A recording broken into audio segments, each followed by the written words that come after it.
With the hopes in their hearts still burning bright, the 48 teams from Group Red are ready for the fight. Ladies and gentlemen, welcome to day number 2 of Group Red matches in the BGMI Pro Series 2023. This is Super Johnny, joined by Arka alongside with me. And yesterday, Arka, was a very intense start to this group. Can we go through a brief recap?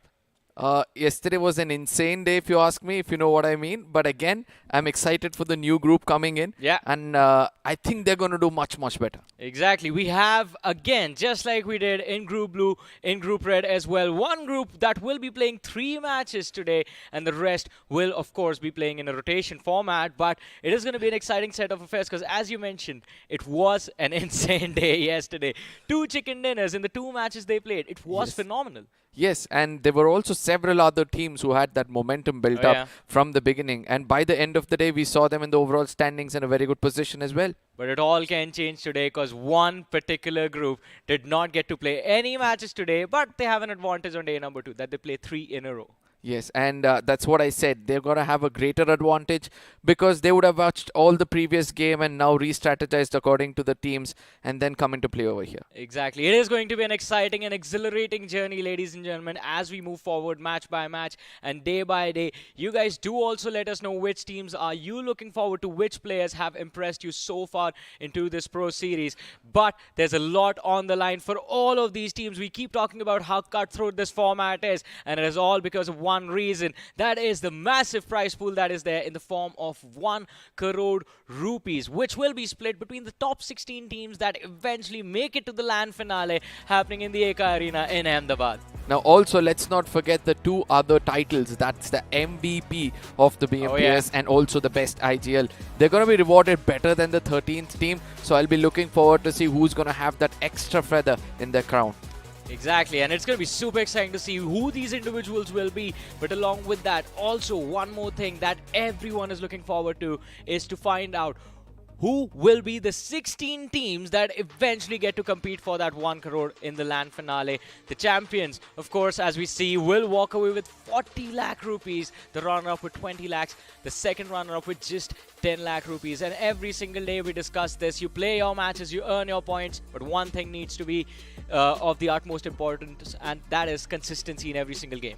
Oh yes, the team to get that winner chicken dinner will be getting 15 points, whereas the second team will be getting 12 points. The 3-point difference could be matched up if you get enough number of finish points, and finish points will be rewarded 1 as to every finish you take. But the number dwindles down until the 13th to the 16th position will be walking away with nothing in their hands. Yeah, and that 0-point factor also applies to the bonus points, ladies and gentlemen. If there are new viewers that are joining us right now, so a little bit of a recap. Bonus points are awarded at the end of the week based on where your team finishes in the overall rankings for your particular group. And these are the bonus point rankings on our screens. 25 points to whoever finishes at the top of the leaderboard, which as of now feels like is going to be Team Insane, but today and tomorrow can change it all, because these are the groups, ladies and gentlemen, that are going to be performing from Group Red. We have Group 7 with Revenant, Insane, Marcos Gaming 0. We have 4 Horsemen, Hyderabad Hydras, TWOB, MG, and of course Error Esports. This was the group who made a lot of sound yesterday. Oh yeah. So I'm looking forward to see them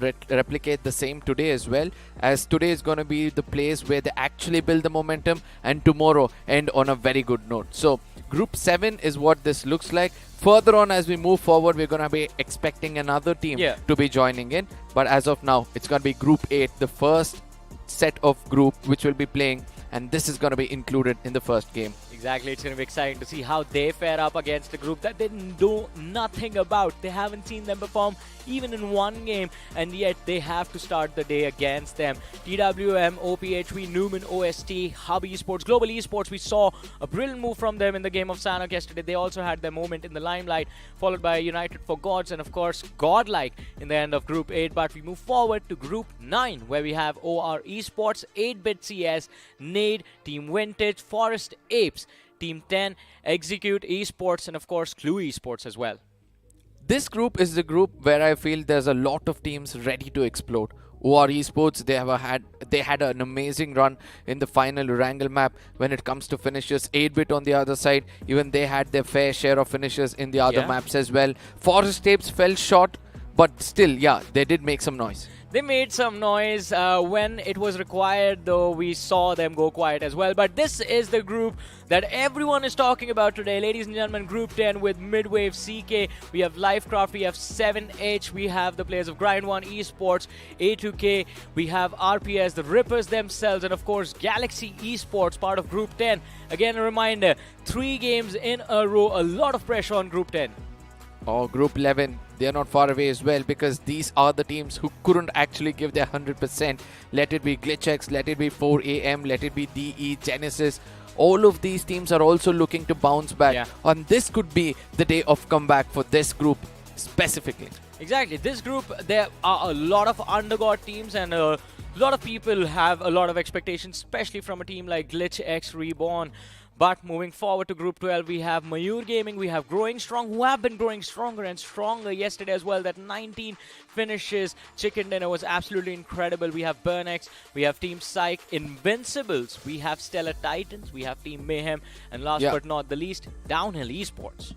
I hope to see when these groups or these set of teams perform well as well, because Invisible, Stella, Mayhem and Downhill couldn't actually put points on the table. So where are all they going to perform, or at which maps, or the schedule of the day is going to look like this, where the first map of the day is going to be Erangel, and they're going to be ending the day with Erangel as well. Exactly, it's going to be an exciting set of matches, ladies and gentlemen, and again we start the day with an exciting clash of teams between Group 10 and Group 8. We move forward to Miramar, Group 10 facing off against Group 7 on Sanok. It will be Group 10 going up against Group 9 on Vikendi is where the switch finally happens. Group 8 against Group 2, and of course the last angle of the day will be Group 7 against Group 11. So a lot of permutations and combinations in front of our eyes, Arka. How do you expect the action to unfold on this day number 2? I feel today's going to be more about the controlled aggression, because yesterday they saw that there are several teams trying to be aggressive and lost themselves in the early stages of the game. So I'm expecting a little control today. Also, if people are wondering why I keep referring to this day as day 2, this is overall day 5, of course, of the tournament, but it is the second day, day 4 overall, but this is the second day for the Group Red, and this is where we noticed the turnarounds in the previous group as well. Let's have a look at the overall rankings, and this is where we can build up upon things, because the competition is still extremely close, Arka. Anything can happen. One game can change your fate. Yeah, from the 8th to the 18th position, all these teams, they'll need just one chicken dinner to be on the top. I know Team Insane has done a great job to put 50 plus by the end of day 1. Look at that, 53 points with 30 position points. As you correctly pointed out yesterday, that's a 100% success rate. Yeah, exactly. That is a 100% win rate for Team Insane. But they weren't the only ones, right? Team Insane, yeah, they were dominating above the competition, but growing strong. We saw that incredible game with 19 eliminations on the board. Now, there's one more thing that I want to ask you. We talk about those 19 eliminations, yet we see on the finish leaderboard 21 in total in the 2 matches they played, growing strong, and just 16 placement points. That means in the other game, they had 3 eliminations and just 1 point. Now, it's all about how you maintain that momentum, right? Once you understood one good game, you've already got in your pocket the second game, you have a little bit of a space to experiment. Yeah. They've taken advantage of it, but yes, they've still found an average for themselves with 37 points. Second place is a decent one. Now look at this. I mean, we saw the teams on the 2nd and the 3rd position in the mid-30s, and yet when we move to the second page of the rankings, even on the 9th, 10th and the 11th position, you see 2 of the 3 titans of BGMI, one new one in the making in the form of Glitch, but all 3 of them tied up for the 24 point with 24 points on the 9th, 10th and 11th position. This also can change a lot of things. Oh yes, because as I said, they played for finish points and not the position points. Yes. So today, a little bit of a controlled aggression can help them out. But there are several teams who tried to play for position points, and due to their late rotations, they got caught off guard, like 4AM, Burnex and OR. So let's see how they're going to be bringing in the new strategies. But let's move forward as well to the next page of the ranking, see what the teams are doing over the other side. And it is going to be off to Clue Esports, who are there on the 17th position with 17 points. On the 19th is Newman Gaming with 16 points. Mayhem on the 13th. We have Team Mayur, OPHV, Hyderabad Hydras, GH, and of course Invincibles on the 24th. Again, the rankings are still very close. As you guys can notice, from the 24th to the 17th, there's just 10 points separating the teams. One good game, and you can move up to the next page in the, from the 9 to 16 bracket. Now, let me tell you how close this game is. Invisible gets a 30-pointer chicken dinner. They'll be on the second position of the overall standing with 37 points. And that's how close the competition is still now. But again, we'll be stepping forward to see the rest of the teams. It's got to be Error Esports to the very bottom. Since they are the Wounded Lions, let's see how well they can bounce back. Exactly. I mean, the bounce back is going to be expected. The comebacks is what this day is all about. But let's have a look at the rankings. I mean, once again, moving forward, this is where the danger zone actually begins. Teams underperforming a little bit. And I got worried about IM and, of course, Forest Apes, who are there on the 39th and the 40th position with just 1 point to both these teams after the 2 games they played. Forest Apes, they just walked into the traps of death every single time. Yeah. Even in the map of Erangel, when they rushed in towards OR, they just got slaughtered. Even before that, the previous game they played, they did not have the circle favoring them. There also, they made few silly mistakes. But I know that they'll be able to bounce back harder because it's just 2 games done. They have 3 more in hand. They have 3 matches left, and of course, these teams on the last page, they have 3 matches to begin with today, ladies and gentlemen. The teams that haven't played a single game in the day yet, we have Midwave, we have Cincinnati, Liftcraft, 7 Habit, G1, A2K, Rippers, and Galaxy. Once again, they will be, again, I repeat, starting the day off on the map of Erangel. They play Sanok after that. They play Miramar after that, and of course the Sanok as well. 3 games in a row. Arka, what should be the mindset jumping into game 1? Do they just test out the waters, or do you look to have a strong start right off the bat, just like Blind Esports from Group Blue? See, it's all about the experienced players in your teams who take those calls. Midwave Esports bringing in Snacks. That itself shows that, you know, they have a very new addition who can actually tell them what to do if they're able to adapt from being aggressive to defensive, simultaneously. And I think the team which can adapt to that, from aggressive to defensive will have a better chance. Well, it is all about opportunities that these teams have and create for themselves in the matches. But ladies and gentlemen, we are about to have a look at the upcoming matchup, game number 1 of the day. As I said, map of Erangel, a clash between 2 Titan groups, and one of them have been waiting for that opportunity to charge upon the others. Group 8 versus Group 10 for the first game. Yes, we have big names coming out here. Global Esports, they showed their aggression in the map of Sanok. Then we have Godlike, who showed their aggression in the map of Erangel. Then we had Newman trying to strike a balance between the both. And replicating these performances on the other side, we have Midwave coming in. We have the side of CK. That's one of the interesting lineup according to me. Cincinnati Kids, where many experienced players are out there. Yeah, Cleo, Kira, Dreams, Ultron and Sangwon are going to be there in the experienced bunch. Ultron and Sangwon, of course, players everyone knows about them, and they have been in the scene for a long time. But along with them, Arka, we have Liftcraft, another team that everyone has a lot of hopes from. Yes, Liftcraft, the way they performed in BGIS, obviously, that is the kind of fan following they've got, and they'll be trying to replicate that as well. But Cincinnati Kids, there's another addition which I have to bring into picture over here. OGs let go of their 5th and the most talented player as well. One of the most talented, to be frank, Believe, and he's also going to be an addition which is going to be a very, very important addition for the side of Cincinnati. Well, we know Believe himself has a huge fan following, so his fans are going to be expecting him to perform today and for the team to actually move up in the rankings as quickly as possible, find a way inside of the top 8. And of course, eyes are still locked. All these 96 teams, their eyes are still locked to be in the top 16 one way or the other. But it is going to be an exciting journey, because while Group Red is playing right now, the teams from Group Blue are sitting in the back watching and seeing the overall rankings. They're also following along just to make sure that they are within that top 16. Yeah, there's going to be a mixed emotions coming up. The teams on the top of the table is going to keep their fingers crossed, expecting the opponents not to perform better. But the teams in the bottom are going to be like, you know what, guys, put some board on the table so that we might get a little bit of a healthy competition carrying on. True. But again, when I see another team name, I see Rippers out there, and that reminds me of the previous True Rippers in BGIS. Oh, yeah. True Rippers. That was also another amazing lineup. A lot of expectations every time they rolled around, but you have to agree, somewhere along the lines, the underwhelming performances were also there.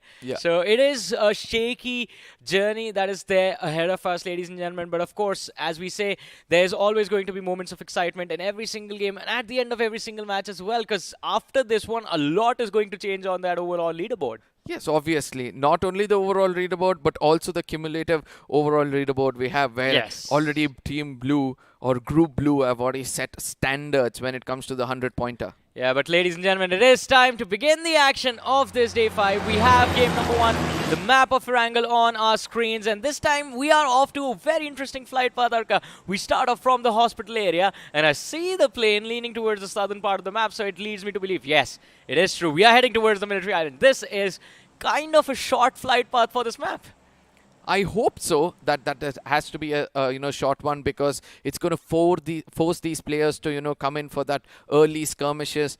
Because yesterday also we saw when things started off, it was godlike trying to take down the two people who tried to put down Aditya as well. Johnny coming and showing his prowess to save his teammates. So I'm expecting something similar to take place towards the side of Yasnaya Mansion and Lipovka region. Well, let's see the northern part of the map, the northwestern side as well.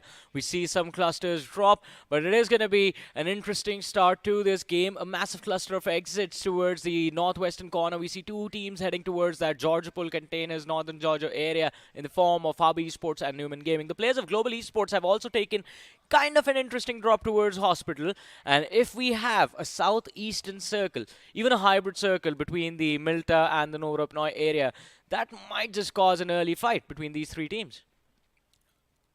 As you said, today, I don't know why, but I'm eager to see some early skirmishes Me to take too. place, because yesterday was the perfect start for Group Red, and look at the circle forming up to the eastern side of the map. It seems like the gods of BGMI also want some action in the early phases of the game. Oh, it's day 2. Everyone wants to witness this action, that action, and talk about action. We see the players of Newman, Whiskey with his feet on the floor, sees the players of Hobby Sports in the distance, has the red dot available as well. Arto has taken a lot of damage before he even touches the ground. Oh, almost. If he had been a little more persistent or had a better scope in his hand, probably would have got that knock and then push forward to get that finish as well. But Hub is going to be attacking their stars, because they have reached their drop location and they have all the time in the world to now loot, heal, and make it inside the circle. I mean, they got to thank whoever they want to thank and ask them for one more favor, and that is they figure out a way to avoid the players of Global Esports while they try to move towards the eastern part of the map. Because as we discussed, even the players from the side of GE are playing towards the northwestern quadrant of this map of Erangel. Another interesting, not exactly a drop collision, but a moment at the start of the game is towards the military base, in fact, where we have the players of Liftcraft and the players of OST drop clashing towards the military base. It's good to see that several teams have understood the spawn locations, and they've understood that these are the spawn locations where we won't be challenged, and they're dropping over there. We are not seeing many people go to that Puchinki region to pick up those vehicles, but rather concentrating towards the ruins region, where there are not much hard buildings and nobody can get those guns and come and take those fights. But yes, you were speaking about this very location where we have military base region, and Aircraft are going to be tucking their tails and falling back for better loot.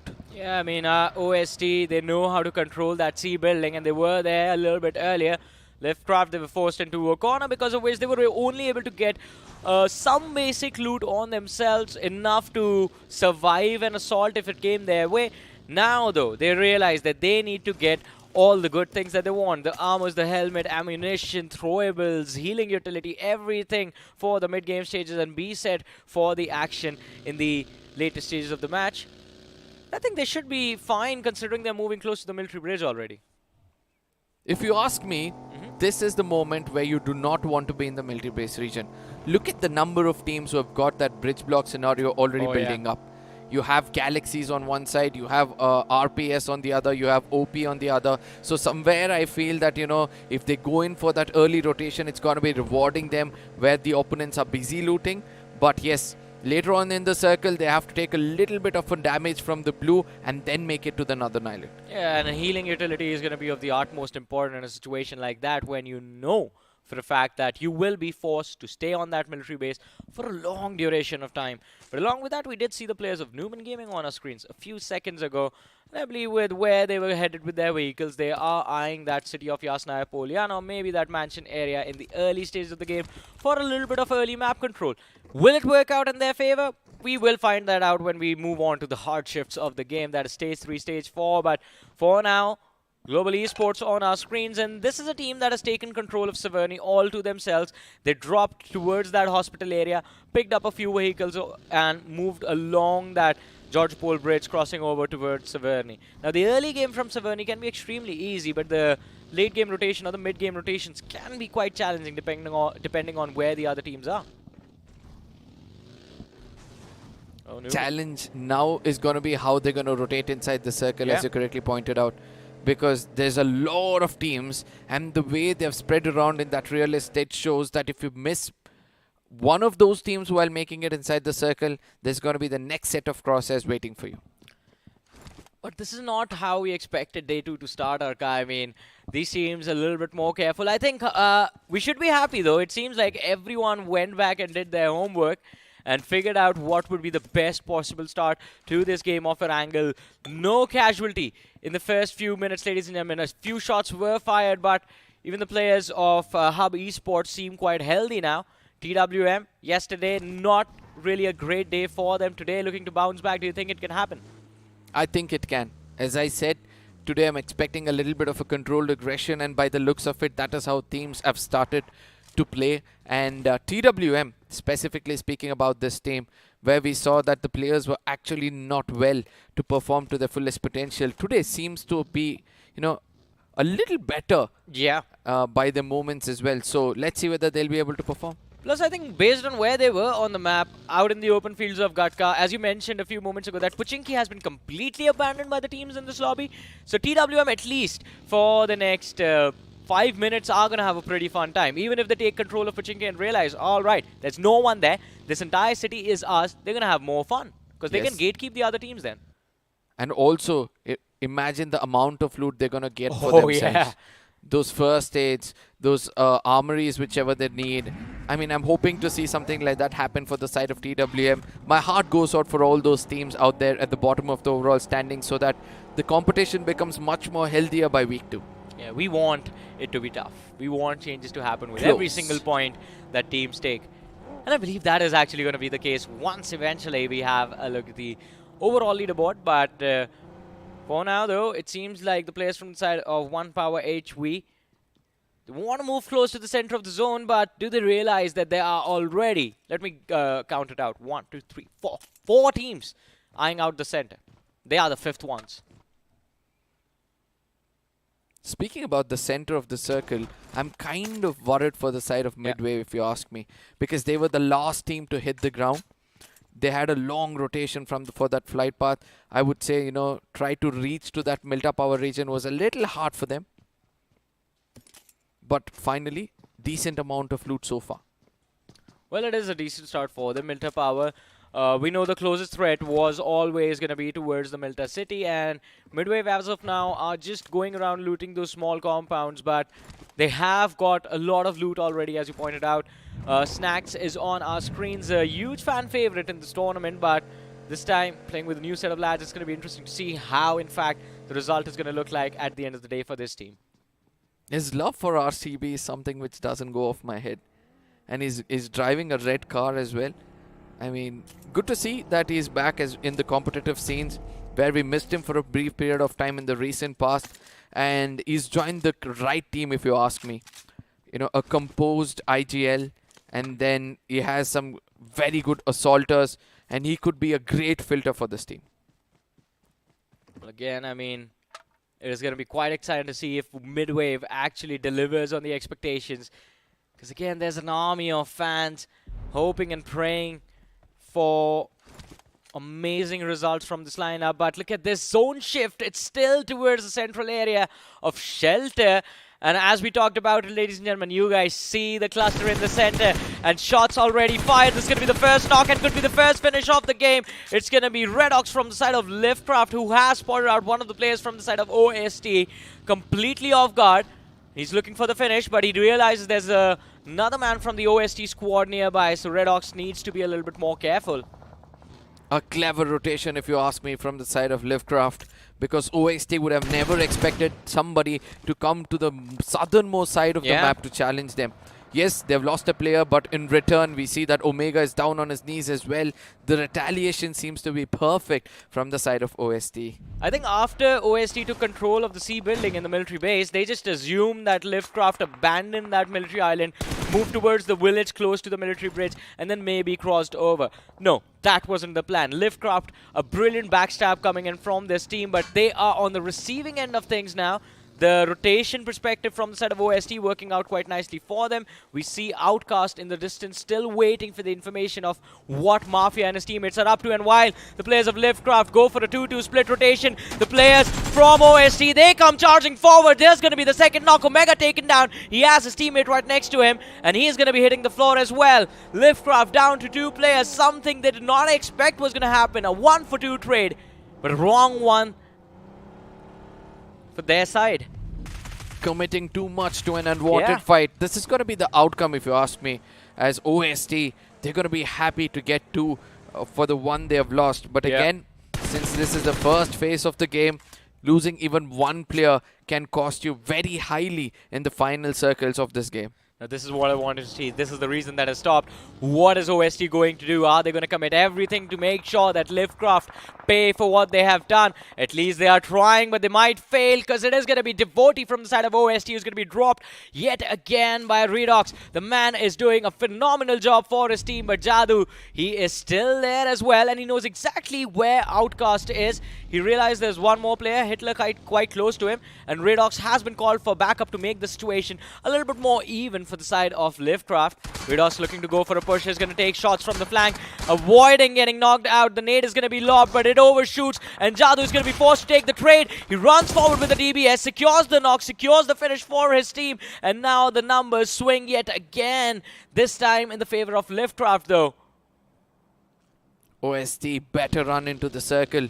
If they commit to this fight, things can be a little wrong, as it's going to be Outcast dude who's coming a bit more closer. He's going to be cooking up that grenade. Exactly knows the location of the opponents. Redox has to heal himself. He heals himself to perfection, but Outcast, he doesn't time that perfectly.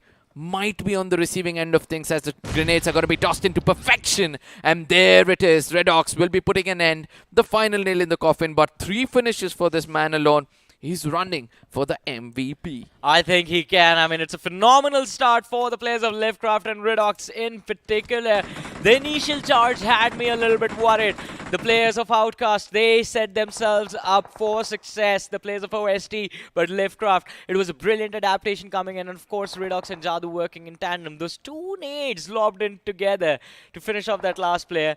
A moment that even he is going to remember. But look at that, the circle shifting between the positions of Potato Hill and Shelter area. It's in the middle of nowhere, basically. Yes, and this is where you need to have yourself hard covers so that you can pick up as many finishes as possible. Midway Esports rotation is going to pay off drastically from that Milta Power region to the center of the circle. Godlike holding that very position is going to be rewarded as well. But 7 Habit, they can make use of that high ground which they're holding right now and do much, much better. But look at this. It seems like the players of Newman, they have spotted out Dreams from the side of CK and are looking very eager to finish him off. Clutch got down with the DBS. He's a little bit skeptical about entering this tunnel, but again, needs his teammates to make that push with him. The players of CK waiting underground. And Newman still out in the open. Have some cover to work with in the form of these Bugattis that they have. But if the vehicles are taken out, then they do not just lose their ability to move quickly, but also a lot of cover. This was absolutely brilliant. That dodge from Omega was also phenomenal, but then there was the backup from Hitler that secured the knock for his team. OST's domination in the early phases was also good, but it's just that they had to stick together. Yeah. And every single time a solo player pushed in towards Elcraft, they were ready for it, especially Redox. He has chosen violence, if you ask me, for the day. I agree with you 100% on that, Arka. But along with that, I think, as you mentioned, if the players stuck together, then it would have been Elcraft who would have been eliminated from this game. OST would have survived without even taking a single hit. I mean, apart from the one player they lost, of course. Yeah. But 7 Habit, we talked about them a few moments ago. Yeah. I somewhere feel that they made a mistake to find themselves in the dune so early. We saw someone yesterday, right? Was it OR Esports in the Yes, same bit? OR Yeah. Esports, they performed well. Apes came in over here, they destroyed them, and then later got destroyed, all thanks to their divided attention to two different teams. Yeah. But still, I would rather say that, you know, better not be in this situation right now. Charan on the other side is is planning out smart compared to his teammates. He's got a hard cover, a little bit of an high ground compared to his teammates to have a better view of who's coming from where. And I think that 3-1 split can also work out for them in case there is trouble for the other three players. Charan with his off angle can definitely do some wonders. Or at least he's going to be hopeful to do some wonders. TWM on our screens. We have Pure, Lobster, Sam and Inze, the star player present in the team. They're moving from the eastern edge, the players of TWM. You see that 2-1-1 split coming into play. Need to be a little bit careful. The players of U4G up north and the players of GI in the south, and the circle still in the center. Is this a wrangle or vacant? It's Erangel, my friend, and this is the kind of circles I love to see. The shelter region, the high ground of the shelter region. We did see yesterday how Growing Strong dominated from that very corner. Yeah, true. And I would love to see the same happen over here. Godlike are also placed themselves in a perfect corner of this circle, because even they've got a bit of a high ground from where they can see the teams in the center. And we did see that Jonathan and Aditya putting together that firepower can pick up many finishes as third parties are going to take place one after another. Oh, for sure. But right now there's going to be an opportunity for the third party towards the eastern edge of the map. For now, though, ladies and gentlemen, we are at the western edge. Now we move towards the eastern half. And this is going to be U4G taking on, well, in fact, taking a hit from the players around them. You have 1 power HV with a high ground advantage. Captain has been knocked out. Final boss, he's just jump peeking to see if he can get a little bit more accurate vision of where the opposition might just be. The nade looks good.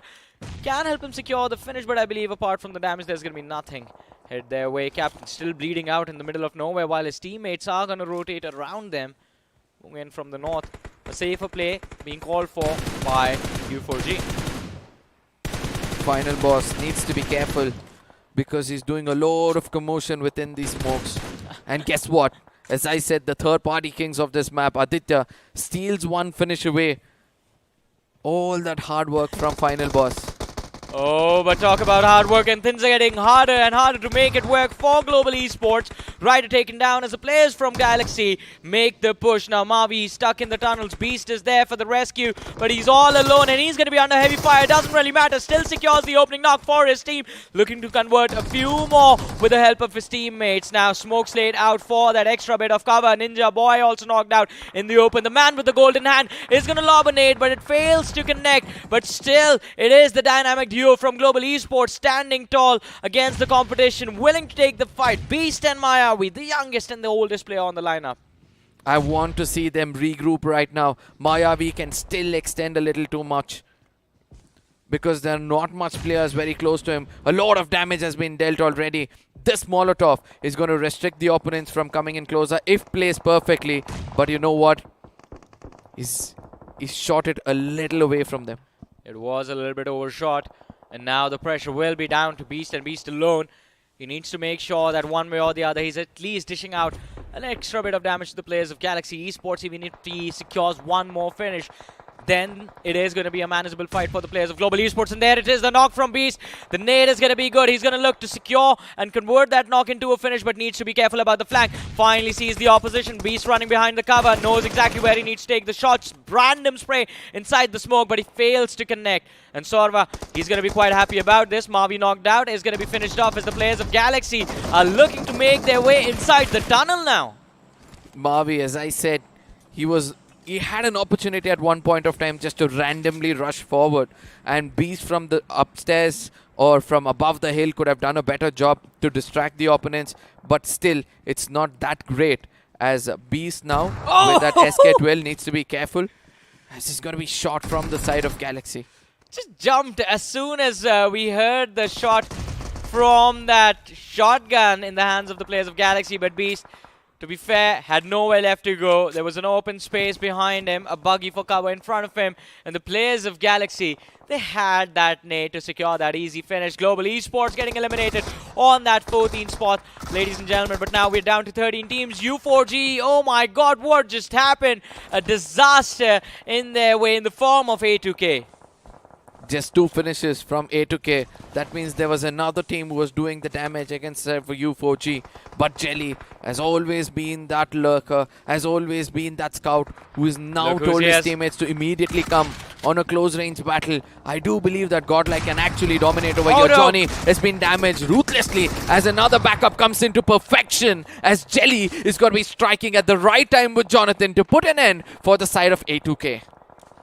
What a move by the players of Godlike. I thought they would definitely take a massive hit. It was a risky play from their end, but still making it work. All 4 players still standing strong. 5 eliminations already secured and looking to move in further inside the game, but they need to be a little bit more careful because the hill where they came from is now under the control of the players of 7 Habit. Kratos knocked out. Drago looking to see if he can create a little bit of a movement space for his team. Some breathing room required, but Z-God is looking to cover the backs for the players of Godlike. And while Drago is going to look to secure the knock for his team with the help of the nades in his hand, Z-God, he is a little bit more accurate. Drago has taken a lot of damage upon him. Yes, that's the terrain from which Z-God just came out from, so they'll know it inside out comparatively. Whereas the opponents have no clue through those smokes from where the grenades are going to be tossed in from. Again, the exchange of utility between these 2 teams, while other teams in the distance are looking to make their own moves. Godlike might just be the center of attention in this northern edge. They see the players of Hub Esports, 1 knocked out. Jelly looking to secure the finish. 7C in the meanwhile looking to recover from the fray. Jelly readjusting himself, going for the spray onto Maverick. Misses the entire clip as Maverick runs behind the cover. The Molotov in the hands of Maverick leads me to believe that he wants to force the players of Godlike in the backlines, but it's going to be a little bit more tougher of a job than he thought initially. This is just chaos. 4 teams fighting it out for this cover, but Jelly's finally down, knocked out. 3 players from the Godlike squad still left standing though. It's important for them to finish off the side of 7 Habit and use that small ridge as a cover because mid-wave is not far away and they've started to push in. Maverick, the man with the golden arm so far, has done a lot of damage as Jelly's out of the game right now. Johnny needs to be revived and the push comes in from the side of DP. OP, they have come for an opportunistic play. They want to take on both these fights at the same time. 7 Habit towards the left, Godlike on the right, and Hub Esports right in the front. 3 players knocked out in total, and as 7 Habit is slowly and steadily recovering. But Max Cash, he's being extremely careful about this. He was waiting for his teammate to fall back. But Avinash ends up baiting the players of Hub Arto, taking a lot of damage. Lucifer still in the backlines. In this fight, it is quite clear. OP, they have the clear advantage of the high ground, and it is going to be hunting season from their side. OP, they have been the blessing in disguise so far as Hub is going to be preparing themselves. Lucifer is going to be finished off. I did not expect them to play this way, but somewhere far away I can see that midwave was also doing wonders as Godlike still hiding themselves amongst the smoke. Not walking into the crosshairs of OP could be the only ray of hope for them for now as Z-God picks up Elcraft Red Ox from far away, makes it a bit more easier. There it is, Kaliyuk. Oh no. He's just going to hold back with the DBS as the vehicle moves away. He comes out in the open from behind the rocks, knocks him down.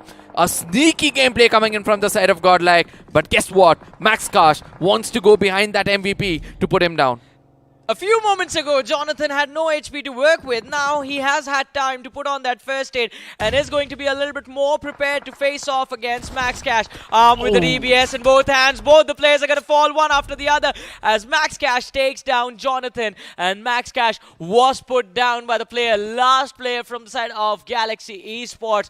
But ladies and gentlemen, that also brings us to the final few moments of this match. We have 4 players remaining from the side of Midwave Esports. We have the players from the side of Rippers present in this match, and of course the last few people remaining from the side of Galaxy. Galaxy OP finds the opening for his team, have Saurav right next to him, and I believe they're going to recover a lot of points from this game. It is a brilliant start for Galaxy. The final 3 teams inside the circle, they do not have much finishers in their name. Yeah. That means the amount of finishes Godlike has taken. Look at that. 8 finishes. Again, a very consistent performance if you ask me. One way or the other, they're going to put the numbers on the board. But talk about numbers, and Midwave will look to see if they can take advantage of their numbers. The only team with all 4 players still present. It's a 4v2v2 final game finish. Nades lob, the knock is secure. Hydrox, last man left standing. And the damage onto the players from the set of Rippers is also there from the players of Galaxy. But the final nade, the final nail in the coffin is going to be the nade from Dionysus. And a last 2v1 situation, 4v1 in fact, as Midwave is looking to secure the chicken dinner in this very first game of Erangel. Galaxy down to their last player, but DP is there for the revive. And I believe he will be able to get the revive in, but Saurav won't have any time to go for the first aid. The players from Midwave charging forward. Atanki being the distraction. Saurav yet again on his knees. DP last man behind the rock, and the shots are going to be good from Dionysus. He connects all of them right on the body. And the chicken dinner in the bag for Midwave. A start they were hoping for, and a start that they dreamed about has just become reality. 7 finishes and the chicken dinner. Midwave Esports, very well known for their controlled aggression, have done everything right. Yeah. Because if you ask me, the rotation was perfect, the aggression was controlled well, they waited for the final moments, they had all 4 men standing in the final circle, and that is how you execute a winner-winner chicken dinner. I know Insane yesterday set a very different example, but if you ask me, this was a pretty decent start for Midway. Exactly. I mean, Insane, I would say I would put them in similar shoes, because Insane's one big game was one of the last games they played yesterday. I believe it was the Wakendy game where they got a big chicken dinner with 16 plus eliminations. The first game, they were also just slightly on the lower end, but still, the position control from the side of Midway was absolutely brilliant. We saw them start from that mil-tap hour, and we talked about this during the early stage of the game. The cluster that was going to be there in their way. Still, all 4 players in the end. Now, this is what I would like to see from the side of Godlike as well. Yeah. Because as I said, everybody gives credit to Aru from the side of Midwave, but they need to understand he got developed under the hands of Jelly. Exactly. But now Midwave, everyone was asking questions. What is this team going to be up to? Yeah. What will Snags do as a part of this team? And they have shut up all of their critiques after this performance. But talk about getting shut up, it reminds me of Bolti Bun, ladies and gentlemen, which is coming out on Crafton's social media handles soon. So make sure you guys are following us on our social media handles. But before that, we're going to have a quick sneak peek of what Bolti Bun is going to be about, all the fun moments that are going to be there in the future for all of us. Arka, I'm pretty sure you're super excited, right? Oh, yes, because we've got Ocean in there, Yes. a good friend, and also the promo is going to be coming on our screens. Enjoy this. We'll meet you guys on the other side. BGMI, it's not an easy game. Hi guys. Chico! Mummy? हट। गाड़ी लेकर आ गया और वो भी bike, हाँ? इधर क्या भेलपूरी चाटपूरी खाने को जा रहे क्या रे? वैसे तूने गेम तो प्रैक्टिस किया है ना? वो ना स्टोरेज फुल हो गया है। BGMI, it's not just a game, it's an emotion. Help. तुम लोग गिट-गुट कर करके चैंप्स बन गए और मैं नुबड़ा का नुबड़ा ही रह गया ना?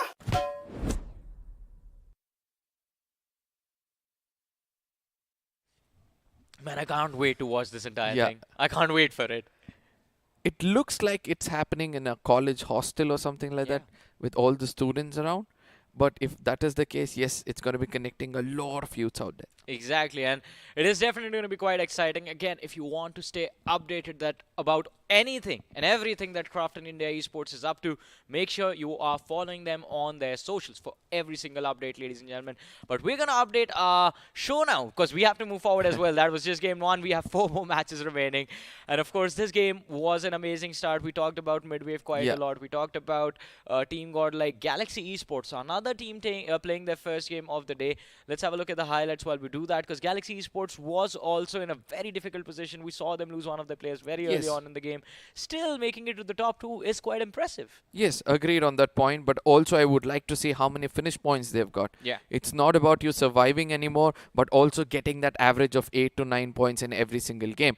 But things started off like this, where Elcraft found the side of OAST somewhere in the open, but it's just that they were way too strong for the 2 players of Elcraft, but the revenge followed up by a single man from Elcraft in the name of Redox. Redox is an incredible player. I mean, we have seen him in the past, and now seeing him again in this Pro Series, it seems like the word Pro is meant for him.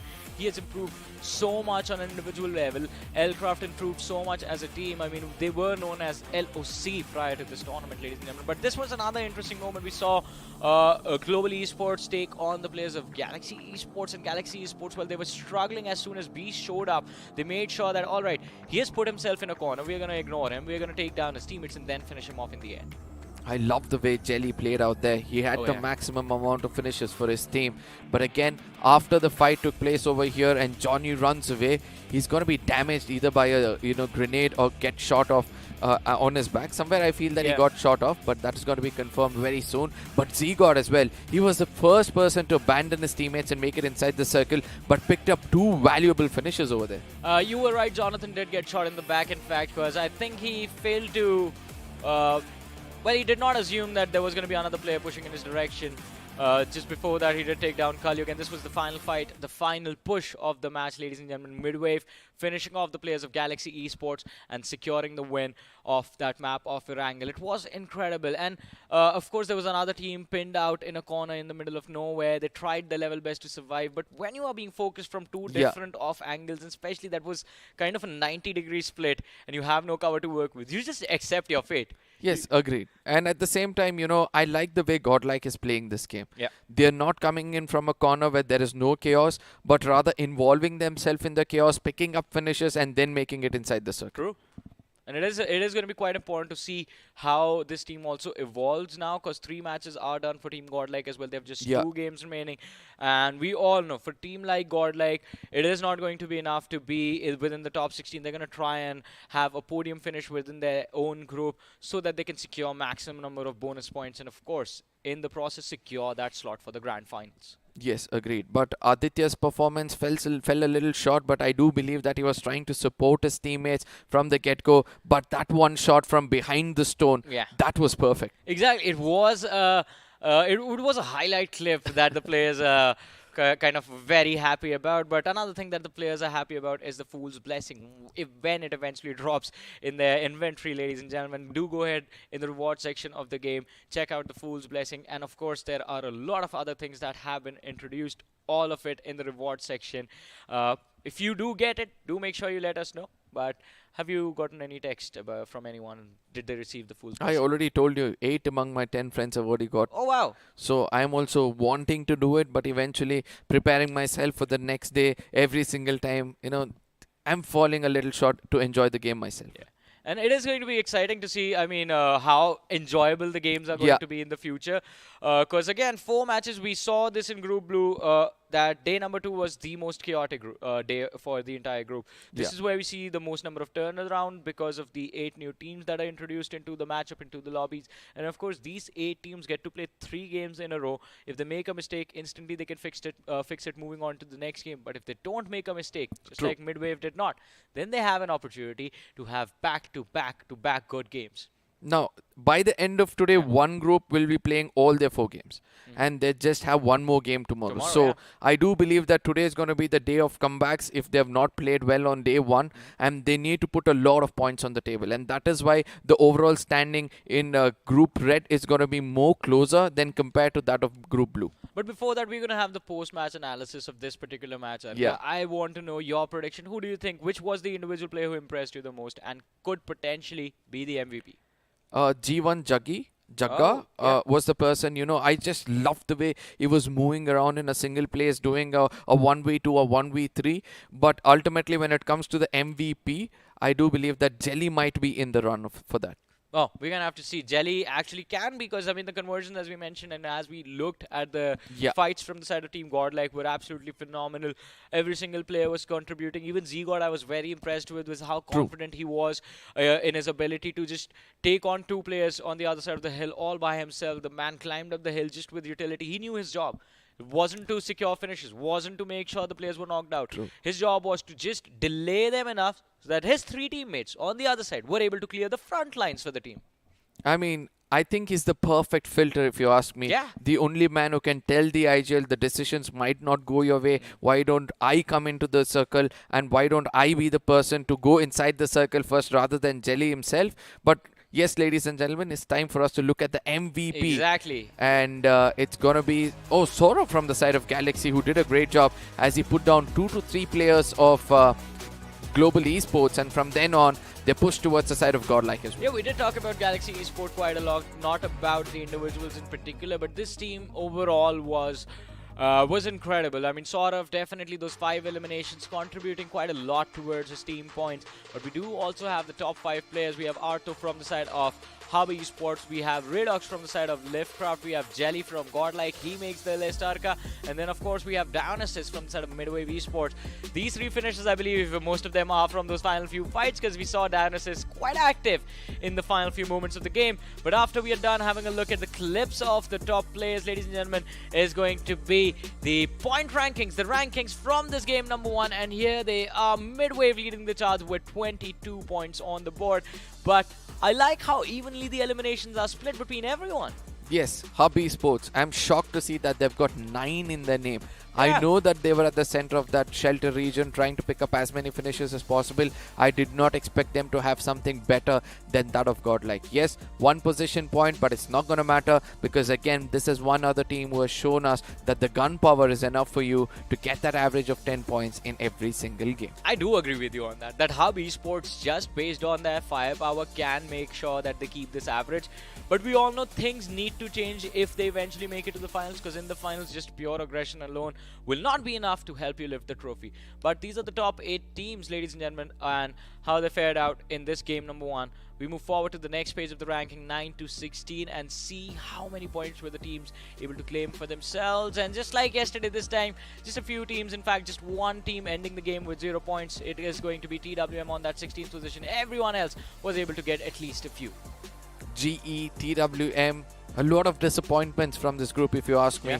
I was expecting a little better, to be specific, at least 3 to 4 points before they get taken down. But as I said, it's not your day every single day. So I hope to see whether they'll be able to perform better tomorrow. But Lcraft as well, after the 3 finishes which they've got, they somehow made it inside the circle with 2 men standing, secured another finish before they got taken down and got themselves 5 valuable points. Exactly. I mean, it was quite important. A desperate move coming in from the side of Lcraft. But the desperation need not happen in game number 1 itself, because they have 2 more matches left where they will have the opportunity to secure a few extra points, especially considering the next map is going to be an off-map Arca.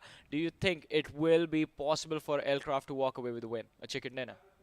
I don't think so. It's going to be that easy because it's the map of Miramar. Rotations are going to be the major concern for any IGL. But since we have Midway playing over here, I do believe that they're going to have a better chance over here. And also, let's not forget that Cincinnati kids are also out there because the kind of experience they carry as well, probably these are the teams who might be present in the final circle according to me. Yeah, we didn't really get an opportunity to see them that much in the previous game, taken out a little bit earlier than expected, but hopefully in the map of Miramar, they will have an opportunity to reset. But ladies and gentlemen, there's an exciting opportunity for you guys, and that is this Avalanche X-Suit, which will be there inside of BGMI soon. Not right now, soon. So be prepared for these exciting moments, and especially when you have that X-Suit equipped.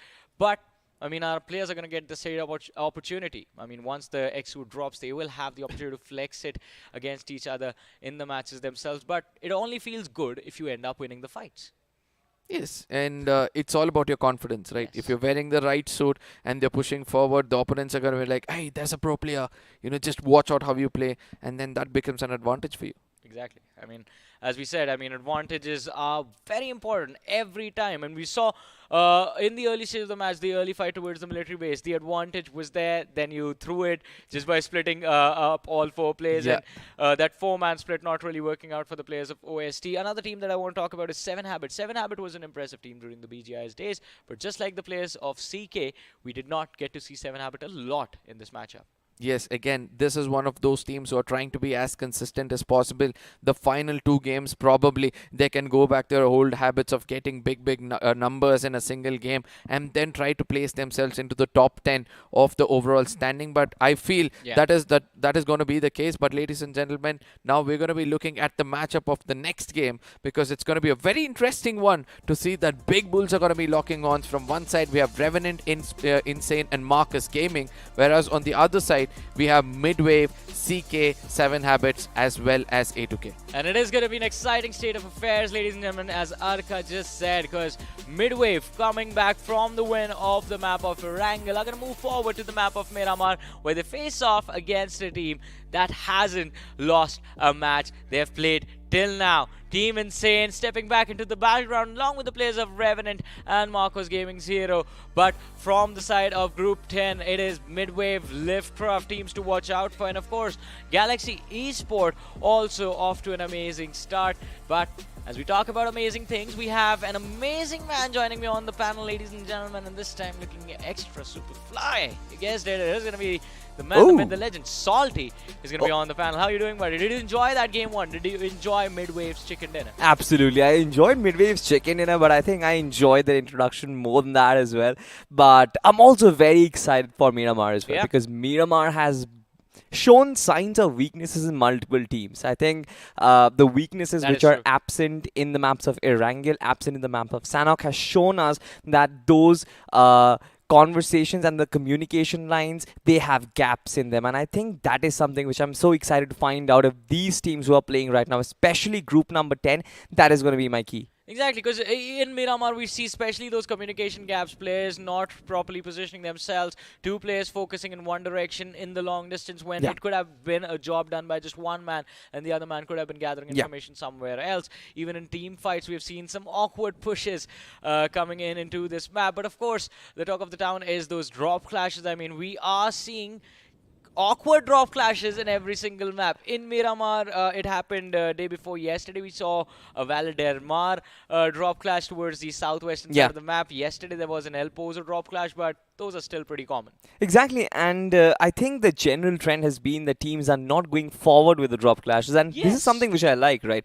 The sense of discipline in teams to know that, all right, fine, this is not a good fight for me to take, but it hasn't really transitioned from that decision to kind of executing the game with a lot of points. It seems like they make that initial decision, but mid-rotation, somewhere down the line, the same mistakes happen once again, where they engage in bad fights, where they engage in some very weird mid-rotation pit stops, which just doesn't really make sense. So Miramar is going to be an exciting affair, coming back to it once again. But there is one team, Johnny, I'm very much looking forward to, and that has to be Team Revenant, because yesterday we kind of witnessed the Revenant, in spite of the fact that they didn't really have a chicken dinner, they were very consistent throughout. They are in the top 5 positions inside of Group Red. So I think this team has sort of mastered the trick, especially in a long format tournament like this, where in spite of not having great days, they still manage to have good days. Exactly. Consistency is always quite important for all of these teams. But one more exciting thing about this upcoming game, Salty, you know what it is? There's an opportunity for Team Insane to have maintain their 100% win record. If they win this map of Miramar, it's going to be 3 for 3 for them. You know, maintaining a 100% record is like maybe asking Conor McGregor to just go and win more trophies for himself, because they've just done everything. We've seen Team Insane get 100 points in like 5 and 6 games before as well. So I think this team can actually do it, and it certainly is possible, maintaining a 100% record. If only one team can do it, I think that is going to be Team Insane. But again, this team is also not completely complete, right? As in terms of when it comes to the later stages of the tournament, Team Insane also show signs of weaknesses. So we'll have to find that out if that 100% win record is going to be maintained. But 14 seconds on the clock. I think it's going to get hot. I think I might have to take off my turtleneck, Johnny. Well, that is up to you, ladies and gentlemen. While this man decides if he wants to take off his turtleneck or not, we're going to figure out a way to work the plane and make sure the plane takes off, because the map of Miramar is what awaits us, ladies and gentlemen. But you don't have to wait anymore, because here we go. Miramar, game number 2 of today. We go. And this is going to be an interesting flight path, because today, even on Erangel, we have a flight path which was comparatively shorter to what we have witnessed in the past, and this time we're going to have a flight path on Miramar leaning completely towards the southern half of the map, from Impala to Valdermar. I'm not actually surprised, to be honest, because we've seen this flight path for a while, especially that just lands, or rather goes on top of Chumasera as well. But to start things off, you've got Team MG and 4HM just taking their exits, and it seems like the fact that majority of this flight path focuses on that southern territory. Majority of those northern regions are as well are going to be empty. It does depend on where the circle lands, and I think this region, this situation, in fact, might induce some drop collisions. But for now, though, we'll kind of focus on the clusters in the air. A lot of birds migrating, Johnny. Do you see them in the air? Yeah, I do. I think, and it's going to be a long migration for a lot of them because based on where the flight path is, I mean, the closest position to El Pozo is going to be towards that Chumacera drop. You're going to try and glide towards Monte Nuevo, or maybe take control of the city of La Driela, pick up a few vehicles, and then rotate towards El Pozo. Although, I take my words back, actually. You drop towards Valle del Mar, pick vehicles from there, and then move up north. That is the rotation that will be taken by the teams of El Pozo. In the meanwhile, though, Los Leones drop clash against the players of Revenant. This time it's going to be the side of Rippers. Yeah. But they need to be a little bit more careful. We did see D-Power with a Winchester and another DMR in his hands. Finds the level 3 backpack. Still looking for that early loot in this broken building. Exactly, right? I mean, Team Revenant, Team Rippers as well. Both these two teams, they will have the opportunity of falling back. Los Leones is an enormous city. I think the biggest city inside of the game itself. So can easily house at least 3 or 4 teams. Now, 2 teams shouldn't really be that big of a problem, especially when they're kind of split in the northern and the southern part of Los Leones as well. But where or how do they rotate from here on will be the question, as the rest of the map still adjusts to the drop of the circle itself. The first stage has been established, ladies and gentlemen. Oh, Salty, have you seen this before, right? We've seen this circle before. It's completely towards the western side of the map. Oh, yeah, we have. It might just lead to an interesting endgame, but also an interesting start, because as we switch focus and move towards Monte Nuevo, we are seeing the players of Galaxy on our screens. But for a split second, ladies and gentlemen, you guys saw it as well. There's another team in the distance, not too far away. And there can be a fight breaking out at any time, because players from the side of G1, they have the high ground advantage, but the only piece of information that they need to have is the fact that the players of Galaxy are there in the city down below. If they realize that, if they spot them out, then they can plan their assault. They can certainly plan their assault, but Monte Nuevo is sort of like at the heart of the circle right now. And both these two teams will play an important role in the end game as well. So it kind of depends on how they plan to kind of progress forward from here on. The circle is almost 30% empty, 30 to 40% empty. Majority of the teams are still kind of transitioning from that southern flight path, still trying to get their vehicles and entering their drop locations as well. So El Pozo, Crater Fields, Trailer Park, all of these major regions are still just unexplored at this point. Yeah, exactly. I mean, Crater Fields, El Pozo itself is the is 1/4 of the quadrant of that circle. Look at that. And even till Crater Fields is empty, Liftcraft is the only team moving towards the northern side of the map. And I believe they're going to start their game from La Cobriera. They have that initial early loot that you would always want. And they're going to start getting that mid-tier and the actual loot that they want, the level 3 kits, the scopes, the healing utility, the throwables, everything from the city of La Cobriera. But Midwave, it seems like, have found a secret cave for themselves. In these cave areas, one last thing. In these cave areas, if you are towards these Los Leones hills, I don't know about classics, but in competitive lobbies, this is free loot. This certainly is free loot, as a matter of fact. And another team that might just be experiencing that free loot situation is Team Insane, because there is nobody in the Minas del Sur island right now, even Team TWOB. Now, I love the fact that TWOB is holding that choke spot right on top of Valle del Mar, because there's no other highway which kind of attaches the Minas del Sur island and is sort of the entry point for Team Insane into the mainland as well. So there might be a choke point situation. Even though Jazzy does have another option, I really think that is going to be taken up. We have to find out what is going to be the case. But for Team Insane as well, right, it just goes to show that this team is just going with the flow. Just because the flight path was southern tilted, they were like, all right, fine, let's just go over there. But otherwise, they still need to make that big northward rotation. They love to play from the high ground. So it'll be interesting if they still try and move towards Crater Fields and occupy those regions as well. Look at this, though. We talked about this. G1, they have come down from their high ground, Salty. And Seems like they were trying to close in on the players of Galaxy, but now we do see Crew backing away. A little bit of refocus as the players of Hyderabad Hydras closed in on in their position. Just a panic for a second. Yeah. As a matter of fact, look at Dark Lord. Man has that mini 14. He has that ideal weapon, but not the ideal scopes, to be honest, because the 2x sight, it's going to be a big, big bottleneck for this man. Could have had the entirety of the vantage point. Joker, Top G, and the rest of his crew from Hyderabad Hydras is just lying in front of him. The target is right there, but he does not have the sight. Will he be able to connect the shots from the 2x, though? I mean, it's going to be a challenge, but he can. Just a few of them. Not headshots. Not every single shot is going to be a headshot, of course. It's not going to be precise. It's not going to be precise. It's going to be very inaccurate. But he can make it work.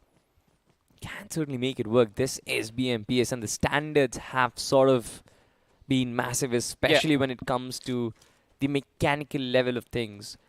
And it's still early stages of the game, which just backs the fact that majority of these teams are not really well knitted up in terms of the inventory. They still are using those level 1 kits and the SMGs as well. Salty, I think I'm going to start again, man. We have had 2 slow starts, one after the other, on Wrangle, on Miramar. Let's do it. Fight, fight, fight, fight. You know, in situations like these, I kind of miss what we used to do during PGIS. Oh, podcast hours? Yeah, the podcast hours where you would just go on like, I mean, hey we can have an kids, esports. back in the days. we can have the Pro Series podcast happening right now, Salty. I mean, Group Blue, again, I keep bringing that up. They have played all their matches for week 1 at least, and these teams we know for a fact are competing for that overall top 16. Yeah. So, what are your thoughts? I mean, as of now, insane. How good are they looking to you in comparison to all the 96 teams, by the way? Early success does not equate to good performance. Oh, wow. We're taking the philosophical route. Yeah. Early success just goes to show that you've had a good start. To kind of turn it into the fact that you're the best team out of the 96 teams, you've got to keep that momentum up. Does not really mean you have to have that 100% win record. But I think for Team Insane, it's important to kind of pull off what Hydra did, right? Getting those 100 points on board. And I think that is when they'll start challenging. And this is where I think we'll also start drawing parallels between Group Blue and Group Red, where we're going to have one stalwart from Group Blue. There's going to be someone who will be equally matching up. And I think that just brews up the competition. So far, Group Red, in my personal opinion, looks a little lackluster. Apart from a few good teams, it just does not look as exciting or as promising as Group Blue did. I mean, I wouldn't say it doesn't look as promising. I think the teams over here just have a different idea of how they want to play these lobbies out. And things get extremely chaotic in Group Red in the mid-game stages, whereas in Group Blue, the chaos was all there in the first few stages of the map. Over there, the early fights were being prioritized by majority of the teams. Here, teams are playing for a much safer approach. They're trying to maximize their points from every single game, maximize their opportunity to win the game itself. But as we talk about opportunities, the players of G1 still quite close to the opposition, and both of them are trying to protect their positions. As of now, deny information to the other lads behind the buildings, but refocus Revenant quite close to the players of Error Esports. Electro making a getaway, actually, quite far away from the players of Revenant now. This is a much safer position to be in. Oh, by the way, as we were talking, the Circle also took its second shift. So now it is sort of taking the first hard shift of the day, which sort of is towards on the southern side. I'm very excited to see that a hard shift comes by in the second stage itself. But the only thing that it does, it just eliminates that crater fields and the El Pozo region that we were talking about. The topography that was involved in the game has been taken out of the picture.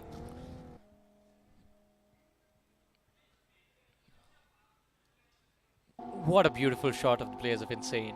I was just sort of enjoying it because I myself was on a vacation just before this tournament, and it just reminded me of that same scenery. But we'll talk about vacations later on because it seems like one of these two teams will have to go on some. Because there's a fight brewing our Team Galaxy. It seems like Nova 21 cooking up that nade. The first one did land in that right spot, dishing so much damage. But Galaxy, I think they're looking for more, and they are poised. They are well poised for some nice little action. Just have to sneak in inside of G1 and their presence. Drawing information from the map, there is not a lot of incentive for these teams to force a fight. Both of them in an amazing position inside the circle. Look at that towards Monte Nuevo. And a massive cluster also building up towards that southeastern half where the players of Revenant, Ever Esports, we have Rippers present, mid-wave crossing that marker just now. TWOB clustered towards Ladriela. Can be a risky move. But if they make it work, it's also going to be an amazing one. Can be an amazing one, but just feel the silence. Just feel the fact that It's so these two eerie. teams. Is it eerie though? Yeah. It is kind of creepy. It's so quiet on Miramar. It is extremely quiet on Miramar. Just saying, I mean, this is stage 2. We only have about 40 seconds before we actually hit the deck with another shift, and we still have all 64 players surviving. This has to be eerie, but it's just been the fact that the teams are eyeing each other out without taking shots. The risk factor is still there. But the only consequence that I'm thinking about is the player density in the later stages of the circle itself. It's going to be quite high. It is going to be quite a lot of bodies still surviving, because look at that. We are about to move to stage 3, as you said, and still no one has been picked off. Exactly. I think one nade was lobbed towards the opposition. Not even an entire clip has been committed yet to take down the opposing player. And it is a piece treaty, but it is going to be all shredded and thrown out the window. A hard shift coming in. Salty, the circle moving towards the Picardo area again. A massive curveball to every single team. And as of now, I feel A2K, they have a brilliant spot to work with. Solid cover. Everyone else is going to be pouring in from that western side. And already the edge of the circle, there's a massive cluster forming towards the northwest. You know, it's very easy to kind of think that, alright, fine, since we have a very southern flight path, the circle is going to drop down on towards the north. Now, we have seen these western circles, and we've generally seen the tendency to kind of stick on towards that western side. But for the first time, I've seen 2 back-to-back hardships in the same direction exactly, just sticking to that southeastern side of the blue zone. And now, again, majority of the teams, be it MG or 4HM, who had to take those long rotations northward, will be kind of chasing their time, chasing the clock downward once again. Revenant Esports, just like you mentioned, in the prime spot. But this split, I think, is going to be extremely crucial for them. They cover so much real estate and will... they are sort of in the hot spot of rotations right now. Teams coming in from the eastern side or the southern side will be underneath their crosshairs. So for Revenant, I think it's going to be open fire, and Nepal is already doing that from the map. But look at this, we might have a mid-rotation fight as the players of Team Insane find themselves against the players of Liftcraft. Adi is looking for opportunity, looking for information, sees one of the lads crossing in the back lines, lets him leave peacefully. Redox, he's the man with the cheeky moves. The brilliant player from the previous game of Erangel is looking to see if he can pull off similar moves in this map of Miramar. But this time around, Dark Lord from the side of Miramar is going to be dropped by Omega, who has managed to secure an impressive knock from the distance, in fact. Impressive knock from the distance, but it seems like for the first time, Team Insane in a 4v4 fight are under pressure right now. Their backlines have been taken down, and the front lines might just be struggling, but it's Redox all by himself. Mafia is still in the backlines. There is no support on this man. It's too much of a threat right in front. It's going to be Adi, and it's going to be a walk in the park for him, destroying his opposition. But it is an even trade between both the teams. 3v3 still an option. Liftcraft, while they have the players of Insane surrounded. Team Insane, they are looking for a little bit more information beyond that knock. Jazzy gets in his vehicles. He's going to try and see if he can spread out a little bit. Harsh as well. They're going to distract the players of Liftcraft, draw their attention away from that building and see if they can make an escape that way. This was a very scrappy fight, to be honest. But look at this. Mafia from the distance actually finds Adi. Now, Team Insane, all of a sudden, it seems like the house of cards are just start crumbling down. Even Omega has got another player off guard. DBS action comes through as well. Team Insane, this was the weakness that I was talking about mid-rotation collision, having the confidence of a lifetime, but not just backing it, not really being on the right end of it. On the other side, you've got Team 4HM just taking down the likes of Team Galaxy. And it is going to be the 4 Horsemen of Death that have arrived. Frozen with an 8 is going to look to see if he can finish off Galaxy, 2 of the best performing teams from the previous game. Still delivering, but 4 Horsemen, what can they do about this? Nade from Nova looks quite good, but the players from 4HM running indoors do manage to protect themselves, and Nova, he's the last man from his team, takes a shot from the DBS, needs to be careful, has the UMP and the M4, but still bows down before the shotgun. 4 Horsemen, 4 points secured, 1 for each. One for each. Not literally though. But there we have it. The first team to bow out of this Miramar, ladies and gentlemen, is going to be Team GLY. Not really the perfect outing for this one.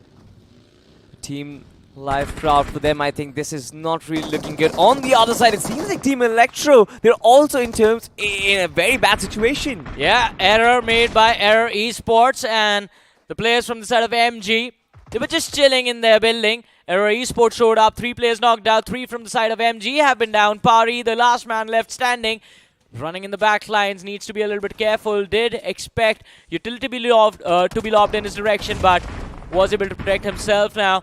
Can't really bring his teammates back, even though he's trying his level best. Smoke's lobbed out, trying to build up some soft cover for them to cross indoors so that they can have a safer time going for the revive. But Yeti falls down as he was trying to cross over. Pari jumps inside the smoke to go for a revive on Soul. But it's not just them. You also have Team E2K just in the backline, just taking bot shots against either of them.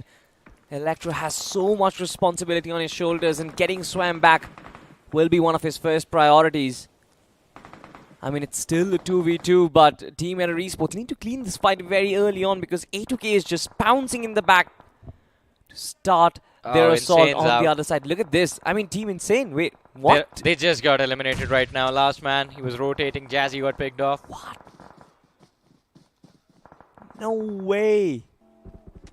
100% win record It's gone. being crushed like this? Yeah. But anyways, I mean, it was bound to happen one of these times, right? It's better sooner than later, I guess. That's true for sure, but Team Insane, well, Miramar has never really been that strong suit, so this is something which they will be looking to work on. And I think they will start to kind of focus a little more on positioning. I mean, Team Insane, they've always carried on this strategy forever, where every single time they spot an opposition, they'll either try and take the fight. But speaking of fight itself, it seems like Team Midwave on the other side, Snacks has actually found an opening. Oh, an impressive one. Jadu knocked out. Mafia also goes down to the shotgun. The S12K working out quite nicely for Snacks. But Liftcraft, they still have Omega left in the compound right next door. Snacks with a nade looking to secure the squad wipe all for himself, but the nade is going to be off. It's indoors and it blows them up. What a brilliant move. What an outplay. A blunder converted to a genius moment. He misses the nade. It lands indoors and the opposition just walks right into the trap. What just happened? I can't believe this. This is absolutely outrageous. Snacks, you did not plan that, right, did you? I have no clue how he himself survived that fight, and it's so unfortunate. There was a saying by a very famous esports athlete. If I don't know what I'm doing, then how will my opponent know what I'm doing? Snacks over there just putting it on display. Snacks. Possibly his IQ has turned bigger than his biceps right now. Might be training there. Now, at this point, I think the nade was absolutely outrageous. But this fight is also going to be pretty interesting, Johnny. Let's just focus here. You've got CK and Believe right up front, cooking up nade. And Jaka OG, does he not have the clue that the nade is being cooked up? No information on the players of GI. But Jaga needs to be careful. His teammate Manav needs a revive. And also, in the meanwhile, Jaga is going to be responsible to allow the other lads to cross over. But they are out in the open, surrounded from every single direction. Look at the radar. There's a team coming in from the rear as well. There's a team up north. And of course, the team closest to them is right next to them. That was a smoke lob to protect the players. Oh, a mini panic for me. There's a trifecta sort of happening, and you've got Team Rippers at the center of it all. Team Sansanati Kids, now they have the best position out of it all. I think they just hold that edge where they don't really have to move much, just 19 meters off the center of the circle. But Team Revenant on the other side, just being too heavy on Team Meyer Gaming, just spraying down the opposition. There's not really a lot of work that needs to be done. Easy pickings for them, and Soul, it seems like it's just going to be one mere petty target trying to hide right behind the team. Not really a lot of HP to work with as well, and this nade is going to clean him up. Team Revenant on a roll. Right in his feet, a perfect throw coming in from the players of Revenant. But they are not done yet. They're going to refocus, readjust themselves. All 4 players still standing tall. And now their next target is going to be the squad of A2K in the distance. Apollo with the jump through of the nade, looking to dish out damage, prepare the players before the players of Revenant arrive. And they will have a little bit of advantage to work with as well, considering the players of A2K are in the open. And Revenant has that one ridge to work with.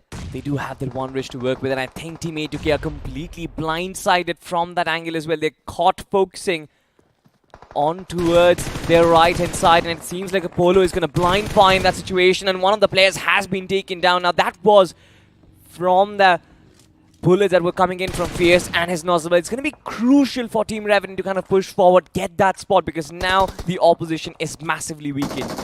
Well, they are weakened now. Noisy, he's down. Hawk with 70 HP. We have Moza with around 50. Wiki is the only man with a lot of HP bar still left on him. But MJ takes a nasty upon himself. He's going to be forced to throw down out in the open. A blind spray from Sensei securing the opening knock against A2K. Revenant still focused in on the team up ahead. But Sensei finally realizes how exposed they were from the rare smoke slop to create some soft cover for Revenant to work with. Creating soft cover is going to be very, very difficult, especially in this situation. Of course, no throwables on Sensei anymore. Only the 2 first-aid kits for him to work with. But I love this 2-1-1 split. Kind of allows them to focus a little on everything. Revenant esports here slowly getting into position as Apollo from the backline just constantly keeps cover firing for his mates up front. It's also going to be extremely important for Fierce and Sensei to hold on to that position. Might not be difficult for Team CK as well to get that position, but wow, what a hole coming in from Team Revenant. But they need to be a little bit more careful. The lads that they left behind have crossed over and closed the distance against them while they are focused on the players of CK. A2K, look at them, closing in inch by inch. Apollo, he can't hold on any longer. He has to join his teammates. And Revenant with a 4-man roster will have to win this 4v2. Utility lobbed inside the smoke. A2K still willing to take the fight as we're down to the top 4 teams of this match. 14 players still alive. 4 horsemen forced to be eliminated on that 5th position. 7 Habits still present. MGZ is still there. 4 players from the side of Revenant. And of course, the last man left standing from A2K, it's going to be Vicky. He has been spotted out by MJ. And it's going to be the final lane in the coffin. Revenant with those 9 eliminations on the board already. Absolutely, Team Revenant. Now, they were being challenged by CK for this particular positioning, for this cliff itself, but how beautifully they extinguished not just CK but also A2K, wonderfully isolating them. But this time it seems like a similar situation is going to happen for Team Marcus Gaming Zero. On the other side, you've got 7 Habit.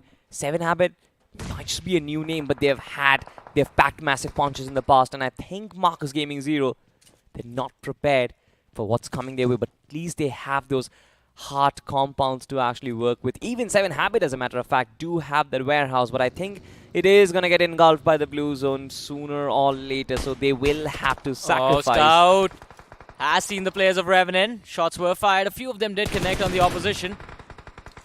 Let's see. Just 12 bullets left. Even in the back of the M4. This is going to be one of the final clips the man has. Goes for the tap shot. Small little burst of damage. And it is working out quite nicely for the side of Marcus Gaming Zero. Scout blowing up the vehicle. Now it's going to be down to the last clip. 13 bullets left in that M4 of his. And Revenant, they're struggling for a little bit of control of this land. They are the most exposed team. They can be charged upon by the players of 7 Habit, but 7 Habit, they are a little bit more concerned about the players of Marcus Gaming Zero at this point. It's a ticking time bomb for Team 7 Habit, to be honest. And I think Team MGZ, they have the best positioning out of it all. Not really a lot of distance for this team to cover to get inside the circle. And for Team Revenant, it's a massive task to come charging down in the open. But wait, what? Maverick, what were you thinking? Team 7 Habit colliding It's mid-air. a blunder. This is a massive blunder. They're still trying to go for it. Maverick trying to actually pull off something absolutely cheeky, but Apollo is still standing. This man is an absolute god himself. Oh, he won't be standing for long. This nade, it's going to be a sacrificial one. Takes down 3 no. from the side of Revenant. Drago finishing things off. And finally, it is Marcus Gaming 0 looking to secure their share of the chicken dinners. We have Syed and Shadow leading the charge for the team. Kratos from the side of 7 Habit is the one who's standing there as the first line of defense for his side as they're looking to revive Maverick and bring him back into this fight. And of course, there's one more important thing. Charan, he's been left on the flank, and if Marcus Gaming do not realize there's one more man towards the left-hand side, it can be the game-changing element. A final 4v4 between the last two teams remaining on this map of Miramar. Last two teams remaining. Of course, 7 Habit will be looking to get their chicken dinner. And just like you said, like Charan's position has sort of been undercover, under curtains. And the way Marcus Gaming have moved, the amount of noise that they have moved, it seems like Charan's position will be undercover for a while now, but the bullets is only going to be under concern. Not really a lot for himself in a 4v4 fight. Still trying to heal himself up. Marcus Gaming using utility. Their position has been given out, but for how long will they be able to hold on to this position? Charan will be forced out of his cover by the blue zone itself. It is the 7th circle of hell, which means there is not going to be any mercy shown whatsoever. The nade in the back lines right behind Shadow dishes out damage. Enough for the lads of 7 Habit to take him out. Drago needs to be careful. There's one more man sitting on that first floor. It's going to be Dark Lord, but he's going to be forced down to prone and stick under the line of fire. 3v3 situation still developing as Charan was finished off a few moments ago with the help of the blue, the Molter, and of course it was Shadow who was there for the final pickup. But now again, 7 Habit, huge props to this team. They are the only team in control of the circle. Marcus Gaming, they've denied themselves the exit out in the open for so long that now 7 Habit is the squad that controls the zone, and Marcus Gaming 0 are the ones who sit there with a disadvantage. Drago, it's all down to him. And he's going to be shut down. Darklord with a brilliant flank. Kratos finds the trade. A 2v2. Scout still quite healthy. Has the switch of weapons in the form of the Uzi. Good for close ranges. Needs to close up against the opposition. Sees them in the distance. Not enough damage on Maverick. Not enough damage, but it looks like Marcus Gaming 0. They're still looking to capitalize on that opening that was found by Darklord, but he hasn't been revived as of yet. It's still a 2v2. Seems like they're going to play around, dance around the circle for a while. Darklord will be confirmed for 7 Habit. There's still hope because Maverick is up close and personal. DBS. He has a DBS, but it's not going to matter. Syed in the backlines with the UMP secures the knock. It's a 2v1 now.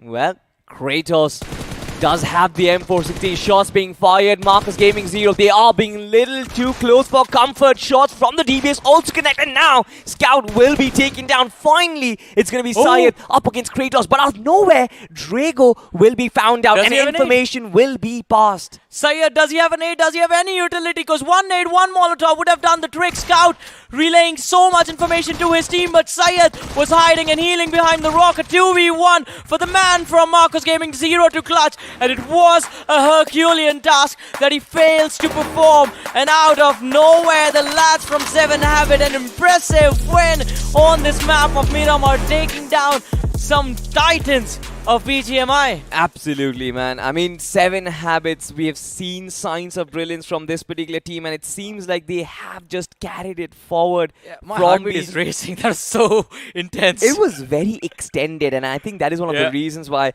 our hearts are not just prepared for beatings for so long and so fast. But coming back to that entire conversation, right, I kind of felt like Darklord was in position to kind of flip that entire fight. How he found that opening in the midst of a deadlock, I have no clue. Not just him, Syed as well. Scout was there leading the charge. He had a DBS. The last man, Kratos, had a DBS to work with. But if two players combine their firepower and one individual lad who's hiding in the open just has a ridge to work with, you know he's going to keep coming up and up and up. And right, Scout was making sure that the trade was there. had Syed just kept on with the spray, made sure that the suppressing fire was there to allow either Scout to close in, or Kratos would have taken an extra bit of damage as soon as he came up. Things would have gone in the favor of Marcos Gaming Zero. But it wasn't just that one mistake. There were multitudes of them. As you mentioned, the Dark Lord split that came in, him getting traded out instantly before he could do anything, before he could reset. I mean, can't really say anything about it though now. Can't really say anything. I mean, to be honest, the entire last fight, right? Seven Habit kept on pushing the boundaries, kept on pushing Marcus Gaming Zero behind. Yeah. But it seems like it wasn't really Lady Luck who kind of blessed them. There is something else which has also been supporting them from the backlines. Ladies and gentlemen, this is going to be the Fool's Blessing set, which is going to come inside your game very, very soon.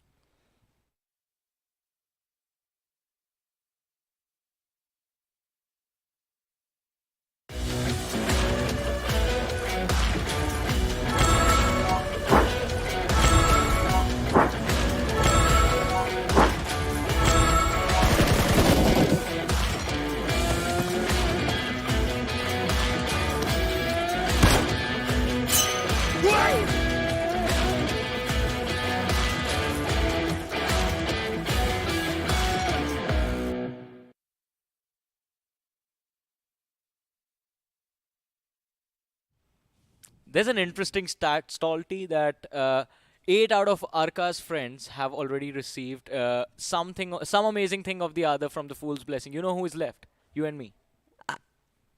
So that 8 is out of 10. Yeah, we are the two guys left. Oh, he actually counted us? Yeah.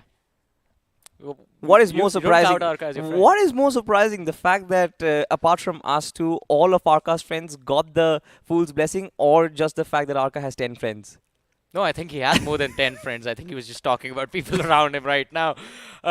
Just like I think the teams also need to focus on the teams around them inside of the match. Because in this game, especially considering we had one of the slowest starts on Miramar you could ever witness, there was so much chaos in the late game stages. We saw how quickly the players were falling out. Revenant took the most advantage of all of that chaos. Exactly, and they kind of did what they've been doing for a while right now. We almost saw that Revenant Esports might be, able to get the chicken for themselves, but could not really position themselves in the final fight. Again, got under enormous pressure, but we have to talk about this fight from Team Insane, which was very, very shabby. I just did not really know what was the plan going on in there. Now that you say this fight was shabby, I'm trying to think which fight was clean. Because every single time, I mean, again, it was all due to the fact as to how late the fights in the game began. Snacks, it was a brilliant move from him. I think it was basically a squad wipe that he was able to pull for himself. But look at this. Cooks the nade. Let him cook. Let him cook.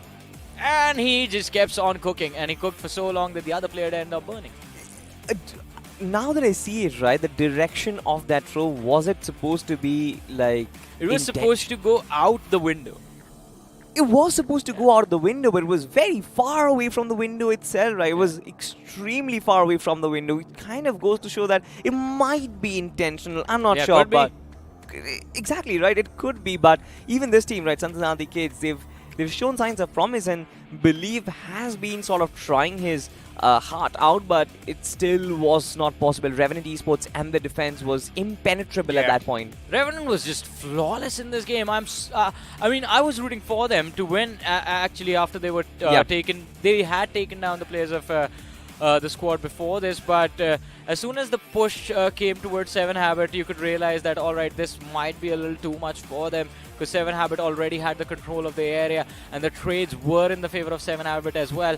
Revenant was forced out in the open. They were caught between the crossfire from Marcus Gaming Zero and 7 Habit, and there was no coming back from that. But this game could have been won by Marcus Gaming. Oh, Syed actually did continue to spray him down, but wasn't actually able to connect anything. Yeah, I mean, it's very surprising the fact that me and Arka, we were talking about Kratos before the broadcast was actually starting out, and the only thing which I said is that this man is a phenomenal young player. I mean, we've had Kratos in the past who was so experienced, so decorated in his time as well. But I think Kratos from 7 Habit might have the potential to kind of outshine him as the stage goes on, because this was an extremely high pressure situation up against one of the biggest teams inside of the community right now, Marcus Gaming Zero.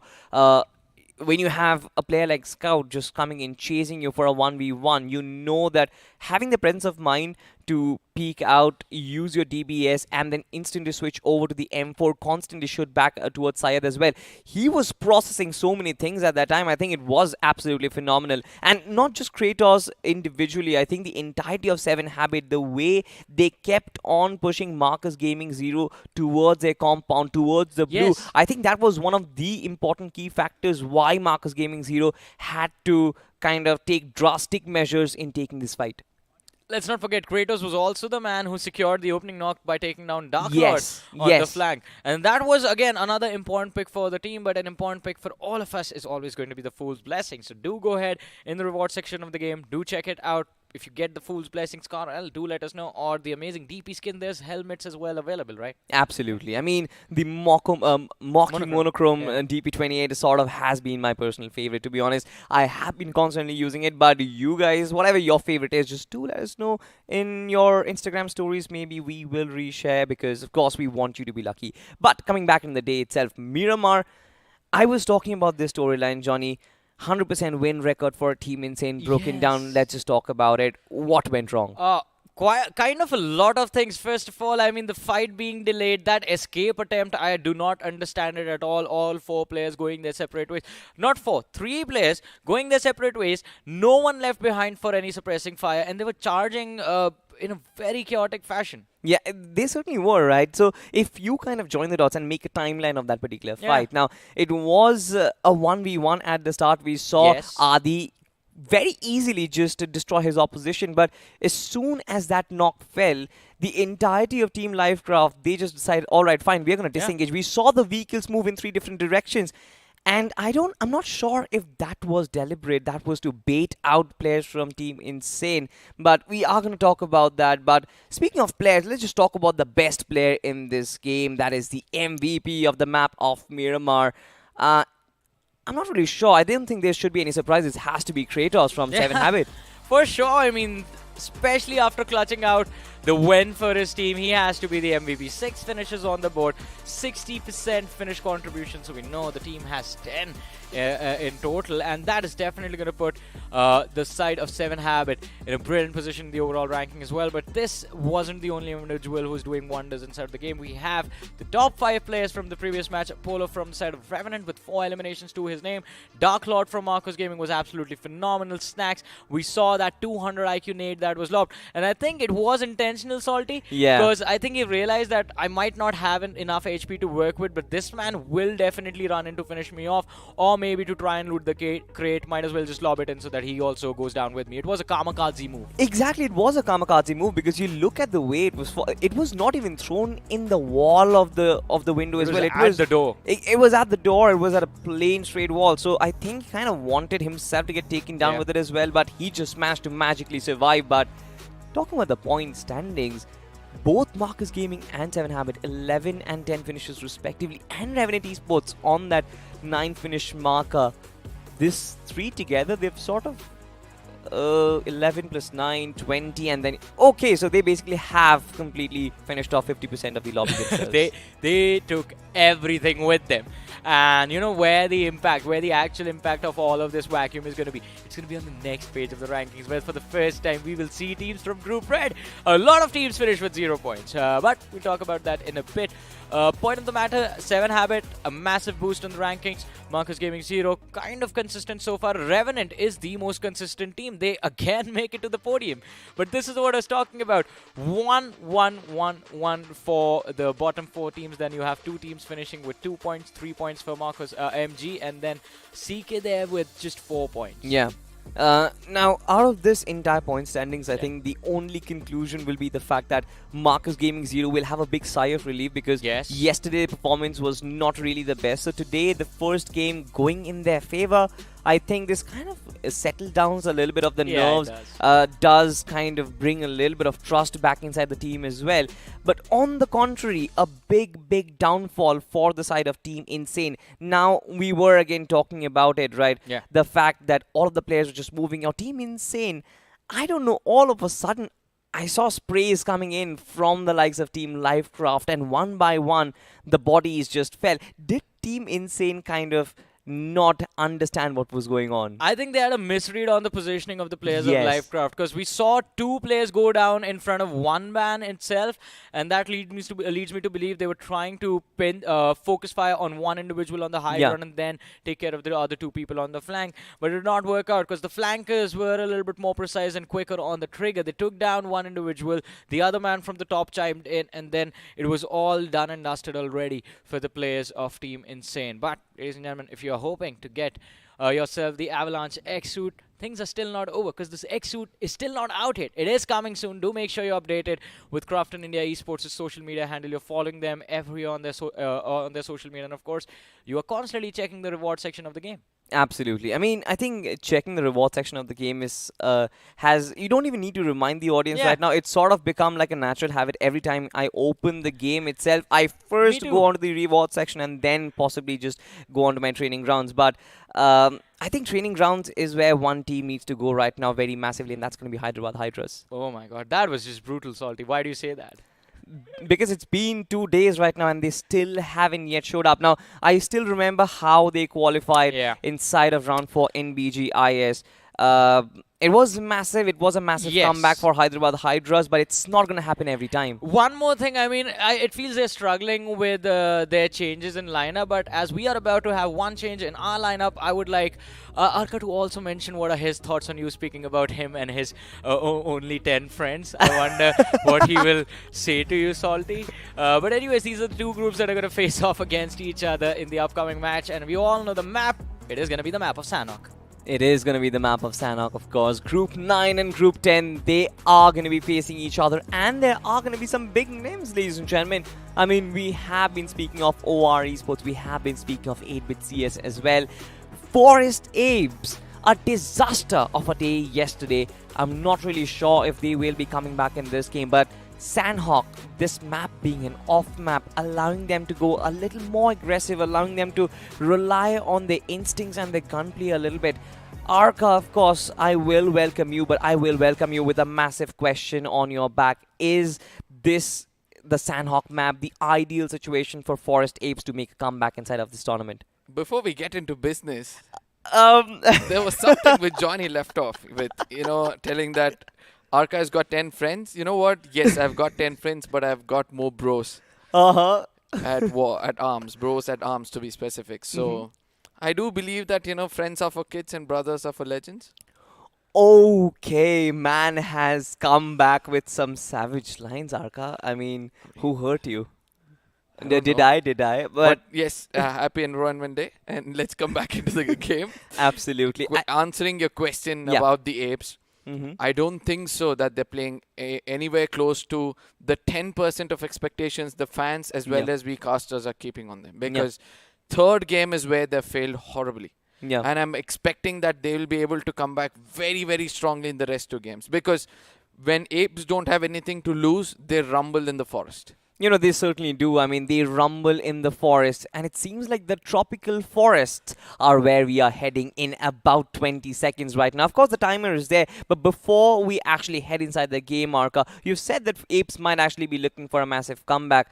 Yeah. Your prediction for the map of Sanok, who's going to get the chicken dinner for us? I'm going to refrain myself from predicting today. There are several You reasons. say this every day. But I've given you predictions when you asked me. Yeah. And most of it has almost come out true. But, well, we'll actually find that out if this prediction will come out true as well. We'll ask you, Arka, once again. But for now, though, ladies and gentlemen, it seems like our flight is going to be on time. The plane is back up in the air, and we're starting our journey from Camp Alpha to Cow. What has happened to flight path these days, Arka? I mean, another very short flight path, another flight path, which once again will kind of very surprisingly force me to say that some teams, even on the map of Sanok, might not be reaching on towards the lands of Camp Charlie and Docks and Kampong. But still, since the map is very small, I know it's the map of Sanok, so it's not going to bother these teams to actually make it to the other side of the map. But you know what? If this was the map of Erangel or Sanok, it would have been a real bane for all those teams to go to their respective drop locations. Absolutely. But let's just come back to the conversation of Yeah. predictions, right? Because I think you sort of have done a proper SWOT analysis. Hold on to that thought for a second, because it seems like we've got some reunition happening for ourselves. Believe, who used to be a part of X-Team Orangutan right now, has dropped in the drop location of Team Apes. This is going to be interesting because now Cincinnati Kids, they're looking for revenge. Believe, of course, up against his prior bros, does have the high ground to work with, does have the assault rifle as well, and Ultron with that nade equipped already. I think this is going to be Team CK who might actually hit hard early on. Team Apes found Believe and has damaged them quite a lot, but Ultron is going to be the first one to go down. Apes are looking really strong out there. Dreams is going to be retaliating and getting those straight through as well. But guess what? The one thing which Apes are doing well is converting those knocks into finishes. Two already in their favor. As one man bleeds out, it becomes easier for them now to push forward and clear off the other guy, tucking his tails and running away. This fight is still very immature, Arka. None of these teams do have the inventory of fighting, and with that nade itself, even Believe is sort of going to run out of throwables as well. Only one stun grenade is all that he has right now. No healing utility. And from the distance, oh my god, Sangwan almost found a little bit of a connection from that UMP. And finally, AK and Believe, brothers in arms. Well, it is kind of a sorrow ending, to be honest, in that fight. CK, they only have one player who's still surviving. Sangwan is going to be flying away from the situation, hoping to survive for yet another day. But Forest Apes, they're actually hot on his tails. As I said, they're rumbling in the forest right now, and I'm not shocked to see them perform so well. Believe, he really thought that he knows his brothers well, but ultimately then he understood it was brothers back in the day and not anymore. The way they have struck him, I still remember, I have a deja vu moment over here. There was a time when Apes did wonders over here, and guess what? They're going to be replicating that yet again, as Visgod is going to be putting that final nail in the coffin, showing why he's one amongst the best amongst the Ape. Absolutely. And surprisingly enough, I mean, look at this, right? Ash has won, Visgod has 2, AKOP has 1 as well. So it's going to be funny to find out that for Forest Apes, they have sort of done a phenomenal job. But ladies and gentlemen, we have a little bit of a cue from production, and it seems like the match Is still turning out more interesting? is definitely turning out more interesting, as a matter of fact. But still wait for the cue. But for now, though, of course, Forest Apes. I mean, let's just talk about what happened, because I needed some time to process this. I can fight. understand being a part of all the brothers out there. Yeah, I can understand suddenly you're able to see that Believe is against the Apes.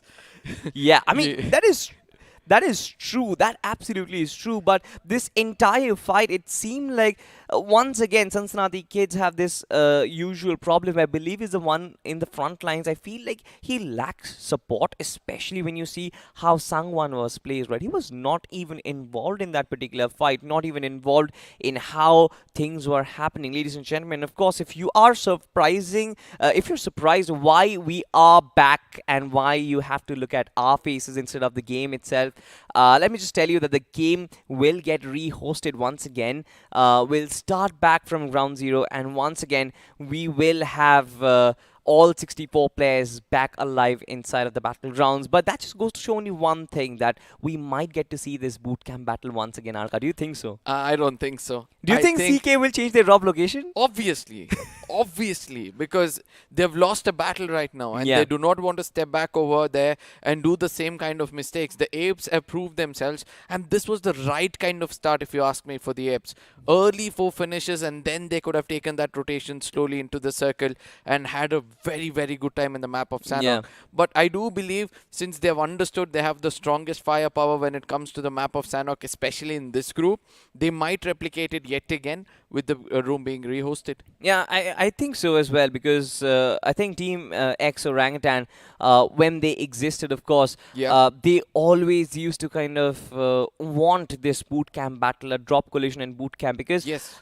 this team knows this region very well. This team has played in this region a lot of times, and it seems like they know the nooks and the crannies. They know how to play it out and isolate the angle. So it's going to be very tough for any other team to challenge them inside of boot camp.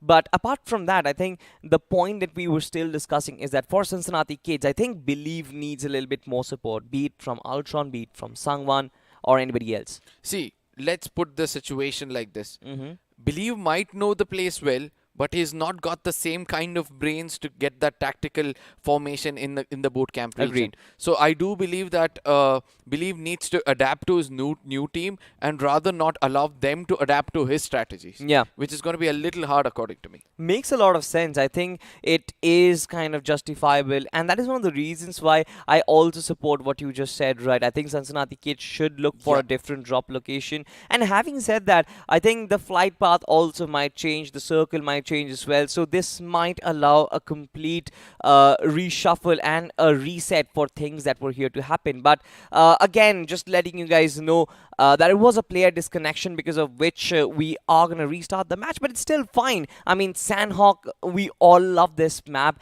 and I personally, for me, I think it's my favorite map, so I would watch it over and over again. But for Forest Apes, just going, I think these boys are going to be a little sad, because you just saw they had a disaster of day 1, day 2, they started off with a bang. Surviving a 4v4 battle but not losing a single player is a very big thing. You know, since you're bringing in apes every single time, especially Because that is the map, only fight that we witnessed, man. I mean, I get it. So what I'm thinking is it's double the action. It is double the treat, so the audience are going to enjoy the rehost coming in. And in case the same fight takes place and the same amount of finishes we'll be able to witness, then I do believe that we'll be in that deja vu moment. But yes, coming back to the game itself, it's not just the apes I was impressed about. It's also about the other teams as well. Because respecting one another and going to your respective drop locations is just going to be a healthy competition to the final circles of Sanhok. Absolutely. And speaking of the final circles of Sanhok, I mean, I still remember the Sanhok from yesterday. It was extremely difficult, right? You saw that Hatin situation. You saw how Glitchx Reborn were sort of under so much pressure. And hopefully we get to see some interesting circles, interesting end circles on this one as well. But before we actually get back into the map of Sanhok, ladies and gentlemen, we do have a little bit of information for you. Top 5 players at the end of match 7. And at the very top, you've got Apollo at the helm of things from Team Revenant. Of course, 13 finishes is all that he has. Now, 13 finishes does not look a lot, but I think Team Revenant, they've only played 3 matches. So it's extremely brilliant how Apollo has managed to be the top fragger for the team, not just in this tournament, but consistently for some time now from BGI's days. Yeah, the FD ratio almost coming up to 4 in every single game. Wow. I mean, many teams will be looking forward for a finish average of 4, whereas you have Apollo and Jonathan themselves bringing a finish average of 4. Shows that these two teams, no wonder, are there on the top of the table itself. Absolutely, but just like you mentioned, right, Jonathan and Apollo leagues above, leagues beyond everyone else, but you've got to give it to the rest of the boys, right? You've got Ninja Boy from Global Esports, you've got Godbot from Growing Strong, and I love the fact that you raised a very interesting point yesterday, where for majority of these players, the chunk of the finishes that we saw right there came from just one good game. For Godbot and for Ninja Boy, I'm talking about specifically. And coming back to that Godbot conversation, I think for Growing Strong, it has sort of been the case where one game they will perform phenomenally with almost 20 finishes, they'll win the game, but the next 3 games you would see no signs of life from this team. The inconsistency is going to be there in the lineup. I would rather say they try to get the average rather than trying to get 3 big games Yeah. and put a lot of pressure on their team and get them burnt out or exhausted. It's just that, you being in the top 16, since that is the priority, I think that is why they have such a mindset. But once it comes to the finals and if they're present at the LAN, I think they're going to commit to every single game which comes in front of them. Absolutely. I think about the LAN itself, right? I hope that you were watching it back at the comfort of your home right now. I hope if you're in Ahmedabad, you just come and witness the grand finals because it's going to be an extravagant affair. It is going to be an affair which hasn't really been seen in Indian esports before ever again, ladies and gentlemen. The BMPS Battlegrounds Mobile India Pro Series grand finals will be held in Eka Arena on 15th, 16th, and 17th of December.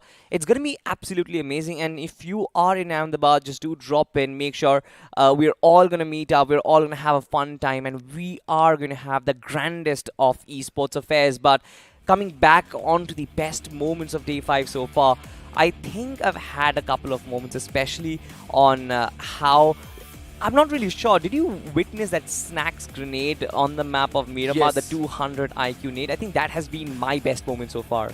Yes, agreed. But at the same time, this is one of those moments which I'm going to put in as one of the best, is where Zigod just gets inside the circle and destroys the complete squad of Elcraft, making them so weak when it comes to the overall standings. But again, this was the moment you were referring to, Yeah. where Snacks, after putting down a player, cooks up a grenade, and he forgot where the cancel button is eventually.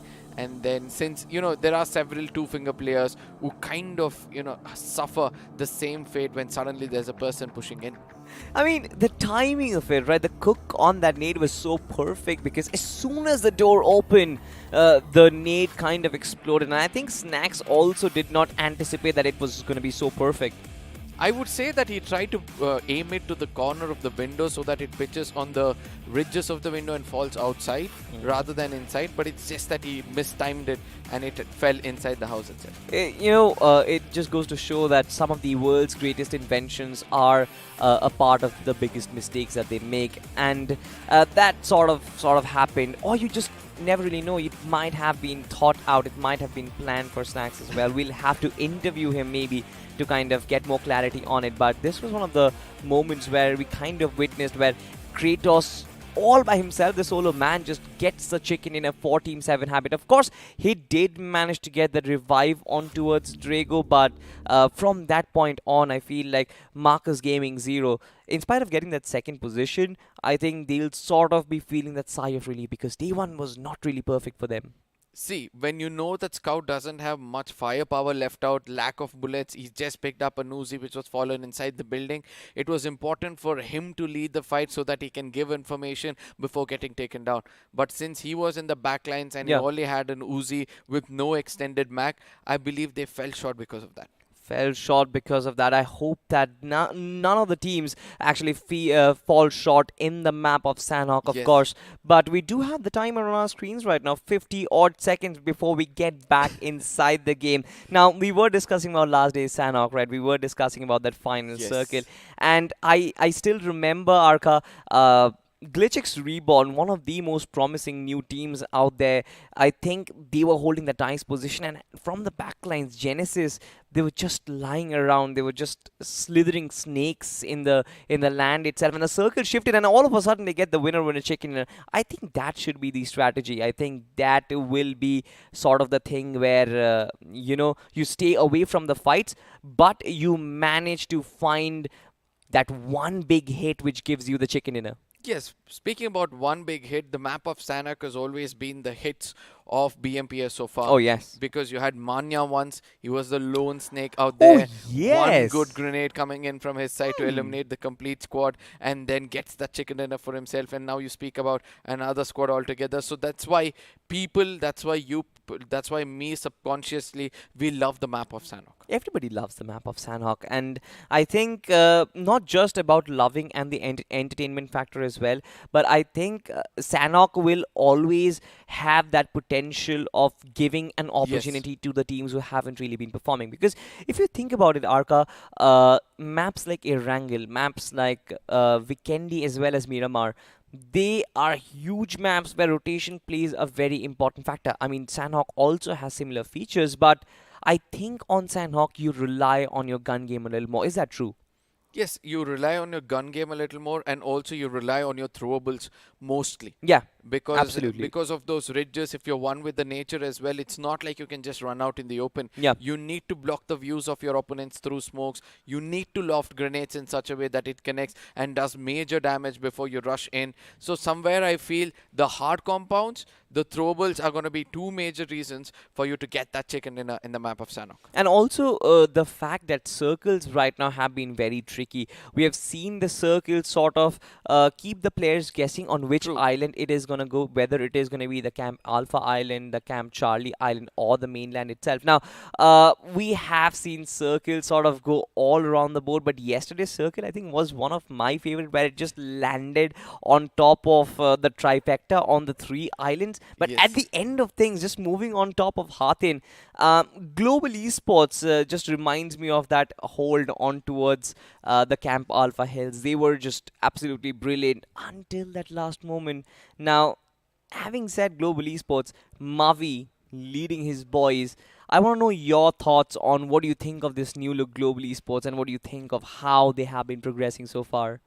Since they've been a little disappointing in the previous games which they played, I would not judge on that, because it's a young team which Mavi has got with lack of experience. In the heat of the moments, we can expect the youngsters to make small mistakes. And since he's more of the calm and composed IGL, he will use the first week as an experimental phase, and if required, he'll be able to bounce back when it comes to week 2 and week 3. So yeah, global esports, give them some time and they might shine out bright. Might shine out bright, because they had one good game in the map of Sanok. They had 11 finishes and that third Yeah. position, but apart from that, they're still looking for that big chicken. And I think Yes.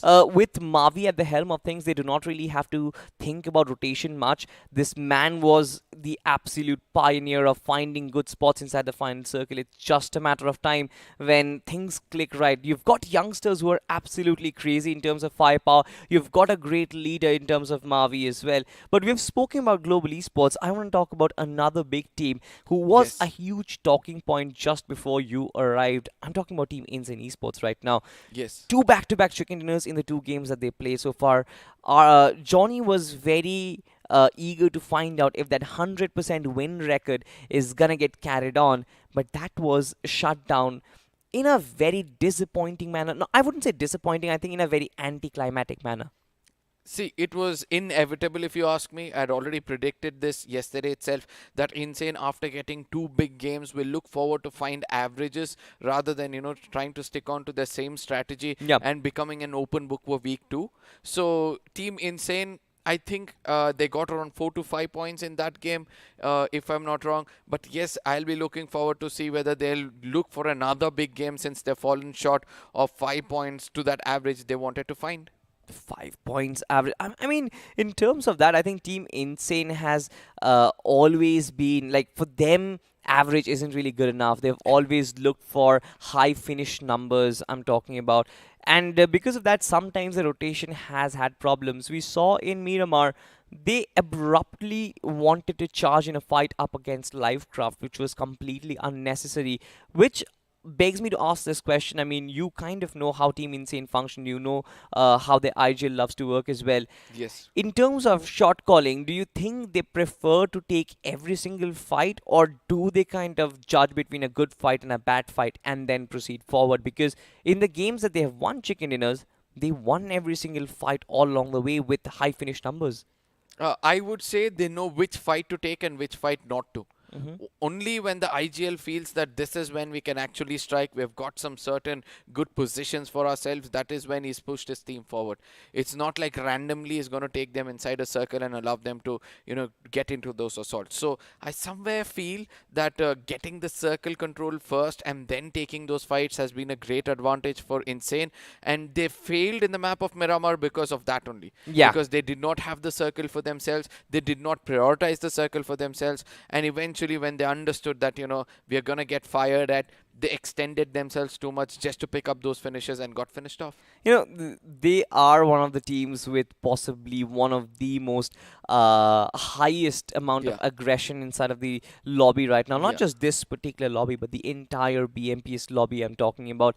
Possibly the only team who can match up in my head is going to be Team Blind. I'm not really sure if you are going to be agreeing with me on that one. But Team Insane, in the kind of position they are right now, I think they will have to sort of look at what Team Hydra did from Group Blue, getting that 100 points out of Yes. the 5 games that they played. Do you think that's possible? Do you think at the end of 5 games, Team Insane might reach that 100-point mark?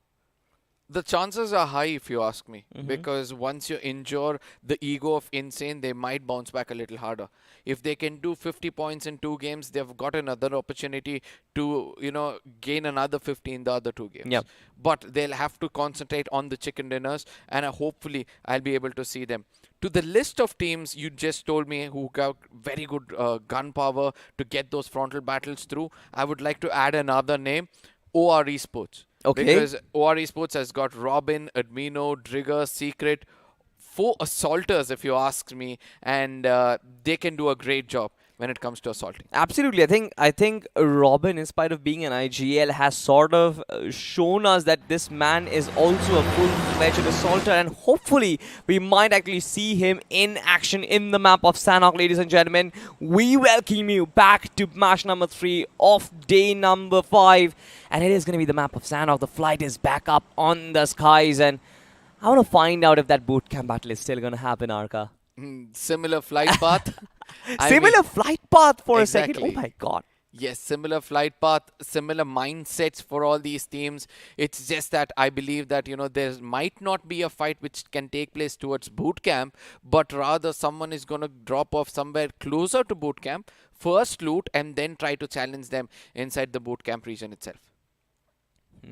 As we do witness all of these birds in the skies, it seems like Team Forest Apes, they will finally settle down into the bootcamp region, a little spread out this time, especially with Phoenix on the outskirts of bootcamp on towards the southern hill. You've got AKOP and Ash a little towards on the northwestern or northeastern side of bootcamp itself, and Cincinnati Kids have completely ignored the likes of bootcamp and have proceeded forward. Now this is very interesting, especially with the drop of the circle. I want to know your thoughts, Arka.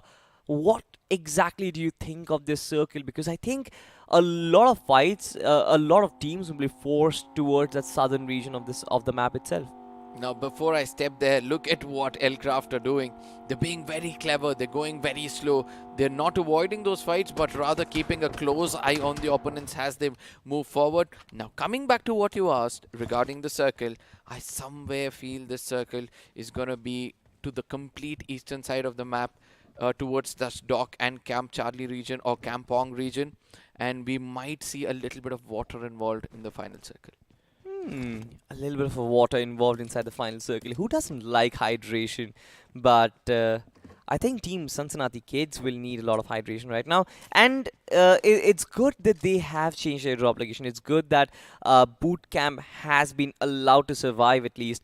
And Forest Apes, it's going to be a little unfortunate for them because the last time they were here, they were celebrating a squad vibe without losing any sort of players. But I think the team is good enough to get themselves another one when the opportunity presents itself. So there's nothing really to worry about, is it?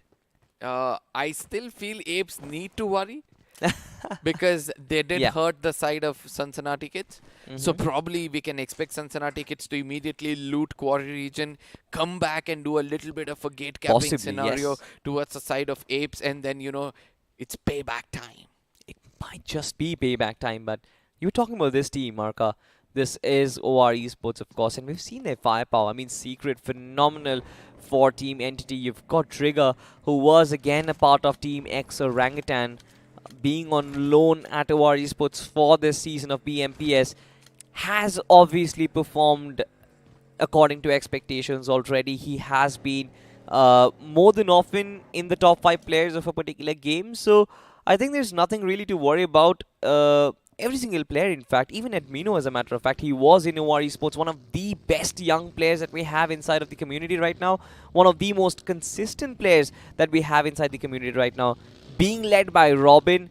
It really seems like the ideal situation, Arka, but the problem still remains that all of these players, they come from different teams and they come from different setups, and being adjusted in a new team for a big tournament like BMPS 2023, do you think it's going to work out? They have to make it work out, if you ask me.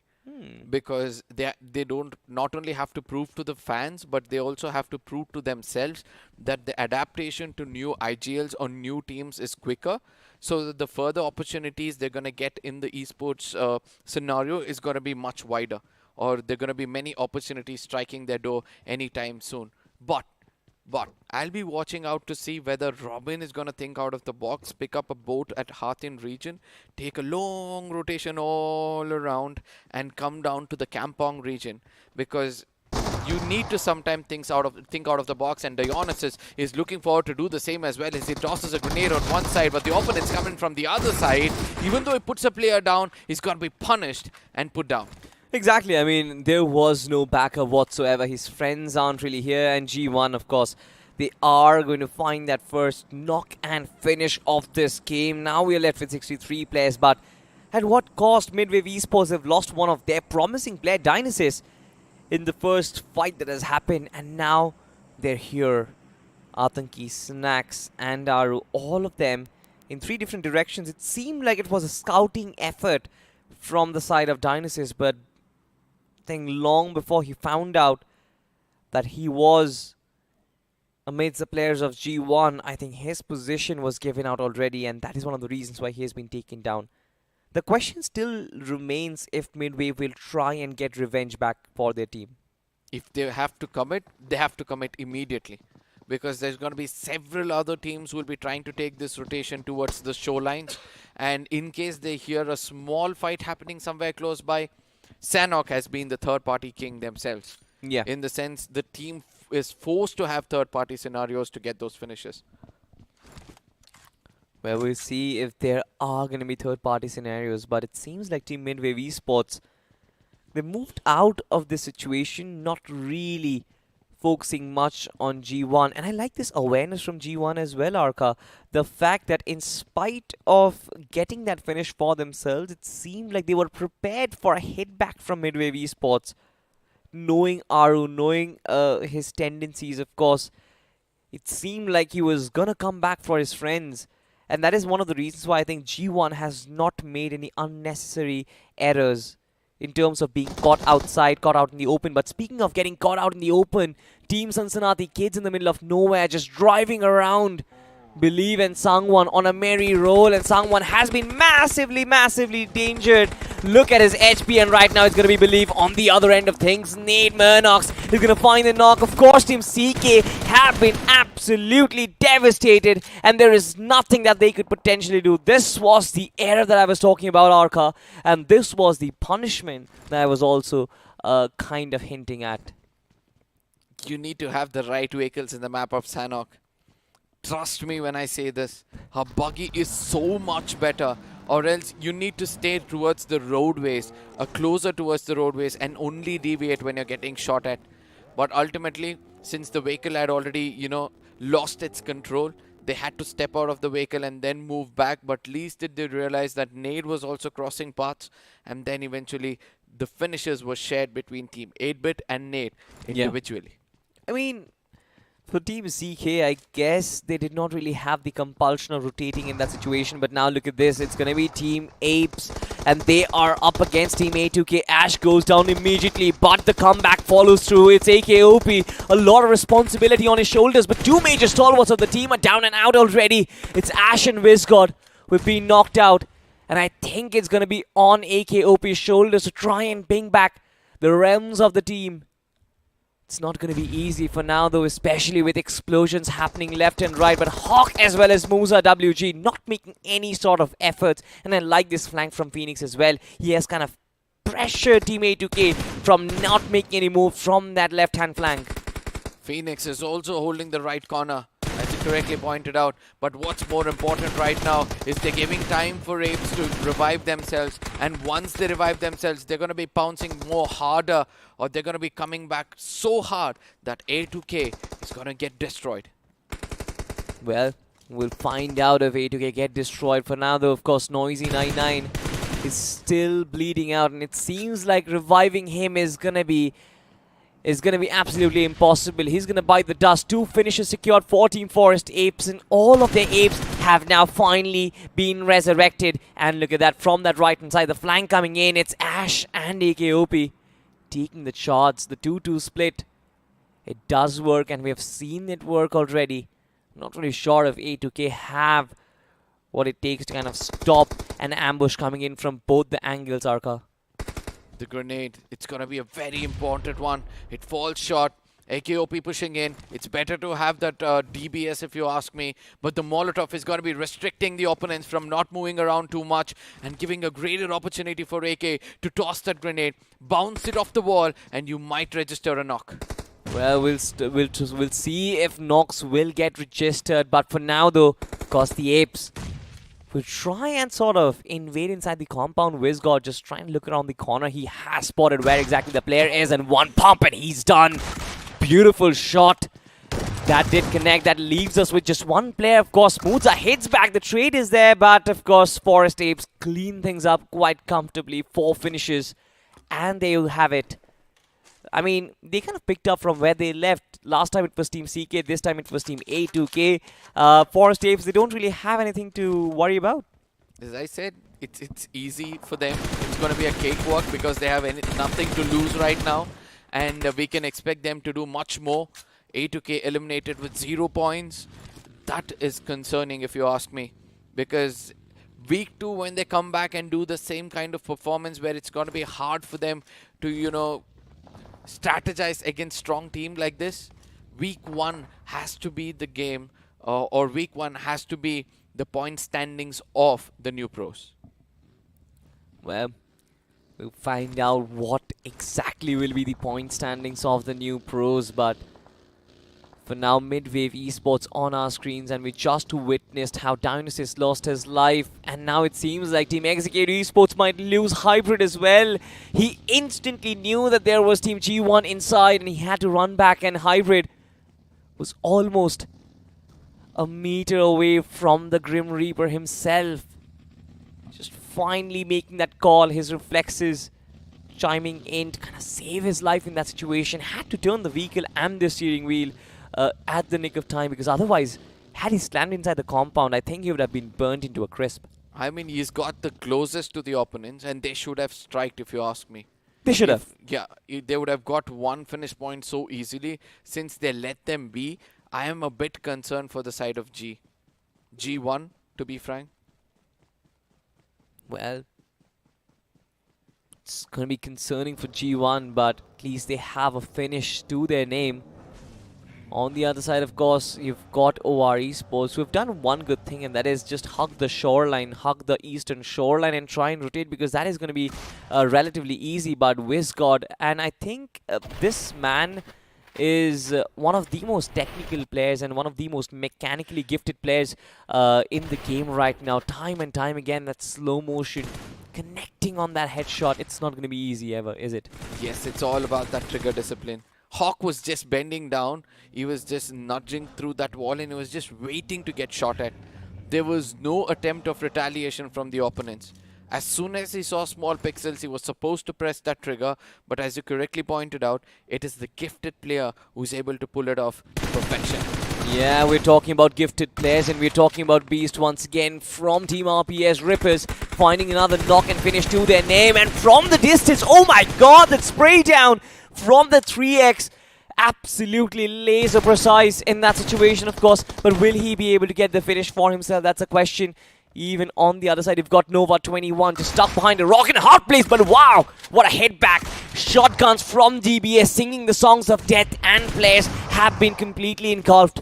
But he is under so much pressure right now. Another one for Nova 21 takes that big fall, but I think he has enough time to heal himself up. 6 first aid kits to take himself back. Team RPS just making major blunders.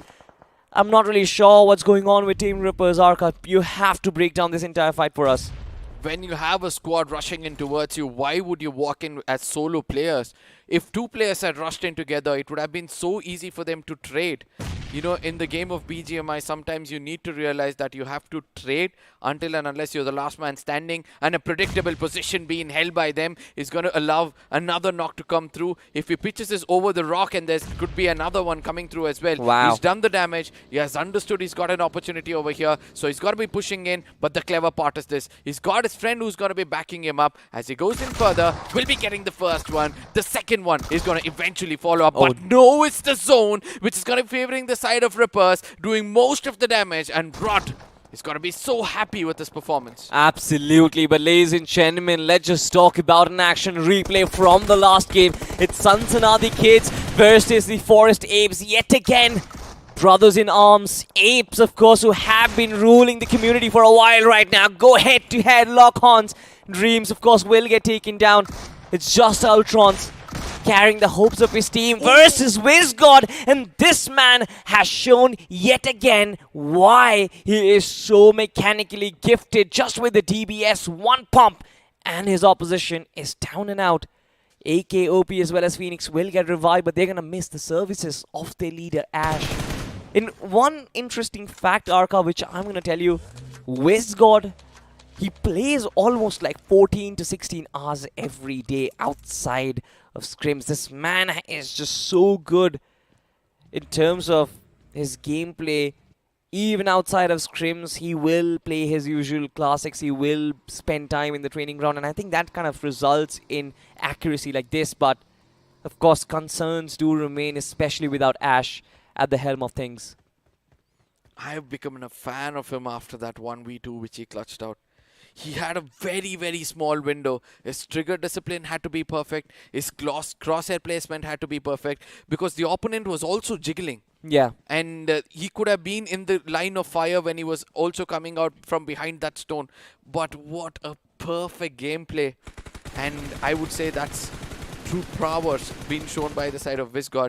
I would love to see that repeat again, but yes, there was another person. No limelight taken away from him. It was Nova, 21 from the side of Galaxy.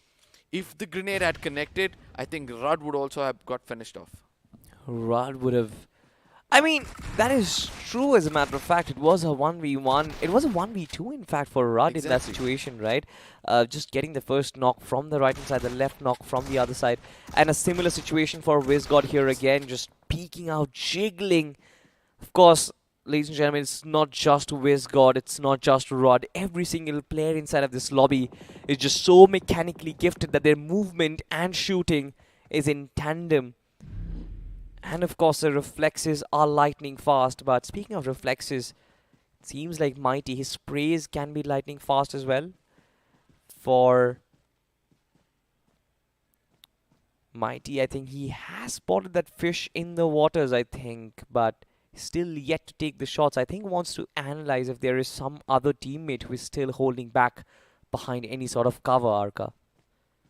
Since he was not persistent to look forward for that fish, it became a bit of an issue. But guess what? He had Juicy from the other sides to be his eyes. He gets that knock confirmed. And now it becomes much more easier for them to rip apart the side of Rippers.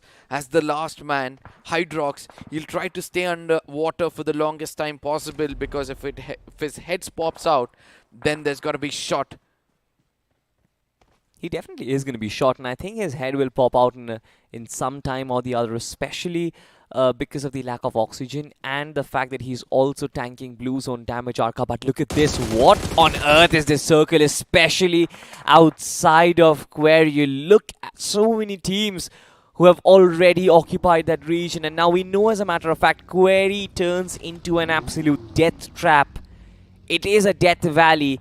And if you enter into the Valley of Death, I don't think you're coming out safe. So I think the positions which Livecraft and Forest Apes are holding are going to be the only good positions to play from. But if they are forced by the likes of Vintage or Nate officials, I think these teams, they're going to have a very tough time to deal with this circle.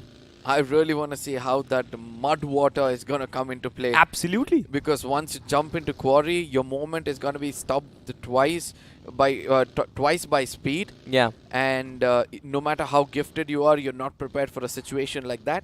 Yeah. But again, as you correctly pointed out, Nade versus Apes is going to be showing us which amongst those two have that greater advantage of getting that final chicken dinner. or the chicken dinner in the map of Sanhok.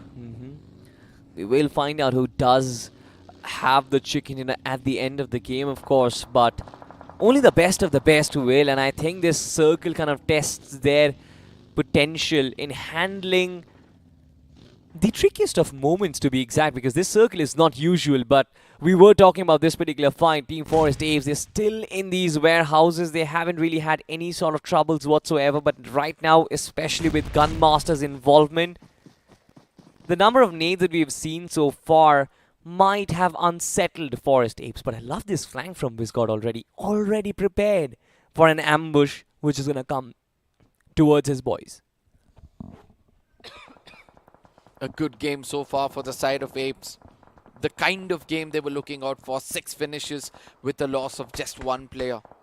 The man advantage in the map of Sanhok is always, something you need to get that chicken dinner. But still, when you have a gifted man like Visgod, it becomes much more easier for you. As he can do the heavy lifting of 2 men over his shoulder. But yes, Midwave Esports is going to be the next team I would like to look out for. They've just got 2 men inside the circle like this, Atanki and Aru. I don't see Snacks anywhere. Probably it's the heal battle, which he's trying to do somewhere far outside of the circle. Possibly. I mean, you do have the tendencies of doing the heal battle on the map of Sanhok, but from the finish feed itself, it seems like 8-Bit has actually engaged against Nade officials. Yes, 8-Bit. But they are on the receiving end of things, and Aru is not far away. We were speaking about Snacks might be a little at a distance going in for the heal battle. Seems to be in foot with Aru is IGL, and I would love to see whether they'll be coming into assault over here. They've got an opportunity to strike actually, but yes, prioritizing the circle has always been their main priority, and that's what they're doing right now. They certainly are doing that, but I mean, as of now, seems like G1, they haven't really managed to break the deadlock so far. Shots are being fired, players are trying to unsettle the opposition. You can see that cluster, ladies and gentlemen, on towards the northeastern quadrant, but it seems like it's going to be tough to actually break the deadlock. We were talking about that query circle, but the shift will take things towards live crop. They are having the biggest amount of real estate to control, but on the other side, it's going to be Team Execute Esports versus Team G1.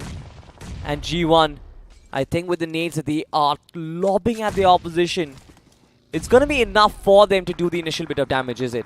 Now let's see whether that's going to be the case, because if you ask me, by the way the blue zone is eating up every single person out there, it becomes way too hard for them to take those frontal battles, and the great advantage is going to be taken by the side of OR Esports, as Elcraft have come out in the open. Might be on the receiving end of things as well, just in case OR becomes a little more aggressive. Yeah, they certainly will be aggressive. You've got Tony, the MVP, just finding that knock and the finish for his opposition. On the other side, you've got Secret up top. I think he has so much vantage point, but the shots are not being taken. It's the blue zone damage. Man still wants to be invisible, still wants to be undetected, but Robin is going to punish him. There is no mercy for pulling off something like that. And man, he had no first aid kits in that situation. It's so unfortunate for OR Esports.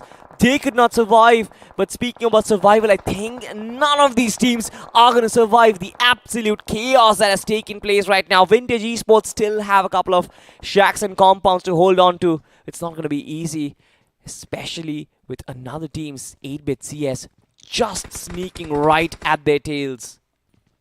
You're speaking about 8-Bit, and I'm worried a little bit about Midwave at this point of time, because they have to make it inside the circle. Livecraft, they've got a hard compound for themselves on the eastern side of the map, and nobody to backstab them. I know Rippers, Hydrox is still out there, gone in for the heal battle, but I don't think so. He'll have that line of sight against the side of Livecraft. The only team who can damage them right now has to be the side of BNT, who are now in the crosshairs of Ronak as he steps out. He already does the damage. He puts 2 players down before getting inside the circle. Can he actually get inside the circle? What? It seems like he can't, because he knew the finishes might be taken away from the zone itself. He turns around and he makes the biggest mistake of his life. Oh my god, fights after fights after fight. This is what Sanhok is all about, and this time again we were talking about it, how Lifecraft and the positioning might just be a boon for them. It seems like it's also given them finishes in tandem. 6 of them to be exact right now, and another team that's going to bow out is going to be Team 10 Esports. But on the other side, NAID officials have also taken an exit. We're left with only 8 teams and 17 players. Look at this, Team 10 from the backline, Zian, lovely little piece of shot, and Rehan as well. You've got 2 players who are still trying to survive the third-party action from Team Clue. It's going to be tough for them to kind of withstand so much pressure up against them. No, that is the end of them, as Clue is trying to do their best to finish things off from outside of the circle to make their backlines clear. But guess what? One player from the side of Ape is still alive in the name of Phoenix. And I do believe that he'll go in for the heal battle if required. Whereas Midwave Esports are going to take advantage of all these commotions, come in a bit more closer. They know the final player's location as Aru steps inside. He believes in his own firepower, but the Molotov is going to be doing the job from the side of Snacks. But he also gets knocked out because of that very Molotov coming in from the side of Atanki. Well, I mean, for Midwave Esports, I think the last hopes will be on the big shoulders of Snacks, of course. From the distance, you get to see another player getting taken down. Lifecraft, they are on a roll right now in a circle where every single team is struggling. It seems like Lifecraft, they're spotting players out of their hideout and they are executing them. Apes have been taken down, and I think Phoenix was the final player who finally bites the dust. Look at how Maverick is surviving, Arka. Exactly, 0 finishes, but the amount of finish points he's able to bring for his team is also phenomenal, as Elcraft, now a strongest player of Elcraft, down on his knees, gives a great advantage for the opponents to actually come in a bit more closer. As Jadu, the grenade has done the job. Aru again walking out in the open, doesn't realize that the blue zone as well as Elcraft will be joining hands to put them down completely. Atanki inside is going in for the heal battle. Only thing what Jadu can do right now is to make sure that he avoids the opponents to go in for that heal battle. But yes, 3 teams still alive shows that, you know, we have 7-bit on one side and probably it's Rippers. Ooh, no, Rippers have got finished off. That means 7-habit as well as Elcraft are the 2 teams right now surviving. Absolutely. Maverick, of course, in a 1v4 situation. We know already, ladies and gentlemen, it is inevitable. Team Lifecraft will get the inevitable winner chicken dinner for themselves. But how beautifully it was set up and how well did they deserve this piece of victory for themselves, because this was absolutely phenomenal. In a circle where every other team was struggling, you saw how Lifecraft kind of rose up to the occasion. We know these players who used to play initially with the tag of Team LOC Esports in last season. The same lineup is playing right now, and they are just continuing that run of form. Yes, 23 points according to me is what they've gained in this game because of the 13 finish points which they got for themselves. 28 points. 28? 13 plus 15. Oh yes, 28 points. You're turning out to be good in math. It's not. I don't really think that is becoming good in math. You need to thank your company for it. You've got 2 big brains, 2 men amongst you on the desk who's actually teaching you ways of how to do maths, how to live life. I see where Arka is going. And lovely. I think that was perfectly said and that was perfectly done. Just like the chicken dinner, of course, coming in from Lifecraft Esports. But we've also got to talk about something else which is perfect, and that is this season's Royal Pass Arca, because I've seen it and it is absolutely phenomenal. Some amazing skins, be it the Scarl, the set, or the DP28 as well. I have been absolutely loving it, and I think you are also going to love it. There is a video that we have prepared for you guys, and I think you are going to enjoy it as much as I did.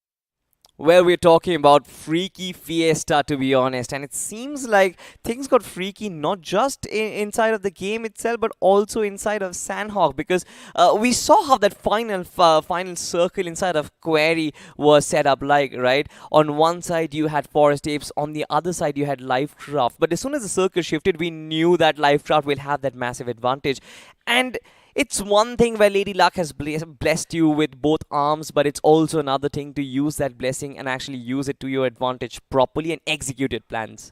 True, because if OR Esports had taken a little bit of an early rotation, avoiding that collision or a trifecta of death which they had with two other teams, Yeah. I think Livecraft would have had a little bit of a back end trying to fight a team and then trying to make it inside the circle. Or probably they would have gone with a man disadvantage, which could have been a greater advantage for the side of Midwave. Absolutely. But of course, we had so much action, ladies and gentlemen, on this map of Sanak. Let's just revise it. Let's just go through it once again, of course, inside of the highlights. And I think things started off with Dinosis making this very weird push. I don't think that was a push. I think it was a scouting mission. Speaking of weird, I think driving skills on Believe and Sangman will be weird in this case, because they were in the middle of nowhere. They did not have any business in that situation as well. In a third-party situation between 8-bit CS and 8 officials, they were never going to survive. CK did not have a good game, Arka. You were speaking about other things, but I would like to bring in some brilliance over here. It was Nova first who did some brilliance of 1v2, and then we had Rud. Look at that. First took the fight on the right and then on the left.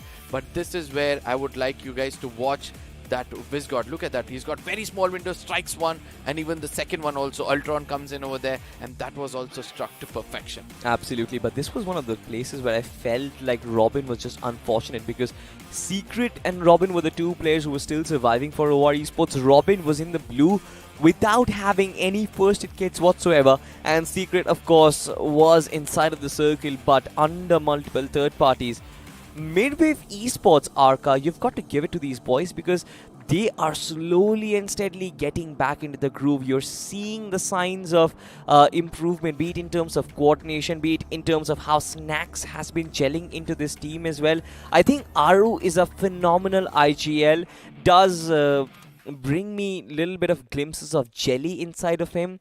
Obviously. And I think that Midwave Esports, if Aru keeps on progressing and if this team kind of keeps on progressing, this is one of the contenders for the grand finals.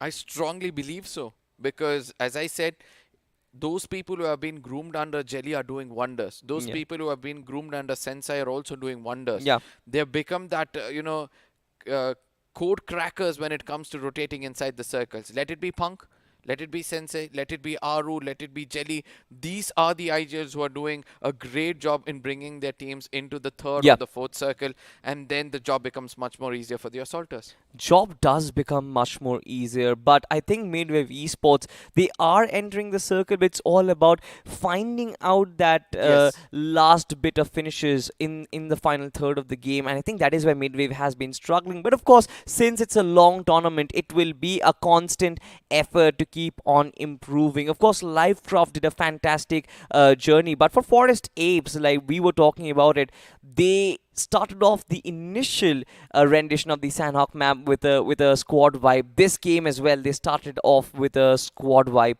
I think today the game plan for Forest Apes was simple: to try and go aggressive to make up for the points that they lost yesterday. So I still feel they're trying to find an average of 15 points in all the games which is left out for them. 3 games of 15 points is 45, Yeah. which will allow them to be in that 20 to 15 pointer when it comes to the bonus points. So that Yeah. is what they'll be aiming at with the 2 bad starts which they had. But yes, in this game as well, they had 4 finishes early on, and then I think they executed another 3 to 4 before Yeah, they went down. exactly. So 8 finishes what they've got with decent possession points. As I said, 16 points I do believe is what they carry.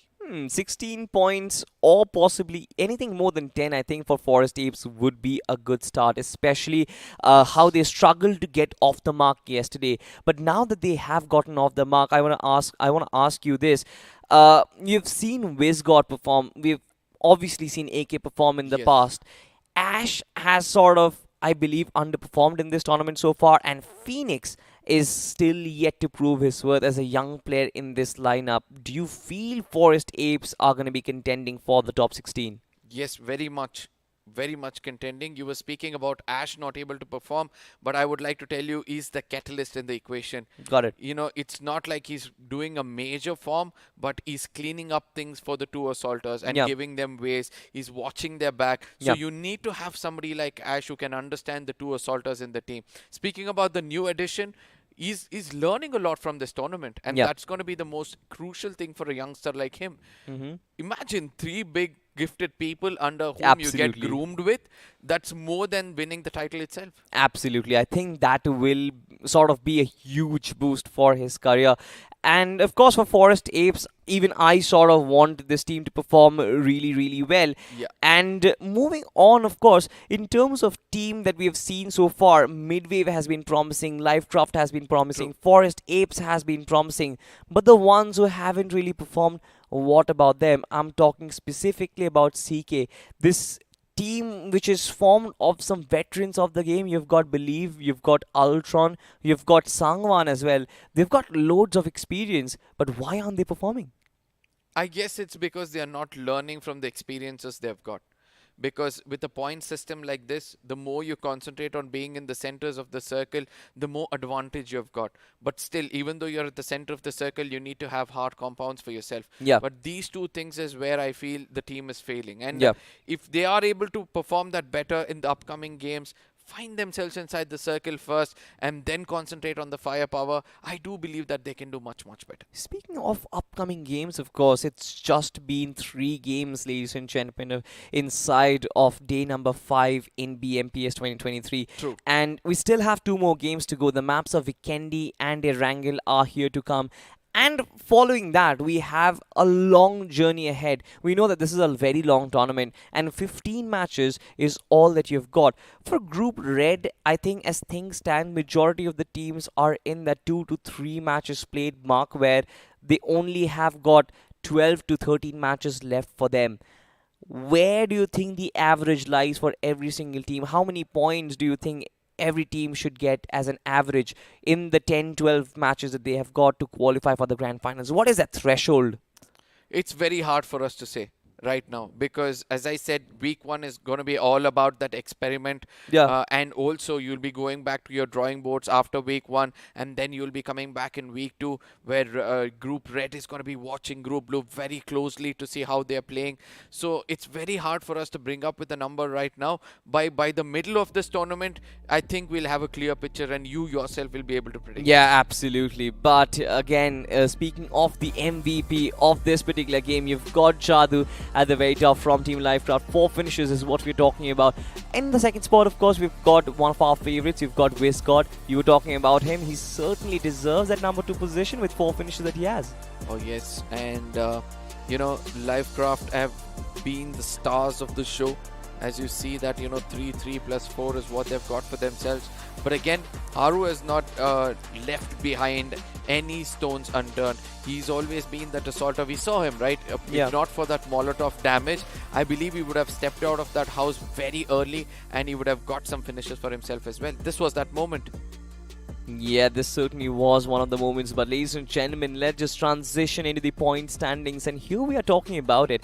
Livecraft, a massive game for them. 13 finishes, 15 position points, and 28 total points to be exact. You've got Midwave constantly just proving their worth right now. 18 points as an average. It's a phenomenal outing, especially and even for 7 Habit, as a matter of fact. Vintage yesterday had 2 great games. They did not really get a chicken dinner, but they were constantly at the very top in terms of position points, and I think they're doing similar stuff, but they've got a lot of finishes for themselves. 14 and 12 for 7 Habits. This has been a fantastic outing, actually. Yes, for Vintage, I'm pretty impressed by them, but Rippers out of nowhere get 6 position points and 3 finish points is also decent outing. But CK, we already spoke about these teams, CK, GLY, A2K and G1 as well. These are the teams who need to find themselves a little more composure when it comes to those frontal battles, and I think they'll be doing much more better. War Esports, they threw the game if you ask me, Yeah. but hopefully they'll be able to pick up from the very next map they play. You know, for OR Esports specifically saying, I think this team, their rotation and their attempt was absolutely brilliant. They hug do the eastern shoreline completely and trying to rotate inside. But I think as soon as the circle entered inside, as soon as the circle sort of shifted away from the shoreline, this team just did not really know what to do. And at times you see glimpses of the disconnected nature that I'm talking about. It does not feel like a team right now. It feels like four individually good players are playing in this lineup.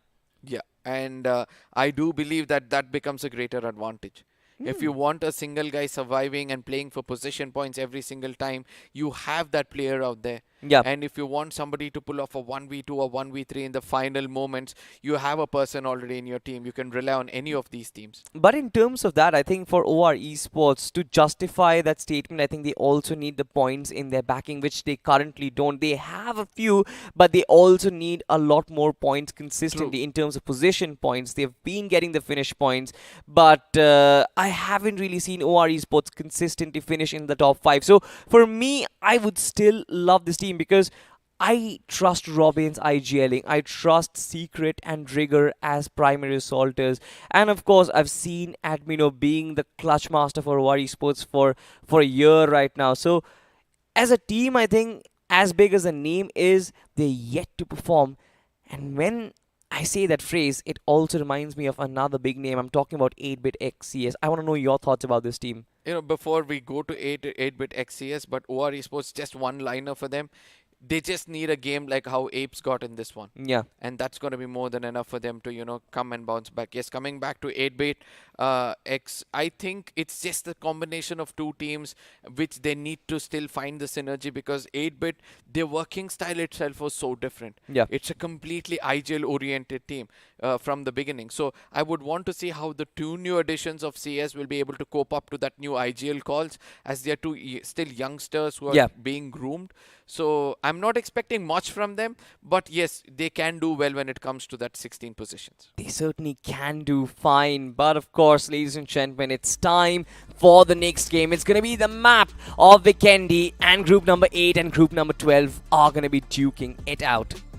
Oh, group number 8, we have TWM coming back, one of the Wounded Lions. They need to perform well. GE is also going to be one of the other teams who would want a big game out here, as Godlike will be looking out for a decent run, if you ask me. An average is what they'll be aiming at as group 12. Now we're going to have Mayur Gaming, GS, Burnex Official, Invisibles, Team Mayhem, DH. And with the kid out of the desk right now, I'm going to have a man come back. Oh, wow. And yes, I guess you heard the answer of Salty back then. Yeah. But before we step into the serious notes, I would like to, you know, ask you one question. What did you feel about the previous game? I mean, it was an exciting one, and of course, it was the last game for Midway when their group 10. So they definitely tried going all out, but unfortunately for everyone, that wasn't the case. But you guys were right about one thing. Vintage, that team is very impressive, consistently making it to the top 4 of every single game they play. Even in the last one, they were in the top 3, and I think Vintage might be one of those teams that will move in the upward trajectory today in the overall rankings.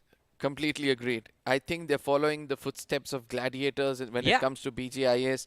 You know, be in the top 3, top 4 every single time, and then one good game. Even though it's at the second position, just make sure that you have so much points that you win the trophy themselves without any chicken dinners. Exactly. That is much easier job than winning games back to back and consistently running after the chicken dinner. Even if you can finish in the top 4 one way or the other every single game with 7 to 8 eliminations, that gets the job done. It gets you across the threshold, and right now priority number 1 for every single one is somehow be in the top 16 at the end of the 3 weeks. Yes, that has been the case, ladies and gentlemen. Next, it's going to be the cold deserts, if you ask me, because it's no less than that big spaces which Miramar also carries. This map itself is very big in the cold regions of Vikendi, which is going to be starting off anytime soon. But before we step there, we know the ritual. Just in case you would want to see 3 teams inside the final circle fight it out, which are the 3 teams you would love to see? I wouldn't like to call this predictions, but it's just that the intuitions of casters. Yeah, I mean, I won't call it intuition as well, because the team name I'm about to take has underperformed in the last 2 matches they played. Team Psych, of course, hoping to see them bounce back. Along with them, Global Esports. I mean, yesterday an off-map of Sanok, it was a wonderful performance, but unfortunately we didn't get to see what Vikendi looks like like from their side. But considering this is also an off map and it's slower paced compared to Sanhok, Global Esports, if they get a stable footing, maybe we can see them make it to the late stage of the game. But it's going to be an exciting one for sure. That is guaranteed. Yes, I would like to add another name before the big bird the hits third the one. sky. That's going to be godlike because they are trying to maintain that momentum of putting points on the table. But ladies and gentlemen, you know what time it is. It is time for us to hit the skies. As the big bird hits the sky, the flight path starting all the way from the northern eastern side of the map near Trovo.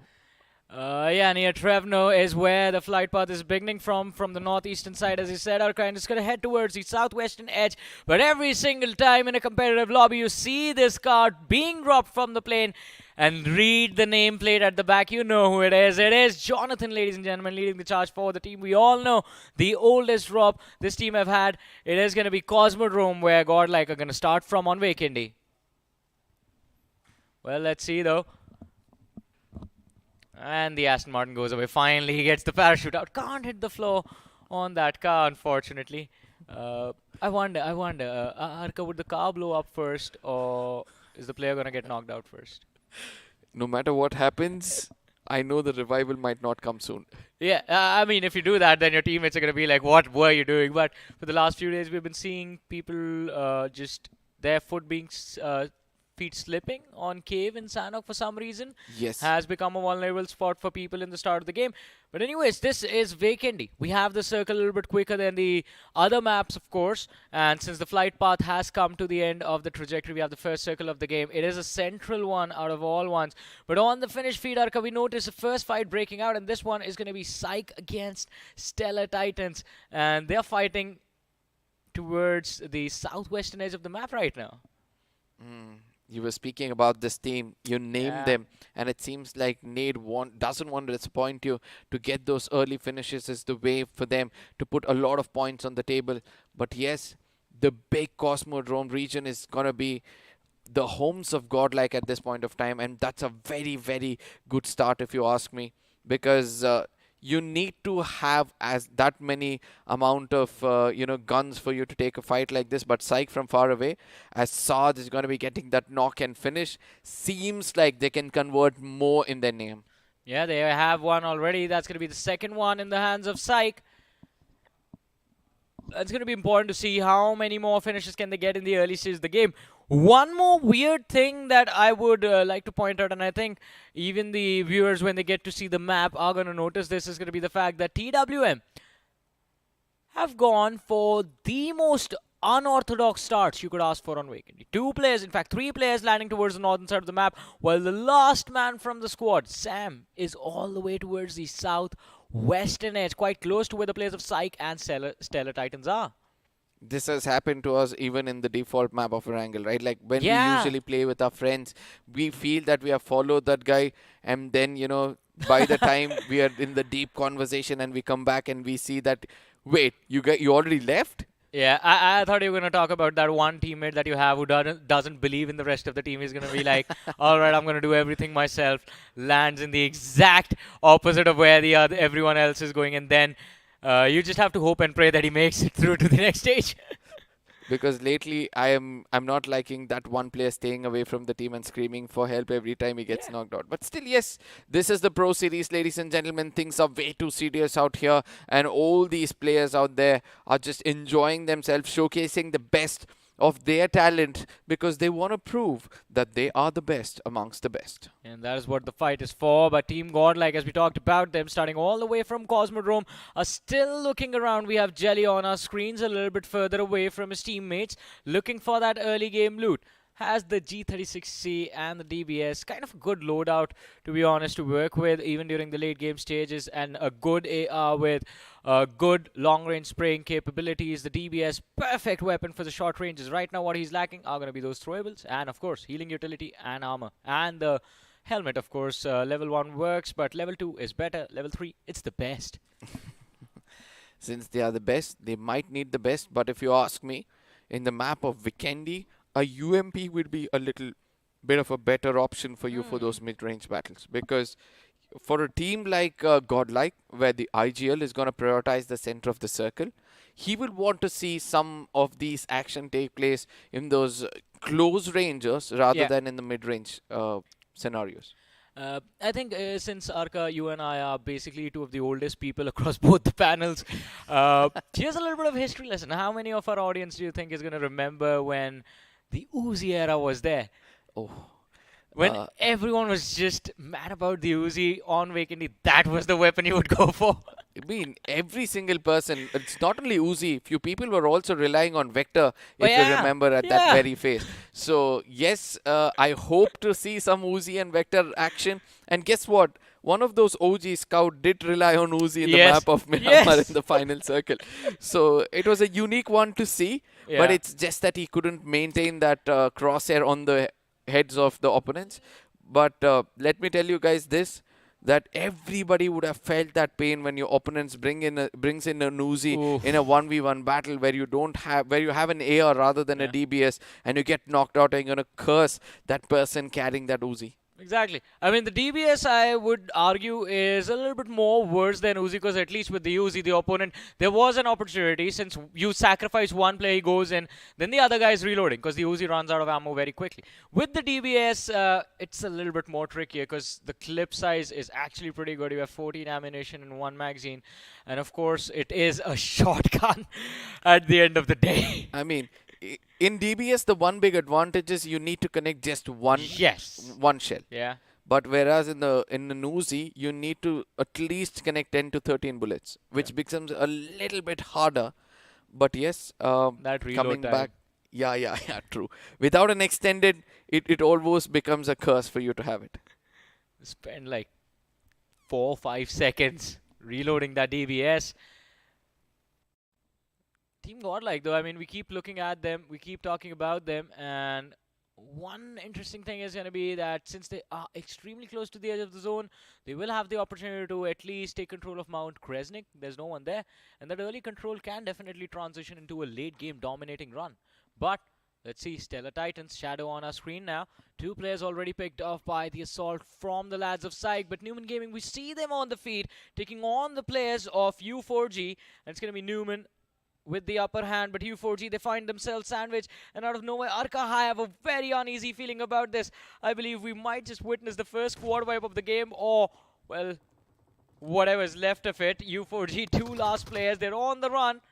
Warrior, he was there right in the nick of time to provide ample cover for his teammates, but since it is a reset opportunity that United for Glory is looking forward to, they will still be on the run, looking for a safe haven, looking for some cover they can work with. In the meanwhile, the Mayhem, they're going to be happy about the fact that they did not lose a single player in that collision. The one man that was knocked out has been brought back into the game, and the team is going to be prepared for the assault that lies ahead of them. Codex. Yeah, I mean, not a lot left for him to do. And just fall back, recover. His other teammates have already gone along their merry way, already rotating towards the other compounds.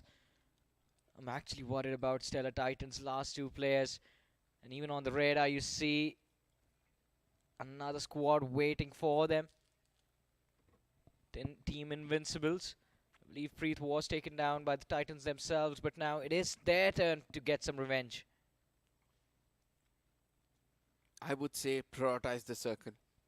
Yes. Forget about all these small wars you have to be involved in. I understand that these battles sometimes gives you those one or two finishes, which it's going to be important for you for the later stages of the game. But in a map like Weekendy, if you have the circle control for yourself, you can rake up double the amount of finishers you're looking out for in small battles like this. We hardly ever see a team that was outside the zone for a long time win a game of Weekendy, and that is because of how non-existent the circle shifts are. It's central shifts most of the time, but it is still stage 1, ladies and gentlemen. And here's the wall of death that has engulfed the players from the side of Stellar Titans. And now, in a few short seconds, the players of Invincibles are going to be taking damage from the blue zone. At the same time, let's not forget there was another team playing from the southern half of the map. The players from the side of Global Esports, who are just a little bit north of both of these two teams. And they're going to try and gatekeep the teams, I believe, from either Dino Park or Abbey, if that can actually be an opportunity for them. Let's see whether that's going to be the case, as you know, there's going to be some more interesting aspects of this game which I would like to witness, especially towards that Mount Krisnich region, where near the drop we are able to witness that there's just no team around that region, and still that is where you would want to be in a circle like this, as T87, or I keep mispronouncing them for some reason, but yes. It's getting a little difficult to see in the distance. OPXHV, yes? Yeah, I was just saying, it's getting a little too difficult to see in the distance, since we are getting there, aren't we? Very much, very much. OPXHV. You know, two big teams coming hand in hand Yeah. for the Pro Series, but the big problem occurs is for the casters. You know, suddenly when we'll have to pronounce their name or take their name, we just stop ourselves at OP. Yeah, I mean, It becomes easier for us to. it becomes a little bit easier, but also I feel like OP, I mean, in the reference of gaming, means overpowered, and so far the team has put up decent numbers on the board, but we're going to see if that high voltage, high octane action is also going to be delivered to us soon from their side. Hopefully in this game is where things turn around, but this is just a standstill. It's a 3v2, and still the players of Invincibles, they are being extremely careful about how they want to take on the players of Stellar Titan Ghost. He is the man on the flank, and Shadow is there indoors in the small little factory. Rango has 2 nades to work with, 3 Molotovs. This is a lot of utility on one individual.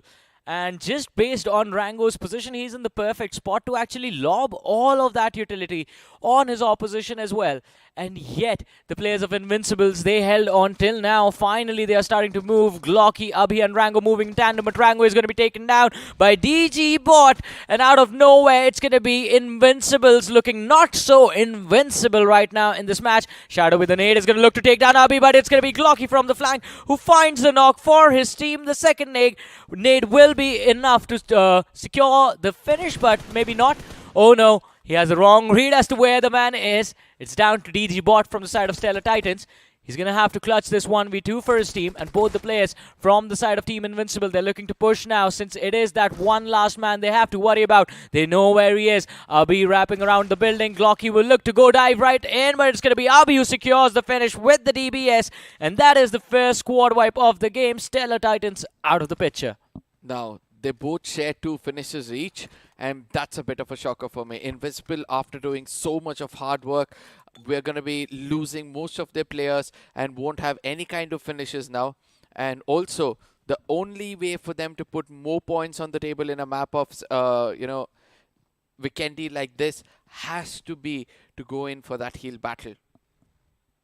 As in the northern side of the map, I'm kind of wanting to see how Godlike is going to play this game. They're playing it so safe. They're so happy that nobody is going to be contesting them anywhere. It's important for us to see how many of those drops they're going to get for themselves. Because that's going to add on to the firepower. Exactly. I mean, every single drop, if it's just perfect, imagine, I mean, you get something extremely nice, especially during the late game stages. I think the replenishments of the armor and the helmet is something that everyone looks forward to, but I'm looking forward to this. Growing strong. We saw the amazing round yesterday, the 19 eliminations and the chicken dinner on top of that in a single match. On Vikendi, the opportunity is going to be there, but Eclipse trying to be a little bit cheeky. Wanted to get an off angle from where he could spot out the players of DH, but unfortunately they are extremely far away from Growing Strong's position. At best, Growing Strong will have an opportunity to just gatekeep the players if the zone shifts upon them. Let's see where it's going to go, though. I mean, there's still about 20 seconds before we have that shift. Johnny, I almost thought that Johnny might have got into a fight all alone. Yeah. Because Jelly's rotation was so good that, he almost went close to the side of OST, but ultimately, he was clever enough to somehow traverse around that region. But yes, the way Johnny is holding off to that hard compound so close to an opponent, he's got to be intrigued every single moment to just step out of cover. They've got the right kind of ammunition. They've got a lot of first aid for themselves. They've got all 4 men standing. And Johnny is going to be like, Jelly, just allow me, Let me pick up one or two, please. Let me do my thing, man. Please, please let me do my thing. And he's not alone, though. I mean, Aditya is there Yes, to back exactly. him up right next to him. So it's going to be an interesting scenario if Jelly actually allows them the freedom. But I think Jelly, knowing him, he usually wants to be the one who takes the brunt of the force, the brunt of the assault from the opposition upon himself, so that his teammates are much healthier to finish off the fight. And that leads me to believe even in Weekendy, they're going to try and see the best possible way to engage. Jelly is going to look for the opportunity. The team is going to wrap things up. But let's talk about Hub Esports now.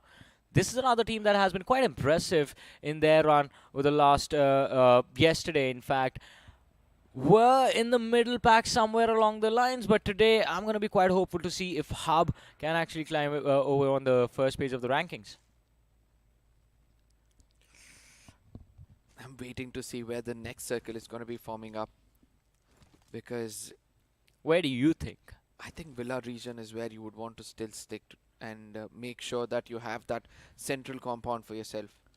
Yeah. OPX HV. This is the team who's got that prime position, and what Clutch God is thinking for the side of Newman is also pretty clever, if you ask me. He's not far away from his teammates, but yet he's close towards the side of OP, and he's making sure that, you know, in case a rotation is required to that region of Villa where the circle might be forming up, he's got some hard compound for his teammates to, you know, come and conquer. Well, it's going to be a tough job for him to pull off, but nothing in a game of BGMI is ever easy. Again, a recap of how we started this game of Weekendy. An early drop clash towards the southwestern part of the map, resulting in Stellar Titans getting eliminated. Points picked up by Psych from that fight. Points picked up by Invincibles from that fight, but Invincibles also lost 2 players in the process. U4G dropped 2 players in the early stages of the game. Apart from that, not a lot of action. But I think a fight might break out here soon, even though all 3 of these teams are inside the circle. If the next shift is away from them, it will force the players of U4G and Burnix to duke it out amongst themselves, see who survives. I wish the production could provide us the map feed so that we can explain the position of Godlike right now. It's so Right, unique. there they are. Yeah, it's so unique because they're at the equal distance from one another with a lot of topography for themselves. Oh. Surya trying to extend himself too much, and anybody who's under the influence of Jelly would do that. Just randomly fire at that person to make sure that this is not where you want to come in and, you know, be involved yourself in. It's just a courtesy call to the opposition. Like, hey, we are here. Stay away. That's what the players of Godlike were doing to MG. But MG, I think these lads also wouldn't want to stay away. Mayur Gaming, previously known as MICI, and one of the most historic moments of BGIS was, I believe it was Sanchit and his heel battle chicken dinner Yes. on this very map. So big things can be expected from this team as well. And we're going to be hopeful that we get to see one of those amazing moments again. I mean, since you've already spoken about a heel battle possibility, why don't we try to see which of those teams have got first stage for themselves? Oh, yeah. MG right now, as you told Mayur Gaming, I can see Kunal has got 3 for himself, where his teammates are just following him up, and they're getting that control of that eastern side of the map where no team is present apart from the side of Godlike, who are continuously trying to keep them at bay. But Godlike, even they will have to refocus themselves. They are getting all of this information. Z-God looking in the surroundings, following those sound cues, following those vehicles whenever he sees them. They want to stay focused on the players of MG as of now, because that is the only team around them. Everyone else is present towards the western or the southern side of Team Godlike. And even MG, they've gone for a wide rotation from the eastern edge of the circle. They're going to try and breach the zone from the eastern shoreline. But here we have TWM against 2 Invincibles. Abhi knocked out. Glocky, the last man with the DBS. It's not going to work out against the 4 players from the side of TWM. An easy finish secured, and another squad wiped from the map. Ninzi coming back to his form. We saw that, right? That close range and suddenly dropping down on his belly to get that finish. The prone position. Oh, I just loved every bit of that fight. And I really want to see whether, you know, TWM will continue the same kind of form. throughout the day, or at least in this map. The only thing I'm worried about from from TWM's perspective is the fact that Arka, they've had a slow start in this first week, and we know how intense this competition is about to get, especially all thanks to the bonus points that are added to every single group at the end of their play week.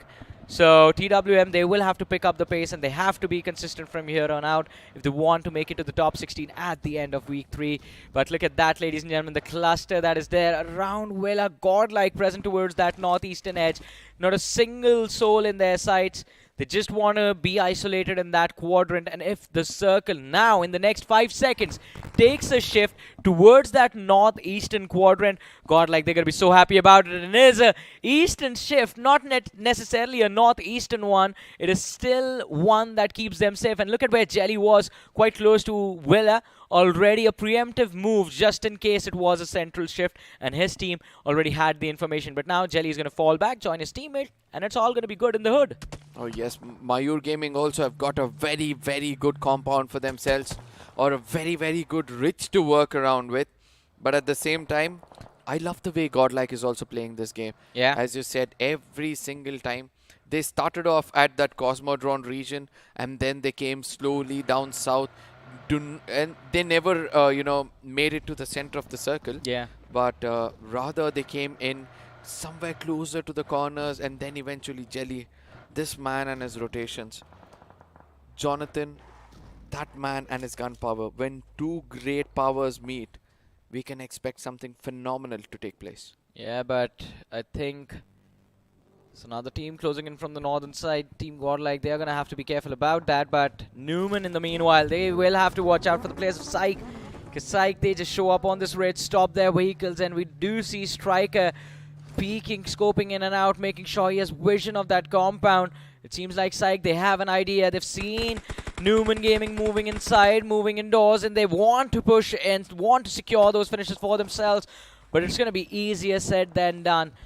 An indoors push. In the meanwhile, though, MG under 5 from TWM. GS going at it against the players of Downhill. And Psych, they are being pushed by the players of Global Esports from the back line. Ninja Boy taking a lot of damage from Orzi. But Orzi runs out of ammo on that M4. He's going to have to fall back now. Two of the players from the side of Psych already down on their knees. Striker and Saad knocked out. Orva and Orzi, the dynamic duo, as you call them, Arka, are all that remain. And Global Esports with that high ground advantage. Will they be able to clutch the fight? I don't think they even need to push, because from the flank is where the players of Psych are going down from. Orzi, the last man, just went down to the blue. I mean, I just don't know what happened out there, but Mavi's rotation, the final moment, the way he was able to come closer to all those players was phenomenal. No. But again, from somewhere far away, we are able to see that, there are several other players who are watching this fight take place. And they have started to fire. GE in deep troubles. Mavi and Beast are the only two men right now standing. And they'll have to find themselves some hard cover. Orzi looking for those first aids. Last one on him. Does he find a few in the crate? Well, he finds smokes. And that's it.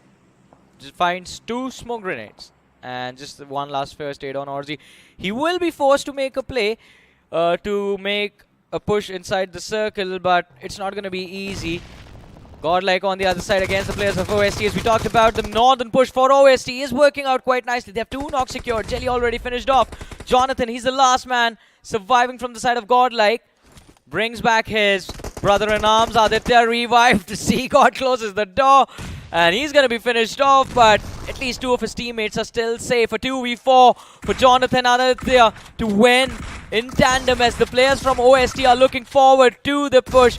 The shotguns, we hear the commotion. Aditya knocked out with an 8. Jonathan, he's standing in a corner and doesn't even have the chance to peek. A perfect angle coming from the side of Devotee as he secures the finish. And Godlike, they're going to be forced out of this match. I don't know how come Godlike played it so defensively when they've got one of the best firepowers. Trust me when I say this, when I saw Jelly knocked out, I really thought that they'll be able to come out of that cover. From the beginning, they were trying to play it as safe as possible, but eventually that safety backfired as Godlike have now got finished off. But somewhere far away, that opens opportunity for the other teams to get this chicken dinner. as this was the moment. Look at that, Z-God gets finished off, and the two players from inside of that building, all they could do is just walk into the crosshairs of Devotee, who spiritually sent them to another realm. Yeah. I mean, Devotee bringing down God. Oh wow. Sounds like a good novel. Oh yes. We talk about novels and it feels like Newman Gaming looking to write their own story on that southeastern edge under heavy fire right now from the players of Growing Strong, and they're getting very eager to take this fight as well. Newman now making a run for the zone for safety in the center of the circle, but it's going to be a challenging one since they are surrounded from every single direction. They have Growing Strong up north, the players of Burnex down south, and of course it's Team Mayhem who are causing mayhem in the center of the circle, the only team to be playing from the center. Yes, and the only team to be holding a perfect, position to get that chicken dinner for themselves. Clutch God, he'll have to do some wonders with his teammate, because right now Shadow and Clutch God, yes, they both have the perfect synergy just to make sure that they'll be getting as many finishes as possible. But the big problem is they're lying out somewhere in the open. Even though the smokes are coming out, it's going to be the grenade which they'll have to avoid. Apparently, we are able to see that GS now, Growing Strong, picking up those vehicles, might rush in towards them if necessary. Well, let's see. Clutch God already on his knees. Shadow OG right next to him for the revive. Whiskey needs to be careful. His position is compromised from the flank as well. Constantly on the radar. You see the players of Growing Strong. Clip after clip, mag after mag. They're emptying it out inside the smoke just to see if they, for how long can the players of Newman survive. In the meanwhile, though, Faith needs a revive of his own. His teammate Godbot in the front line is doing a phenomenal job dealing and dishing out a lot of damage to the opposition. Look at him go again. Goes for the peaks. Is looking to see if he can secure one more knock, but it's going to be the players of Mayhem who are finding the openings. And Newman, they're down to the last man in the distance. Besky. Godbot doesn't know where he is exactly. It's not going to be an easy game for any of these teams. Nobody has the circle control. It's just that OSD on the northern side of the map, they're just staying away from all the commotions. But once they make it inside the circle, there's a small mountain region inside the circle. Oh. I do understand that. But yes, Mayhem, since they've got that hard compound, they'll have to damage every single team out there to have a fighting chance in a circle like this. Yeah, but Mayhem, they need to be careful. They are in the midst of it all. They have another squad towards the northern part of the map in the form of OST. Oh, GS, they're finally starting to fall. Godbot from the backlines is going to be taken down by Max Cash from OPHP. Where did he come from? The solo survivor sees two more players in front of him. He's going to try and see if he can heal himself up first, but his information is already compromised. Sparky Eye needs to be careful along with Faith. And here it is, Max Cash going for another spray. Secures the knock before he can secure the finish. He's going to be finished off as Faith is the last survivor from the side of GS. And he's going to be the last survivor from the side of GS for a long time, for a little while more. OPHV in the meanwhile getting eliminated. And we're down to 5 teams, 16 players. Now this is where GS are kind of injured, and it's important for OST to finish them off. Yeah. Because in case they don't and they concentrate too much on the side of Mayhem and Burnex official, the story can be way too different. Yes, Devotee is going to loft another grenade towards the side of Burnex device, putting him down. Now it's going to be the throwables. From all look and corner, we can expect some carpet bombings to start off. Look at that, the finish field is filled with grenades exploding here and there. But the only team with the right projectile might be walking away with that chicken dinner. Yeah, and as of now, I mean, it is going to be OST in the control of the circle as far as that is considered. But Mayhem, they have an opportunity to secure and in fact take away that control from the players of OST, all thanks to Faith from the side of GS, who has gone ahead and finished off one of the players, securing a few knocks. Takes down Outcast as well.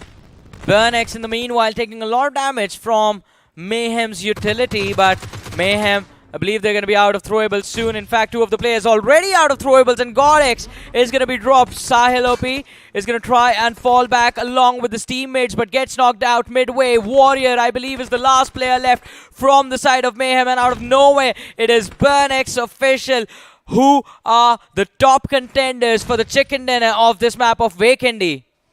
If you're speaking about Burnex official, I'm more worried about Growing Strong from the other corner. As you can see, they're lofting grenades after grenades against the side of OST. They've still got 2 men standing. Look at that. Godbot got another one. Adi's down on his knees. And I think they've eliminated the side of OST. Can now make it inside the circle. Stay away from the crosshairs of everybody else. And probably pull off something great. But guess what? Burnex official says, I know your location and you're going down. A little bit of an overcommitment and a little bit of distraction from Warriors. And Burnex official, they had the perfect opportunity to shut down Faith. But now Warriors, he is going to come under heavy fire, and that nade dishes out so much damage. He's down to around 40 HP, not even 40, 30 HP. But if another nade drops, that's going to be the final one in the bag. And Godbot from the side of Growing Strong, second last first aid. This now is going to be the last one he has made it into the top 4. If he breaks into the top 3, that is a 20-point game for the players of GS. Looking for a few extra points, secures the knock, is looking for another one as he has run out of healing utility. 2 nades in the bag, lob both of them before you go down, but now Godbot gets finished off by the blue zone. Warrior, playing like an absolute warrior himself, has closed in quite a lot of distance, all thanks to the distraction from the side of GS. On the other side of the ridge, the players from the side of Burnex are waiting. Switches over to the EBS. Might not have been a wise call, but still tries his level best in the backline. So another team fell, and it was Burnex in the end who are there for their win on the map of Vikendi. An impressive hold just on the other side of the ridge, and they just waited and waited for the other teams to fight it out. When it happened, Burnex was like, all right, thank you for the chicken dinner. I mean, OST was the only team who got so many finishes for themselves. Yeah. Whereas the rest of the teams have got around decent 3 to 4 finishes. So the match standings are going to look very, very different right now. And the overall standing is still going to remain as close as it can be for the next day or the final day for Group Red. Everybody were telling that Group Red is turning out to be so aggressive. You know, this might be more of a group which is a weaker end compared to the blue one, but look at how the points standing are. Yeah. It's going to speak for itself and shut down those credits. I mean, in this group, one thing that is different is that you see the experienced Yeah. teams and the experienced players take a massive hit and be on the wrong end of the stick a lot of the times. I mean, the Yes. young players, as you call them, the new pros, are stepping up so nicely when the moment calls for it. True. And I'll be looking forward to see how well they'll perform in the upcoming weeks as well. As Yeah. I said, they need to have a proper back-end team who will be making sure that, they give the right kind of stats and strategies for the upcoming weeks, which the new pros Yeah. might not have. You have to be a little bit creative. You can't just expect to do the same thing again and again, expect different results or a better performance. If you are being default, it's very easy to read you. It's very easy to predict what you're going to be up to. And that is, ladies and Yes. gentlemen, why we keep saying, don't be default, don't be default. And when we talk about that, we don't just talk about your gameplay. We talk about your looks and aesthetic inside of the game as well. So here it is, ladies and gentlemen, don't be default in BGMI. Let's have a look.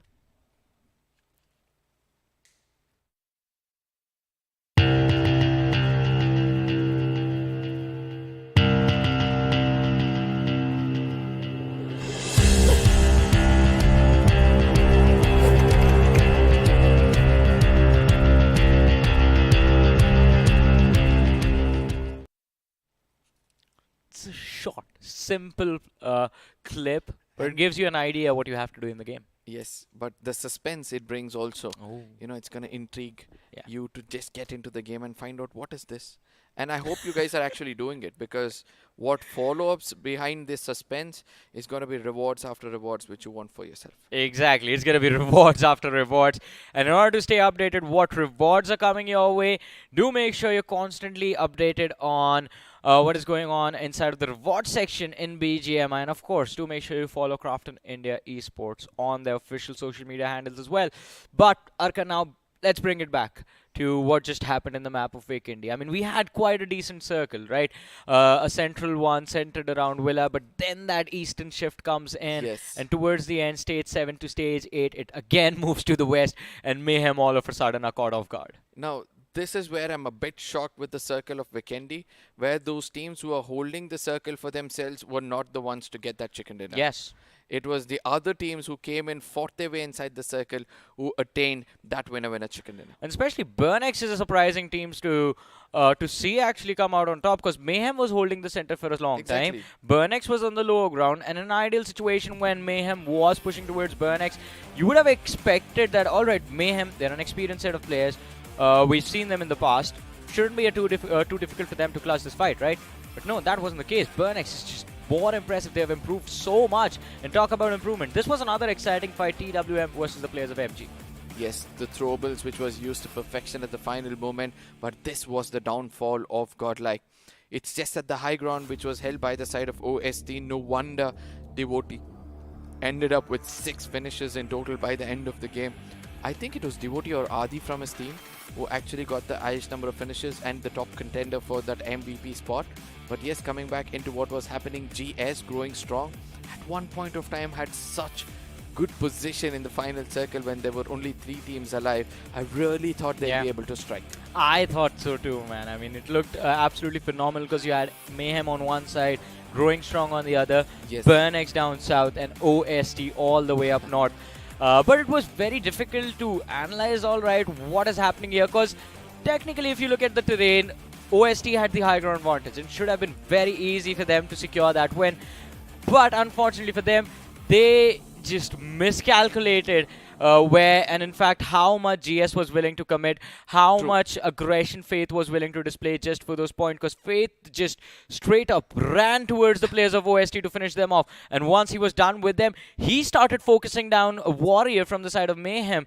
That was that one mistake. Had he switched towards the side of Burnex, then him and Godbot maybe could have taken down Burnex, but it looked like a free point. Who wouldn't go for it? We can't really blame him for it. Exactly. And inside that game of BGMI, especially in the final circle, you know that you might or might not get the circle for yourself. Yeah. Everybody will be concentrating on those finish points. So that is how the cookie crumbled. That is how the cookie crumbled, but who will get to take the crumbs? I mean, how many points have the teams on the lower half of the rankings taken? I mean, one of them, of course, Stellar Titans, the first squad to be wiped out from the game. I believe they had 2 eliminations from the early stages. They did dish out a little bit of damage to the team. Invincible they were fighting. Invincible as well. What was the need for the early aggression? They committed so much. One of the players, I saw him with 3... I believe it was 3 nades or maybe 2 nades, 3 Molotovs, so much utility. Didn't even use a single thing. I mean, I would still say that they will walk away with 1 or 2 points. Yeah. But the biggest disappointment on the map of Vikendi is going to be the side of Godlike, if you ask me. I don't know whether they got finishes for themselves, because in that final fight, I did not see them have any. And if they've got, then probably it will be 1 point. Yeah. And that is not how you wanted to end the day with. After a decent run from the beginning, it was like the graph went up the first game and then it has started to drop, and they've hit the very bottom right now. I mean, and they still have matches left, so they... I mean, Yes. this is the worst performance yet. We don't know where it's going to go from here on out. Hopefully the team recovers, because that is what the players are working towards as well. I believe no one wants to be stuck in a rut, as everyone calls it, a position where you are just having a bad performance after the next, after the next, after the next. And we've seen signs of life from the side of Godlike as well. As you mentioned, that first game on Erangel yesterday was absolutely phenomenal. The performances that came after that were a little bit underwhelming. Today we were hoping for a recovery. As of now, that's not there. Now, I have a strong feeling that Godlike is going to bounce back in the few games they have left out. Tomorrow? I believe just 1 game is what they have as of now. But that 1 game, they're going to make the best use out of it. And they're going to pick up as many finishes as possible. Because at the end of the day, yes, they were the one of the top contenders when it comes to the top 3 positions. So with a performance like this, they might drop themselves down to the 8th or the 9th position. But still, they'll have a great chance to go on top, because the team on the top, Insane, even they themselves are not able to perform that well. Exactly. Insane is struggling. That is another breaking news, ladies and gentlemen. Team Insane and their struggles, especially, I mean, they have the opportunity to end it all in the last game of the day. But the question is, will they? I believe from what we have witnessed earlier on in the day, there is a little bit of an overconfidence about that 2 chicken dinners from yesterday, because we did see them overcome it into unfavorable situations, which was the reason they had a loss on Miramar.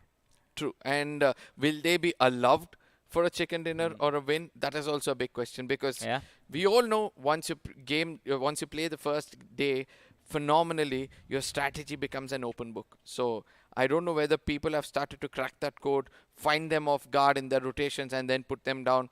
But again, as I said, it all comes down to your IGL taking those early calls, bringing you inside the circle. Exactly. It is going to be down to the IGLs. And as you mentioned, I mean, this time around, it even feels like it is more about that big brain plays, how many big brain plays you can make, how safe you can keep your team inside of the rotations, and basically about the tacticality of BGMI rather than the firepower and mechanical prowess from every single team. In terms of mechanical prowess and mechanical skills, all of these players feel evenly matched. Yes, and somewhere I feel that there are just a few who are gifted to handle the pressure and Of perform course. well. It's just that all of them are in equal rounds when it comes to the Pro Series.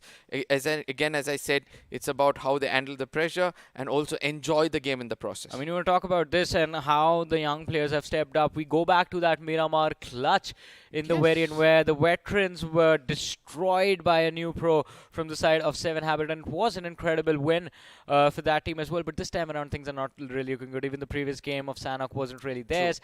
Hopefully tomorrow they can recover. But one new team, Arka, I would like to hear. Which new team has impressed you the most this time around?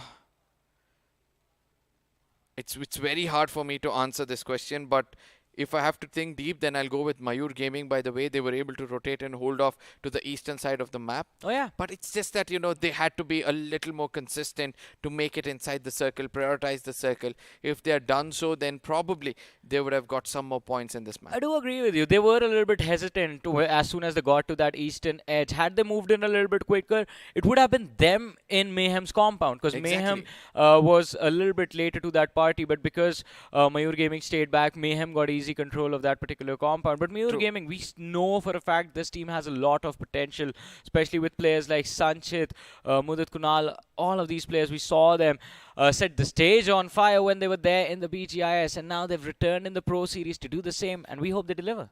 I mean, there's one other team which I would like to add on to this list, which did perform exceptionally well in this game, has to be OST.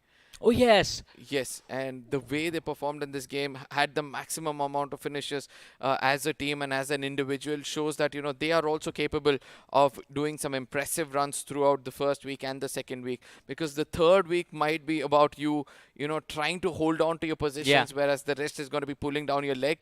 But yes, the first and the second week, the hard work you do, you're going to reap benefits in the final week. Exactly. If you do all the work in day number one itself, just like Insane did, that safety cushion works out in your favor. And we have been talking about it for the last 5 days, ladies and gentlemen. Right now, the goal is to stay in the top 16. If you make it into the top 16, will you get an opportunity to compete for that 1 crore rupee in prize pool in Ahmedabad on the stage of LAN. But if you fail to do that, then the dreams just come to a very, very unfortunate end. I mean, speaking about ends, I'm just waiting to see how this match and turned out for all the several teams out there. The match standings and the MVP is just going to show us that Vikendi can be one of the most ruthless maps for you, because the first few phases going to be so dead. It's going to bring in a little bit of a lethargy, and if you can overcome that, probably you can be that MVP, as we'll have the MVP on the screens right now from the map of Vikendi. And it's going to be Adi, yes. OST Adi was the person with 6 finishes and 60% contribution by a solo man alone. OST was just incredible. I mean, especially I loved the fact that after taking Team Godlike, after taking them out, instead of going for a direct push inside the edge, because Godlike was also quite close to the northeastern edge, they went back up north and came straight down from the northern edge of the circle. And I think just coming down that slope from that high ground kept OST safe and gave them a lot of information to work with. But it was just one miscalculation of forgetting about where Faith was that resulted in OST getting eliminated from this game. We also have the top 5 players on our list: Godbot, Faith from GS, we have Device from BurnX Official, and of course DG Bot from the side of Stellar Titans. But these were the individual players, ladies and gentlemen. We're going to move forward and have a look at the rankings of the teams and how many points they got from this match. And of course, the chicken dinner does help BurnX. 20 points on the board. But GS, they were also putting in a lot of work. 18 points being secured. Yes, 10 finishes. They share the maximum amount of finishes with that of OST, as Mayhem finally are able to, breathe in some breathe in some air and get that life in the overall standing. 17 points with that 12 position points and 5 finishes. Now, this is why people hate heal battles, Zarka. Because look at how many placement points OST has. They could have been on the 4th spot. They could have been on the 3rd spot. But it was Mayur Gaming, one player from their side in the backlines who was just on a heal battle. And we know Warrior was there fighting for the top 2 for his team. So OST, they're going to have to settle for just 6 placement points and 16 in the total tally. But still, overall, it was a decent game. But as we move to the second page of the ranking, now this is where the surprises are. Global Esports, just 3 points. TWM, just 2 points. And Godlike, just 1. As I said, that one finish which they got against the side of OST was the only one they could register throughout the game. Even though the rotation was phenomenal until the 3rd stage, it's just that the 4th stage is where they fell very bad and they couldn't recover from it. But yes, Stellar is going to be joining them in the bottoms, but all the teams out there are going to be walking away with 2 to 3 points respectively from the bottom to the top. As Newman yet again is going to be one other team who has not shown signs of being there into the top 16 of the LAN itself, because 2 to 3 games they have played, hardly 5 to 6 points is what they've got so far. It seems like the rotations almost always work out, but mid-fight shot calling is where the team is struggling, and that is something that needs to change from the side of Newman, because, I mean, arguably one of my favorite IGLs of all time, Clutch God, is there, and we do expect this man to step up, but still, I believe it is going to be interesting to see how they come up together with a game plan, because now all of the other teams have just started to adapt to all of these veterans very quickly. Because there are more big, brains inside that place. You have Clutch God and Shadow. Two IGLs. So if the conflict of interest comes in over there, there might be a little issue which they might face. But I do believe that, this team is mature enough to understand to give the limelight to the worthy person and then follow on his footsteps to get that chicken dinner, which we might be able to see in times to come. Exactly, and it's going to be interesting to see what the different playstyles of the teams look like along with these two big brain players, and how, in fact, the team plays different maps in the leadership of both these two individuals. As I mentioned, too much brains inside of Newman right now, but that also means that they can potentially figure out the most creative ways to play their matches, the most creative ways out of the most troublesome positions, and if anyone can do that, it is Newman. Now, let's see whether that's going to be the case, ladies and gentlemen. This is going to be one of the suits you would want for yourself, the X suit, which might be coming up anytime soon. We are waiting, actually, because we all want to hold that spear in the game. Hopefully, you guys are ready as well, because the next match is going to be the map of Erangel. The final map of the day, the perfect ending is what we would want from all these teams out there. And let me remind you this, after this, probably your favorite team might be playing the last game tomorrow. So, be quick enough to cheer for your teammates. But yes, Group 7 and Group 11 is what we'll be seeing in the next game. And once again, Team Insane, they're ready for the party along with the players of Revenant, Marcos Gaming, and the players of 4 Horsemen, Hyderabad Hydras, TWOB, and MGNR Esports. Whew. That is 8 teams from Group 7. But I'm not done, ladies and gentlemen. 8 more from the side of Group 11. And Glitch Reborn, again, it's the same conversation. We expect them to be on the top page, be on the first page. But while they might not be there, Genesis, they are fighting to hold on to their spot inside of the top 8. Let's see if they are able to do that in this last game of the day. But another update, ladies and gentlemen, is going to be the fact that we are going to have a roster change on the panel right now. It's going to be Salty joining me again for this final game of Erangel. And Salty, my man, how excited are you and who do you want to see win? I think that big W from Revenant has still been long missing. overdue. It's overdue, I think, at this point, and there has to be something that has to be done, to be honest, because they've come up with multiple good performances so far, and it's high time they kind of finish the race, because they've been reaching the end of the race. They have been first for quite a while, but in the final third of it, I think they kind of feel the tired legs sometimes. That is true. I mean, it is a little weird, but it is also true. But I mean, Revenant so far, I mean, the consistency that we have talked about from their side, they have still delivered upon it. Yeah. And in this last game, if the win is theirs, you never know. By the end of the day, maybe, because Insane has been stumbling. Yeah. Insane has been stumbling quite a lot throughout the day, and if Revenant wins, you never know. They might just take the leap, take the first position away, or maybe be inside of the top 3 again.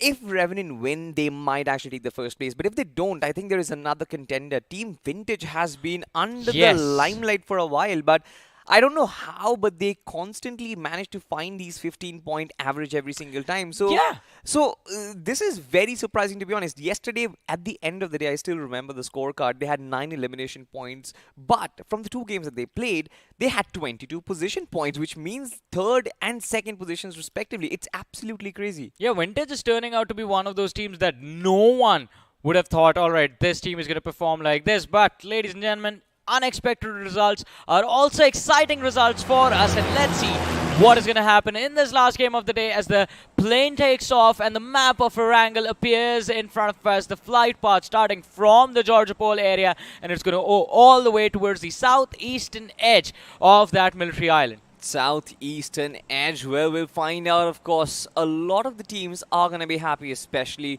with how much of the military base this flight path does cover. But what happens to the rest of the territory? I'm talking about Yasnaya, Polyana, and everything that is on the northern part of it. Of course, you see that little cluster moving up north. Those are the teams who will be kind of looking for those regions in Zaki, in shooting range, or possibly even Severny as well. But I was talking about entirety of Mansion Prison, Milda, Power, Lipovka being out of contention, and this is where I think the vacuum lies, because if the circle does pop up over there, just goes to show that there will be multiple mid-rotation clashes. Yeah. I mean, mid-rotation, talk about drop clashes. See the cluster dropping towards that northern Georgia area. Salty, we have TWM with 4 a.m. GH has dropped towards the Georgia Pole city as well. I am with a very awkward split in the early stages, and I believe Glitch might just take advantage of that as we see the players just turn their parachutes ever so slightly towards the left-hand side. They drop towards one of those shacks, find decent weapons. Maybe they can secure Lucifer's pick and pick off Fury in the meantime. Along with that, I think we do have the western circle towards Gatka. This is going to be an open one. We are in for a slow game. We're in for a slow game, and very correctly pointed out, I think we are in for a very open game as well, because there are not going to be a lot of compounds and a lot of shelters for all these players. But yes, I saw your finger and I saw where it actually points out that Dragon Esports location, Hyderabad Hydra's insane. The trifecta they were always talking about, very close proximity towards and farm. And I think considering the fact that all of them have picked up vehicles, we might actually get to see some Fast and Furious action. Yeah, we might. And Revenant Esports can be part of the mix as well, because they are going to look to move towards the Milta city now.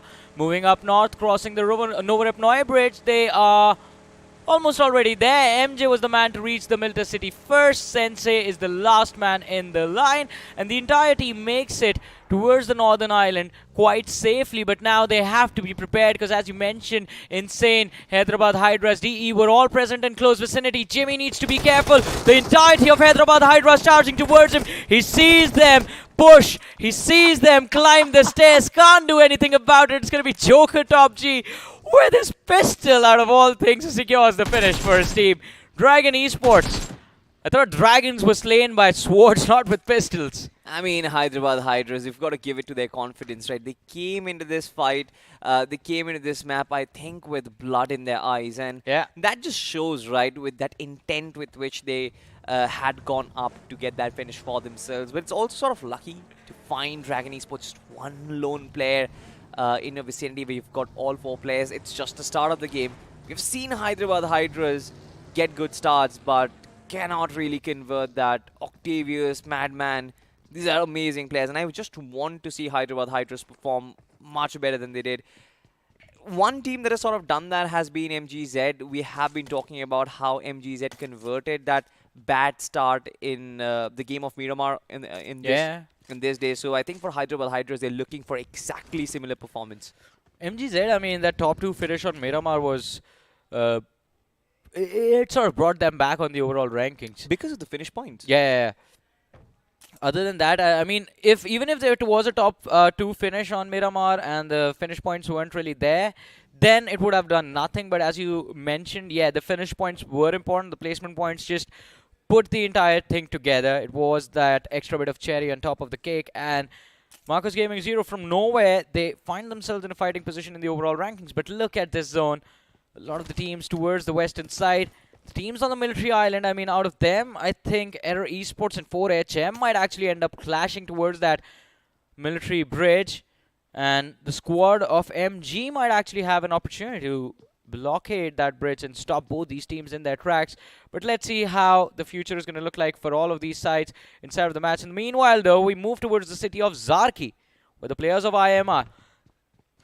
You know, I think both IM officials and GlitchX Reborn were very wise in their rotation. They kind of dropped in at a very clustered situation, a very cluttered situation amidst multiple teams. But in spite of having that situation going in against them, I think IM officials found their exit move towards Zaki.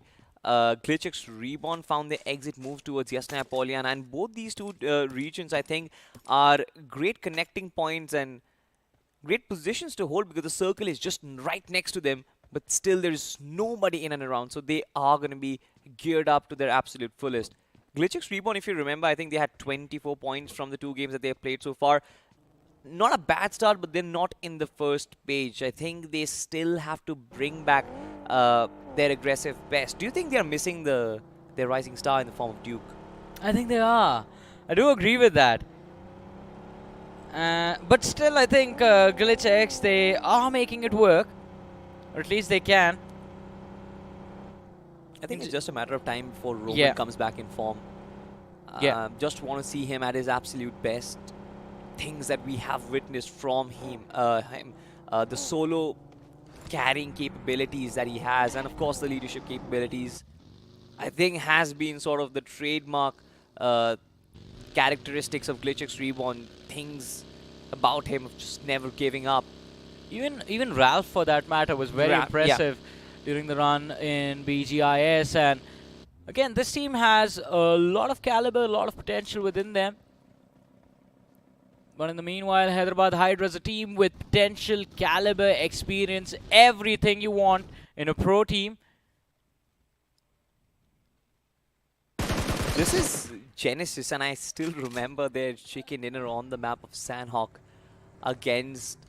I'm talking yesterday. Oh, yeah. Where they just absolutely... They were just avoiding every single collision all the time. But look at this. Octavius actually finds that player. Gyrogod is quite low in terms of HP, but Genesis, I think, will find the exit. Yeah, they figured out a way to get out of the fray. Gyrogod on the run. Runs into the open fields, trying to get as much distance between him and the players of Hyderabad Hydras as quickly as possible. And out in the open fields of Gatka is where these two teams are struggling to find safe havens for themselves. Genesis, are they going to play the trenches, or are they going to play the small little farmhouses that are there? In the meanwhile, though, Aero Esports still struggling for some map control against the players of MG. They have crossed the military bridge at least. And we do have 3 players from the side of Aero Esports looking to push just the northern farms. Wait, what? I mean, Aero Esports, as a matter of fact, I mean, this team is very confident. But on the other side, Team MG, what are they doing in the middle of nowhere? Of course, Senior is going to disembark, shotgun staring at the face. And I'm not sure if Yeti is going to survive for any longer. Oh my god, what? Yeti! What was that? So much damage dished out. Such a tight peak. And still he gets taken out thanks to that nade. But he has done a brilliant job for MG before he went down salty. Look at this. Aero Esports, a massive error in judgment. Seiko Gamer, he needs to be ready. The push is going to be there from the side of NG. Senior there with a sliver of HP. Connects the shot. A lot of damage on the opposition. MG, the players are beginning to fall. This is not looking good. This certainly is not looking good. I mean, I'm not sure what Air Esports were thinking in that position. I mean, they've lost Swai. I'm in this situation. Electro is down and out. Senior is quite low in terms of HP. From a situation which was never in the hands of Team MG, Meyer Gaming have finally found a little bit of a room. And it seems like Shab, if I pronounce his name correctly, is trying to move out of the situation. I think that will be a wise decision. I think it's Sham. As in evening? Maybe, yeah. Okay. I mean, yes. Why did I say maybe? I don't know. I'm not sure if that's a proper noun or just a noun. We'll discuss that later. We'll discuss that later, of course. As of now, we can discuss this hard shift towards the western side. What just happened? There's no one on the shoreline, Salty. There's nobody on the shoreline, but this is a perfect setup for Team GH as well as all the teams towards the northern side, I Yeah. think. And all of a sudden, as soon as we look at the map, look at this, right? Everybody in the vehicles right now, we've had our initial fair share of scrambled fights in the middle of absolutely nowhere. But finally, I think there is going to be some order restored back into the lobby. Speaking of order, I still remember Senior 18 in that fight against C18. Did he try to troll by looking back and looking back at his friends? I think so. Yeah. Or maybe it was just a delayed reaction. Yeah. Possibly, but we're almost about to look at the replay.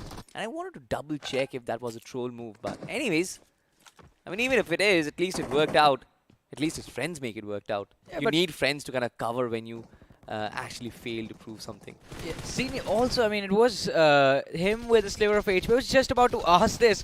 What happened to the players of MGZ? Because I was looking at the map and all I could see was Scout, who's still on the military island towards the southern shoreline of military island. And everyone else was basically invisible. But here's the update. They got destroyed in a squad fight by the team fight by the players of 4 horsemen. And the 4 horsemen now are looking to cross to the main island from the military bridge. Yeah. Marcus Gaming, I mean, even though it's Marcus Gaming 0 right now, but Marcus Gaming, they are going to miss services of Spray God. They are going to miss services of Siam, to be honest, because last season this team was almost unbeatable. Yeah. Their firepower was something which everybody talked about. Spray God, of course, has been pulling the strings at X Park right now, but You remember BGIS? yeah. You remember Team Insane? Yeah. They used to be the corporate squad in those black Aston Martins. Now, what's up with the buggies on everyone? I think that we are going through a recession right now, Johnny. Oh man, In the Aston Martins got taken away? Yeah, I think the Aston Martins got taken away and Team Insane. They're suffering some sort of financial crunch, maybe. The mileage which the Aston Martins were giving are not too good. You know, they had the Bugattis on another map. I think they just got bored with the Aston Martins. We were speaking of mileage and you brought up Bugatti. The conversation just went haywire. Yeah, that is true. Well, At least in the game, the mileage on the Bugatti is good. mhm. I But mean, we wouldn't know what it is IRL, to be honest. of course, Yeah, Scout. 100 salties would also. But we did see Scout, the man, the myth, the legend, all the way, all alone, enjoying his solitude in Novorepnoi. Still back in Novorup, no? I mean, expecting him to rotate, especially when the circle has taken a drastic shift toward the he's- shoreline. I mean, this is an accurate representation of how far exactly he is from the Yeah. action. And Alright, here's the deal. Scout, I understand he's the last player, so he might have gone back to look for those extra first aids, healing utility, boosters, everything, because now he's going to play a very slow game. What is 4HM still doing on that military island? we've seen this happen for quite a while, right? I think 4HM trying to replicate what GDR usually do, try to tank a little bit of that initial zones. It's still stage 2, so possibly if you have enough resources in Arsenal, maybe there is going to be a workaround. But look at this, Gyrogod from Team Genesis has taken a massive hit. In fact, it's not just Gyrogod, the entirety of the team. I initially thought that the fight was going on against Hyderabad Hydras, but it's actually against Team NON. We're expecting them to be a little bit more consistent, but Genesis on the verge of getting wiped out from this match. NON, though, 3 eliminations secured, looking for the 4th one. That is the snacks grenade. Yeah. Everyone's going to try and replicate it now, right?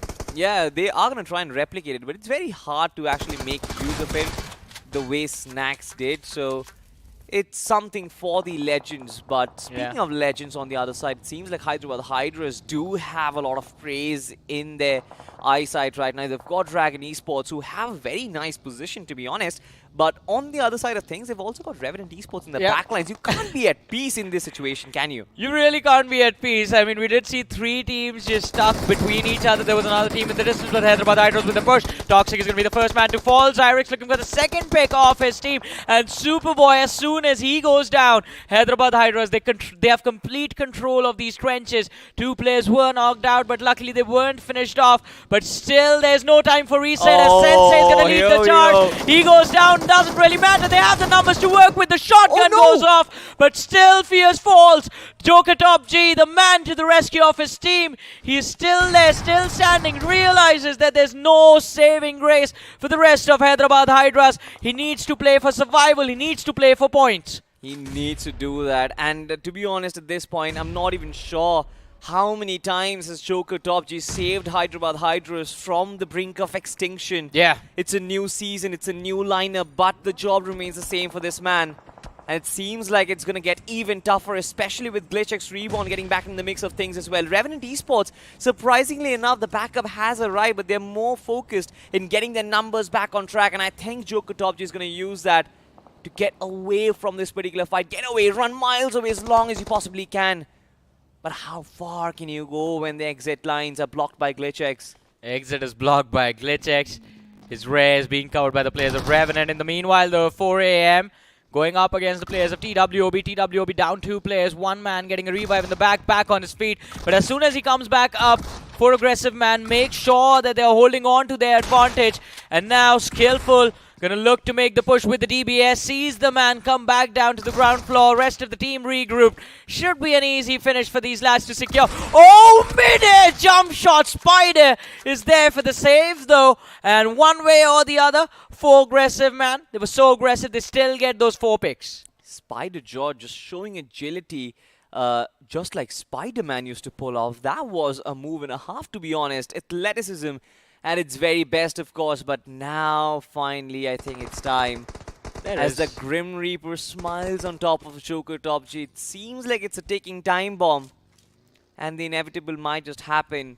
What can Smokes do up against 4 hungry wolves who are trying to chase you down? Look at the eastern edge of the circle. Look who's there. And yeah, I mean, the man deserves a song. Guess who's back? Back again. It's Mr. Scout. On that eastern edge, being a little bit more careful. He's going to wait for Glitch Reborn and the players of Revenant to collide in those trenches before he gains an entry into the circle. And it's going to be an extremely difficult one for him to successfully make and execute in this matchup, but he's being extremely patient right now. Revenant, in the meantime, having racked things up with the players from the side of Hyderabad Hydras, will realize that being on this southern edge, especially in the trenches, can only work out for them for so long. They need to make sure that they have the information of the high grounds as well. And as soon as they get there, Sensei spots the players from Error Esports. Shots were fired. Electro, having taken a lot of damage, is still not going to fall. Tanks it all. And finally, it's going to be Error Esports who find the opening. Sensei knocked out. Fierce trying to get a trade, does not really succeed. Absolutely, Revenant Esports still trying to hold on, especially after the debacle of their leader himself. Apollo, of course, has been charged by multiple players. And Nate is going, but from the backlines, it's not Air Esports. It's actually Team NON who hit at the right time. Revenant Esports, it seems like it's all coming crushing down. Well, it is all coming down upon the players of Revenant Esports. Smokes are lobbed out so that the players can go for a push and get a revive in, but it should be... It's not going to be too easy with Senior in the backline, still making sure that he has some vision and is able to relay the information to his teammates who are still hiding and surviving inside. In the meanwhile, Marcos Gaming 0, they are going to be finished off. 10 teams remaining now. 10 teams remaining and 37 players still alive, but I don't think they're going to stay alive for long, Johnny, because this is an open circle. This is going to be the Valley of Death, and it's basically firing lines at this point right now. Everyone has that line of sight against the opposition, and your positions, once marked, I think you are going to feel the brunt of the bullets coming your way, just like Senior 18. Oh, he sees it. Might actually face right now. Fierce missed the shot in the first time, but I think the second opportunity, he's not going to let this man escape. So right now Senior is prone. As soon as he crouches, you see that one pixel of his face and the level 3 helmet. Oh, there's the knock. This could be the opening for the players of Revenant. Senior knocked out in the distance. There's no bringing him back into this fight. The nade from MJ was quite close, but not close enough to dish out any damage that Revenant can work with. Look at this shift. GH towards that western edge. Complete control of the circle. Glitch Reborn. They also have a decent area to work with, all thanks to Aki, who was able to scout that position towards the eastern edge out. Exactly, but I think Glitchix Reborn possibly have the best position right now inside of the circle. But I'm talking about Revenant Esports. The amount of resources they've had to invest to kind of survive this collision, I think might be a massive trade-off, especially when you consider the ending circles. On the other side, of course, it's Team GH we were talking about.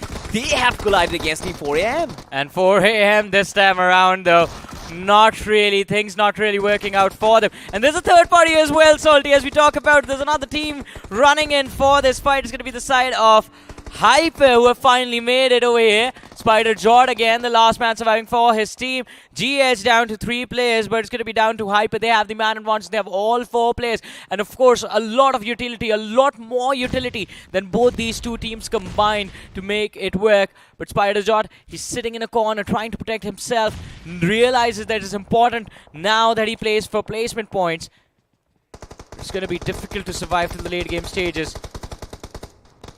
I mean, the addition of another stakeholder in this fight. I'm talking about IM Official. The power dynamics of this Gatka fight has completely shifted away from Team GH. Rocky's position, I'm not really sure if it has been marked through the smoke itself. Man invades the compounds, but I don't think he has visibility of the opposition, does he? Oh, doesn't really matter. Inside the smokes, Inferno charging forward.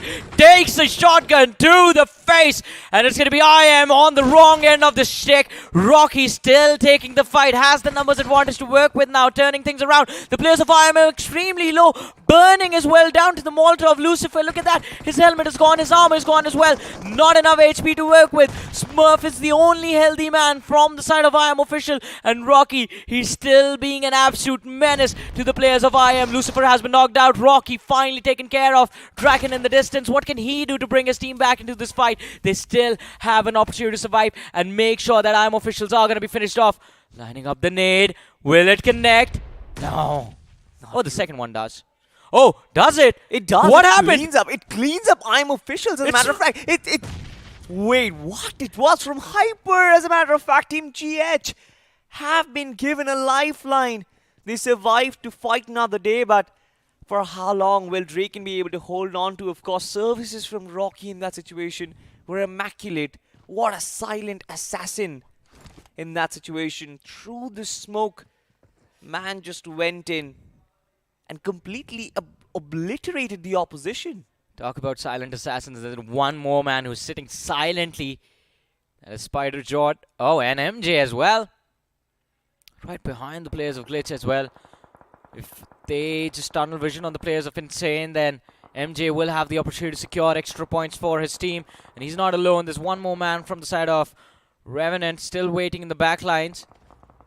Harsh from the side of Insane knows that Glitch. They're looking for an opportunity to make that push. Jump peeking to make sure he's aware of their position at any given time.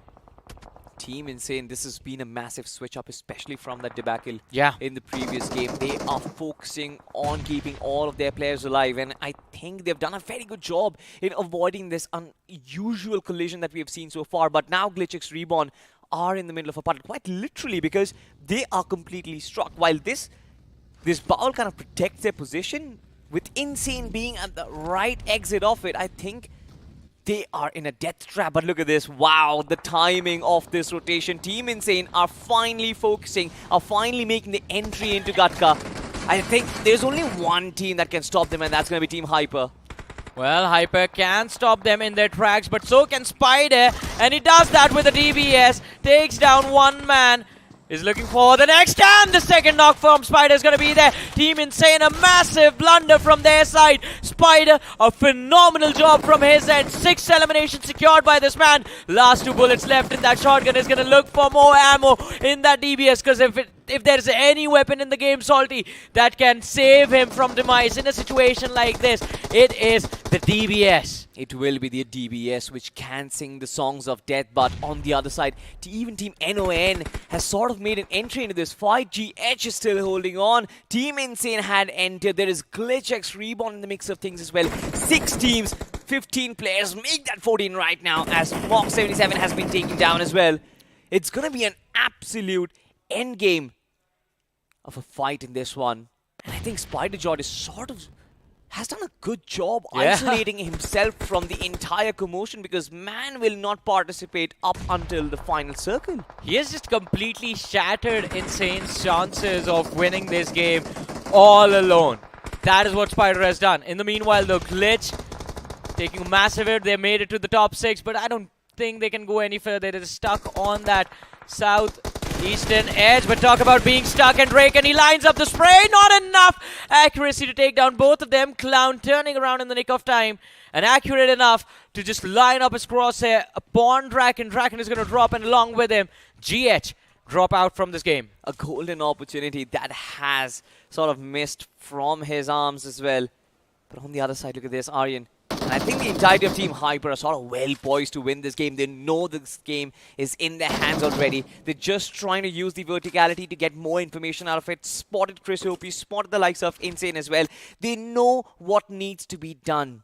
But from this town hall, will they be able to establish their kingdom and get themselves their first winner chicken dinner here in BMPS 2023? We'll find that out. That was a very Wow. interesting hiding position, yeah. Talk about being one with nature. Weren't you having a nature day off yourself? Exactly. I mean, I'm wearing all green. Might as well just lie in those grasses. Will be completely camouflaged. Yeah.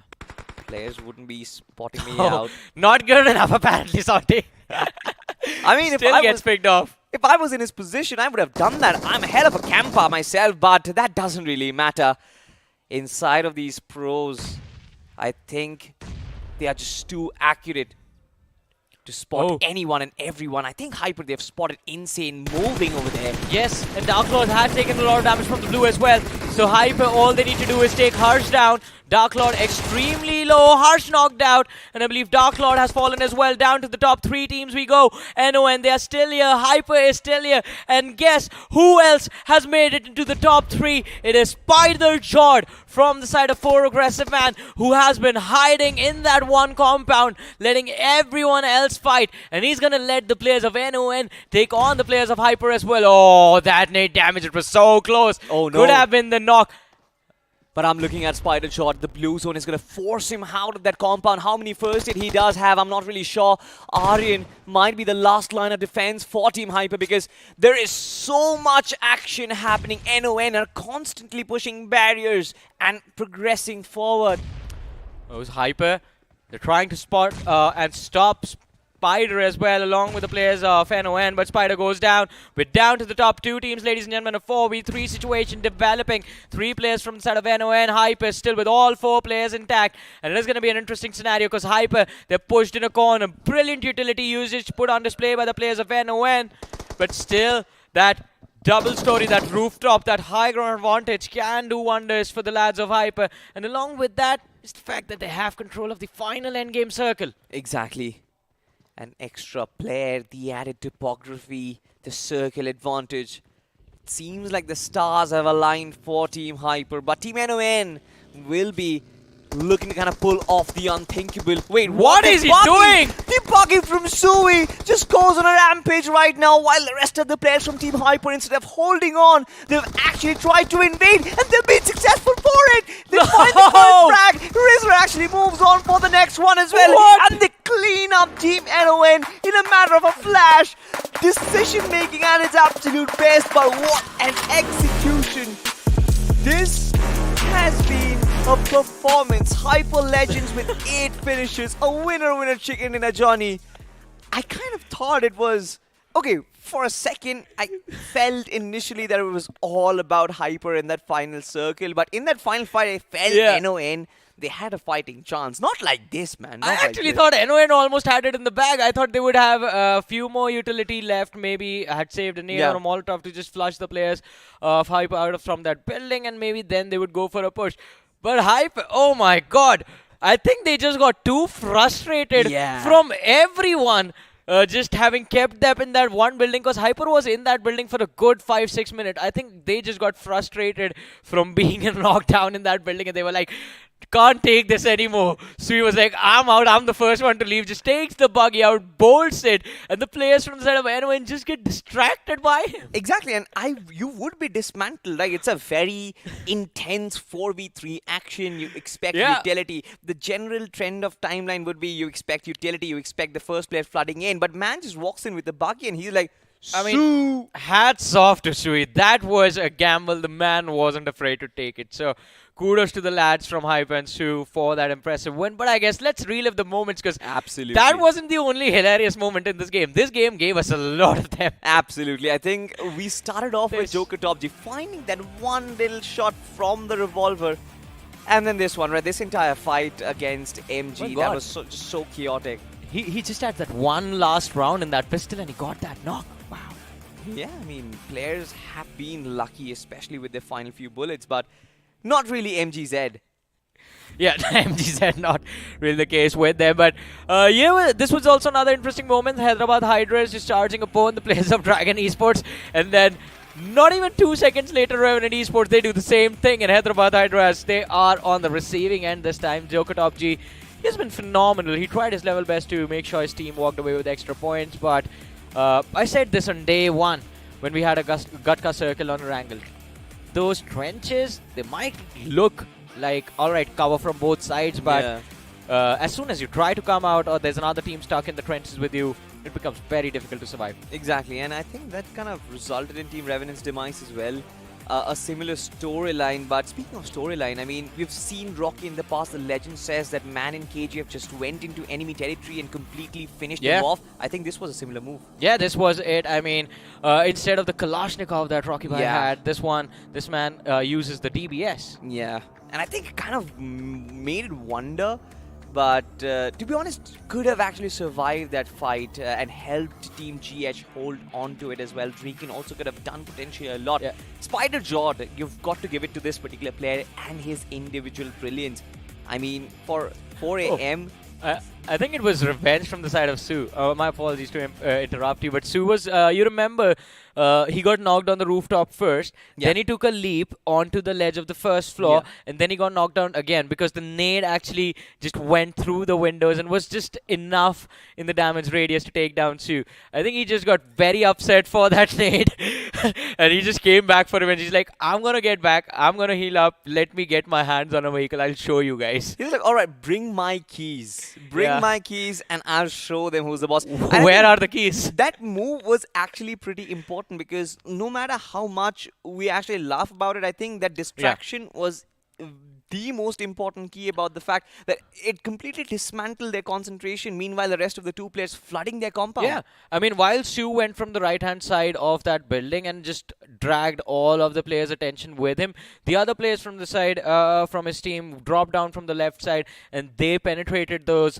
single A stories very from the basic left-hand side. Yeah, bait and switch. exactly. A bait very and switch. basic bait and switch in action, of course. And Hyper Legends, the first winner chicken dinner for them, and I think hopefully the first of many. What do you think of this team so far? I like them. I mean, a team that's willing to take the risk to reap the reward, and a high-risk, high-reward situation like this, it's always going to be fun to watch them, right? But again, as they develop, as they spend more time in the Pro Series, you're going to see them evolve and change. Yeah, it's not just them as well. Even Revenant Esports had a fantastic outing, but the story still remains in the final third of the game. Yeah. Something just takes on. Now, I'm not really going to blame them. They were crowded with teams in that situation. True. And this circle was also extremely messy, where you had enormous lines of sight open, And at one time, you've got 5 or 6 teams just duking out amongst themselves, and everybody's just taking shots against everyone. Exactly, but still, I mean, Revenant, we know for a fact that, all right,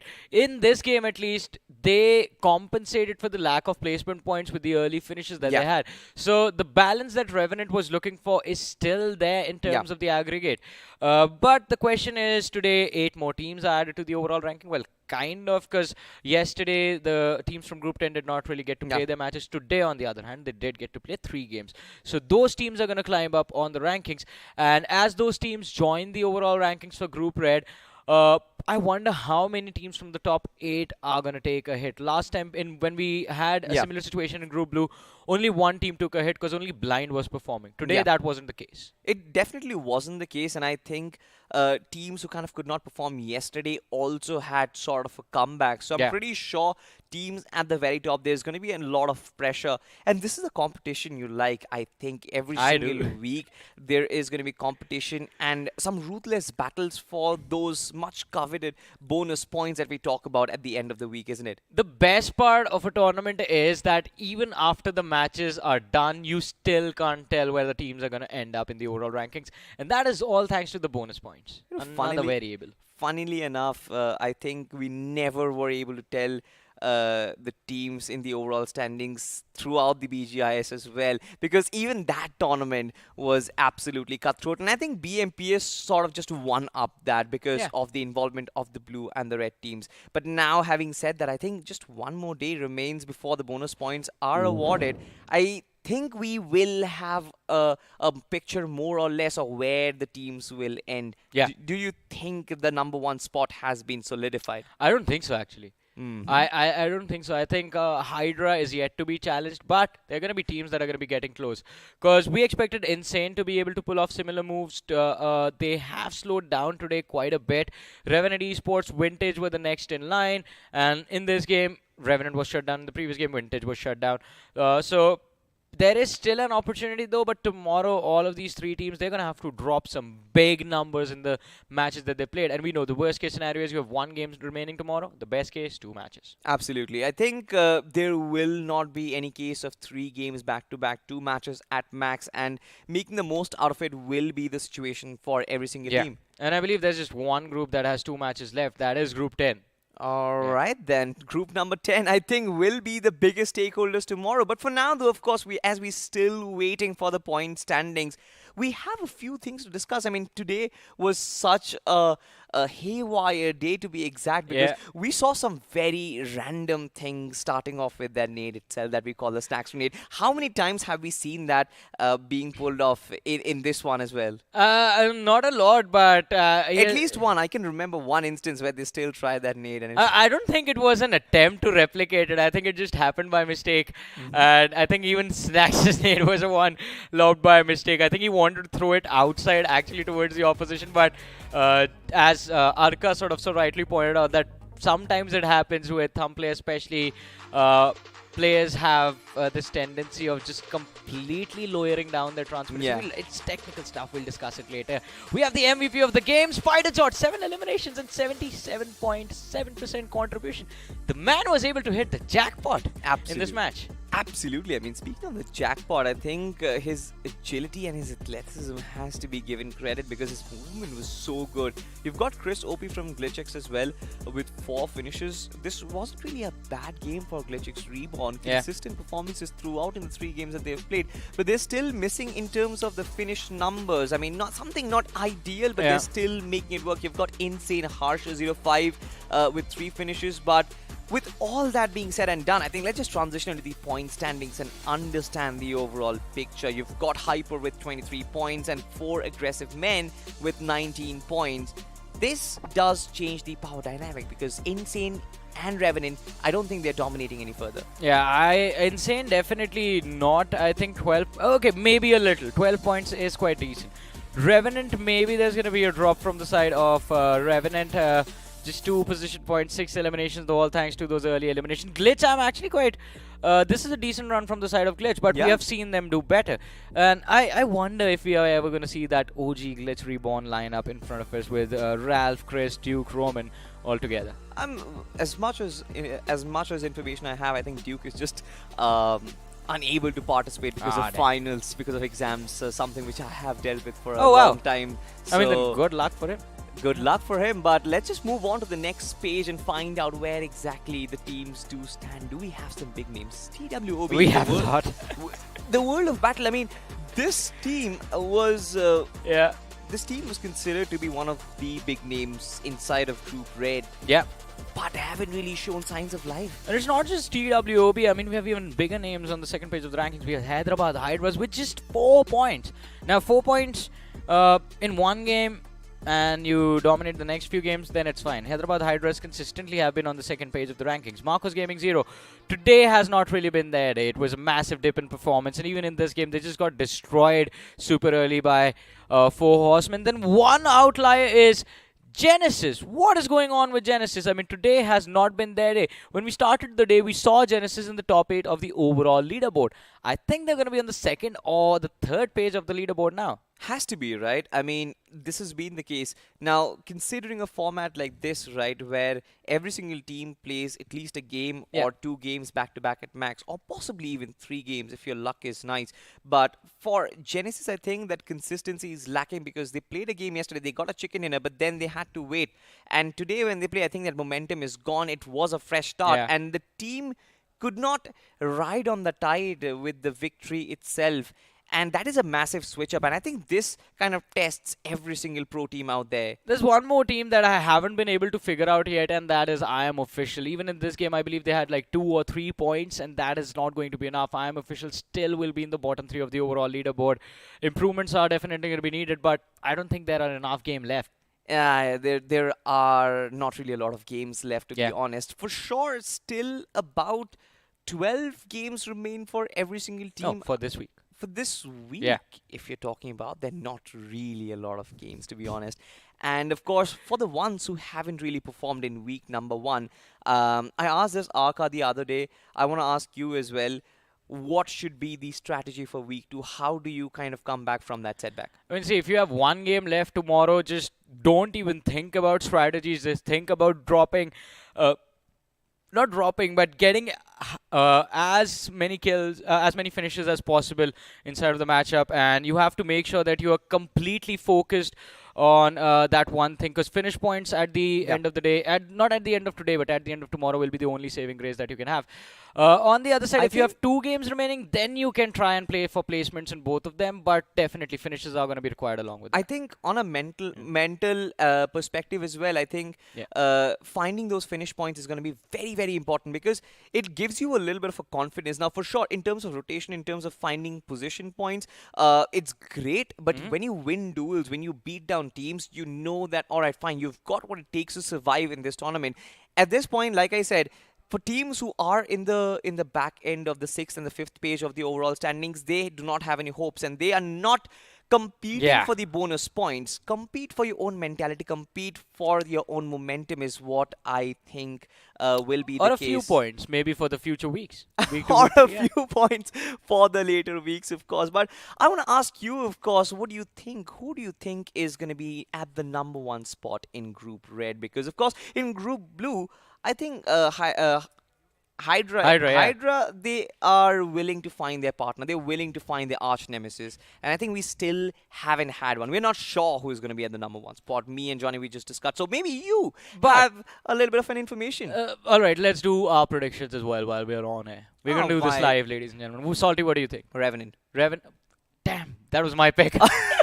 It's fine. We can just fist bump and call it a day. All right, yeah. Both of us are going with Revenant now. We can just fist bump, call it a day. Revenant is going to be our pick. Let us know in the chat as well. Which team do you think is going to be at the top of the red group? Speaking of Group Red, we have an Avalanche X suit, which is in blue, of course, but it still looks as fine. And I think it's going to look fine in our decks, in our games as well. I would love that. Yeah, we have to wait for it to come out, Salty, first. We have to wait for it to come out. We have to be lucky enough to get it as well. Hopefully you are. But speaking of being lucky, Marcus Gaming Zero haven't been lucky at all. Yeah, today definitely not. Yesterday still maybe a little bit, but today I think that Miramar game was absolutely phenomenal. But this last angle, I don't think they expected. So to be fair though, four horsemen staying in that military base for so long was extremely weird, because even gladiators tend to move out a little bit quicker than that, and that was one of the reasons why they were four horsemen were picked up by Revenant Esports. But still, I mean, they tried something new. It did not work out. Hopefully we see them bring these innovations again and again, because this is the only way you can challenge the overall leaderboard at this now. Absolutely. Speaking of challenging the overall leaderboards, let's just have a look at the overall leaderboards, ladies and gentlemen. At the end of day 2 for Group Red, here we have the cumulative standings. At the very top, we still have Team Insane retaining their #1 spot, Johnny. Seems like our fist bump did not have enough power. Maybe you guys predicted it back at home, but 66 points, not really a lot of. We got close. We got close. I mean, from you and I predicting teams that were basically finishing last to us being in the second, I think we are. We're improving. We are improving quite a lot. Influence. Yeah, Arca's influence upon us. But Revenant, I mean, 61 points. Insane still barely hold on to their advantage. But yesterday they were at 53 points at the end of the day. Today they have only barely managed to get 13 points in the 2 matches that they played. And tomorrow they just have 1 game remaining. And you know what the best part is? That Insane and Revenant, they are in the same group. Yeah, but of course, as we progress further, you've got Midwave, who's made massive climbs. I mean, 47 points right now. 7 Habit as well. Exactly right. 7 Habit is going to be one of the surprising teams. On the other side, these are going to be the teams. They've played 3 matches, so they have a couple of games in hand right now. I'm specifically talking about Lifecraft and Glitchx Reborn, I think. From Glitchx, we've seen consistency. From Lifecraft, we've seen signs of brilliance. Even from 4 aggressive men, I think, do deserve to cross that 50 or 60 point mark in the 2 games that they yet to play so far. Yeah, and I mean, if you talk about drops, though, I mean, the biggest drop here has been from the side of Genesis, actually. Even though Psych was a little bit under the radar the entire time, Genesis, they were in the top 8, now in the 16th position, and I think if things just keep going in the same direction, they're going to be outside the top 24 even by the end of tomorrow. We'll have to be a little bit more careful about that. But as we move to page 3, we have Marcos Gaming, Global Esports, 4 matches played on the 17th and the 8th position. With just 1 game to go, these teams will have to go all out. But look at that, Hyper on the 19th spot with 1 chicken in this last game definitely does propel them. But Salty, look at the inconsistency as well, because in 3 matches they just have 16 placement points. They just have 16 placement points, and they had 23 points from the last game. They have 27 overall. Yeah. 4 points from the 2 games that they played initially.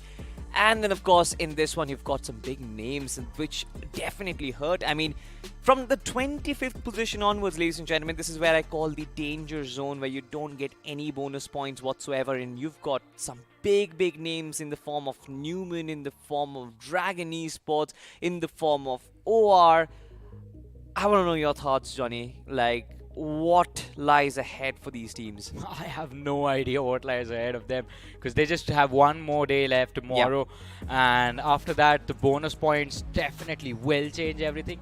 It is going to be quite important that they figure out a way to land in that bonus point bracket one way or the other. But now this is where things get more interesting. This is where things get more interesting, or probably even worse, because this is the second last page of the leaderboard, ladies and gentlemen, and you've got Hyderabad Hydras, you've got Forest Apes, you've got Stellar Titans, you've got Team Invincible, some big names, of course. And as we keep going down, things just get worse and worse and worse. From a team who participated in INKR finals and also surprised everyone, TWM, in the 4 matches that they've played so far, only 7 points acquired. Not looking good. It's not just them. Look at where CK is. Team Cincinnati, I mean, people were hoping this team was going to drop big bombs in the maps that they played today, but that wasn't really the case. 3 matches played, 2 more remaining for tomorrow, just 8 points on the board. CK, they're going to have to get both those games and have chicken dinners in both those matches if they want to see them in the top 8 and have maximum value from the bonus points at the end of the week. Absolutely. I think, getting value out of the bonus points at one time is also about trying to get as many as you possibly can. 25 points might be out of your reach. Just trying to go for 10, just trying to go for 15 will also work. But it's about showing signs of life. It's about coming back into the game with a different approach. And it seems like the entire lineup, you were talking about Cincinnati Kids, right? Believe, in my opinion, has still been trying. He has been at the front line of the duel so far, but do you think Sangwan and Ultron have been caught lacking? I mean, maybe a little bit. I think it's just the difficulty these lads are having readjusting themselves, because it's not just them who are now, it's not just themselves who have just now joined a new team. It's everyone else as well. Play styles all across the board are just completely unorthodox and completely raw at this point. And I think CK, even though they have, on paper, there's a lot of potential on the team, bringing that potential from on paper into the battlefield, that's a completely different game.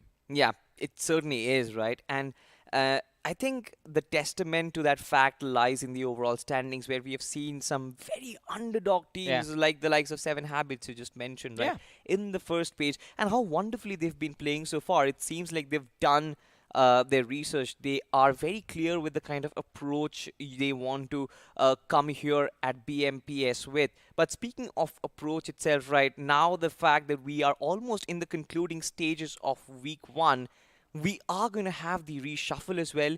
We are going to have the bonus points added as well. And every single team on that 96 team leaderboard are going to see themselves in the even playing field.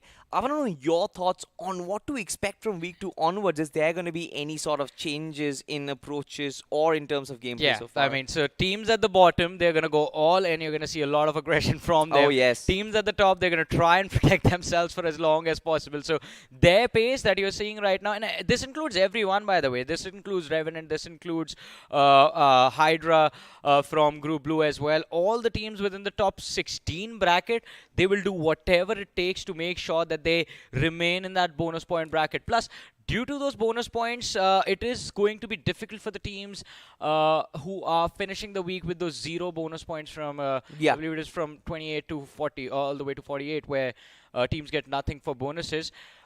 They will struggle to catch up if they don't finish their games in the top 3 and they don't do it consistently. So those teams definitely will need to bring the aggression in from week 2 onwards. It's cutthroat competition, isn't it? I mean, Yeah. From a tournament where we were almost saying... Salty.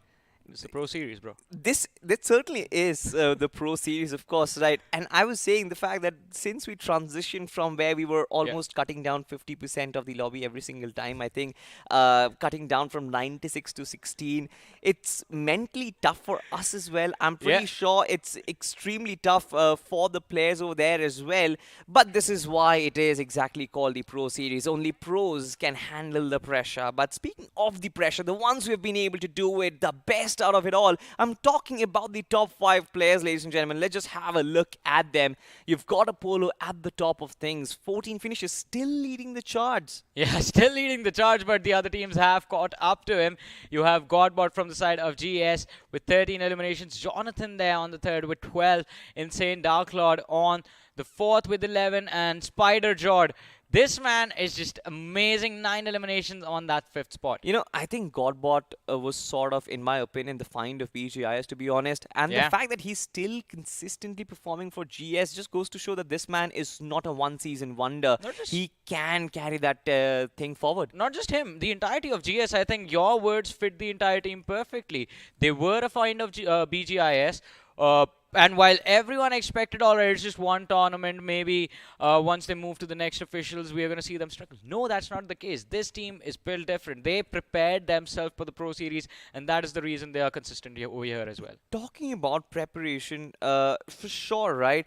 I think one of the teams who is, or rather from Group Blue, I think, Team X Park would be one of the teams who have sort of done their homework, who know what exactly they are doing. And I think if I had to draw parallels in Group Red, of course, it has to be Team Revenant Esports. You look at the way they are positioned, you look at the way they are playing it throughout. It seems like they know the plan right there. Sensei and the back-end team, of course, have cracked the code, and they're carrying that mantle forward. But enough about teams right now. We've talked about the tournament. We've seen the top 5 players right now. Yeah.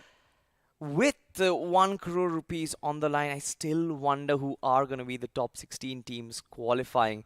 And of course, since we are at the end of the day already, I want to know your thoughts. What were you experiencing throughout the day? I mean, today was just a lot of heartbreaks after the other, because every single time I would think, all right, and it wasn't just me, every single time we would think like, all right, this team has an advantage. You would just see them vanish in the next few moments. And some of the biggest names in the overall rankings took a massive hit, as we talked about it. Insane. The team at the top of the leaderboard just moved up 13 points. They were only able to move up 13 points. The other teams had a perfect opportunity to catch up as well. And this will lead to a lot of excitement for the matches tomorrow, to be honest. Absolutely. I think kind of evened out the standings, to be honest, and now everyone has an opportunity. But the fact that everyone has an opportunity, it just goes to show that everybody inside the first and the second page, with just one good performance, will be able to project themselves at the #1 spot. The fight for bonus points is actually getting heated up right now. Everyone is looking for those 25 points, Johnny. Yeah, but tomorrow it could be the game or a day of comebacks, or the game could be over for a lot of these teams at the end of week 1. We're going to find that out, ladies and gentlemen. It is going to be exciting for sure. That is for sure guaranteed. And at the end of the day, I believe we're going to start comparing, or in fact, at the start of the day, we are going to start to have a look as to where the teams fare against the teams of Group Blue as well. So make sure you're looking out on that. But again, as I say, watch how the story unfolds along with us on the last day of week 1, ladies and gentlemen. That is going to happen tomorrow. Until then, take care. Good night.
Consistently ये खिलाड़ी बहुत ही ज्यादा बेहतर कर रहा है। और जब हम चर्चाएं कर ही रहे तो सीधे चलते हैं अपोलो के पास। अपोलो, स्वागत है आपका, कैसे हैं आप?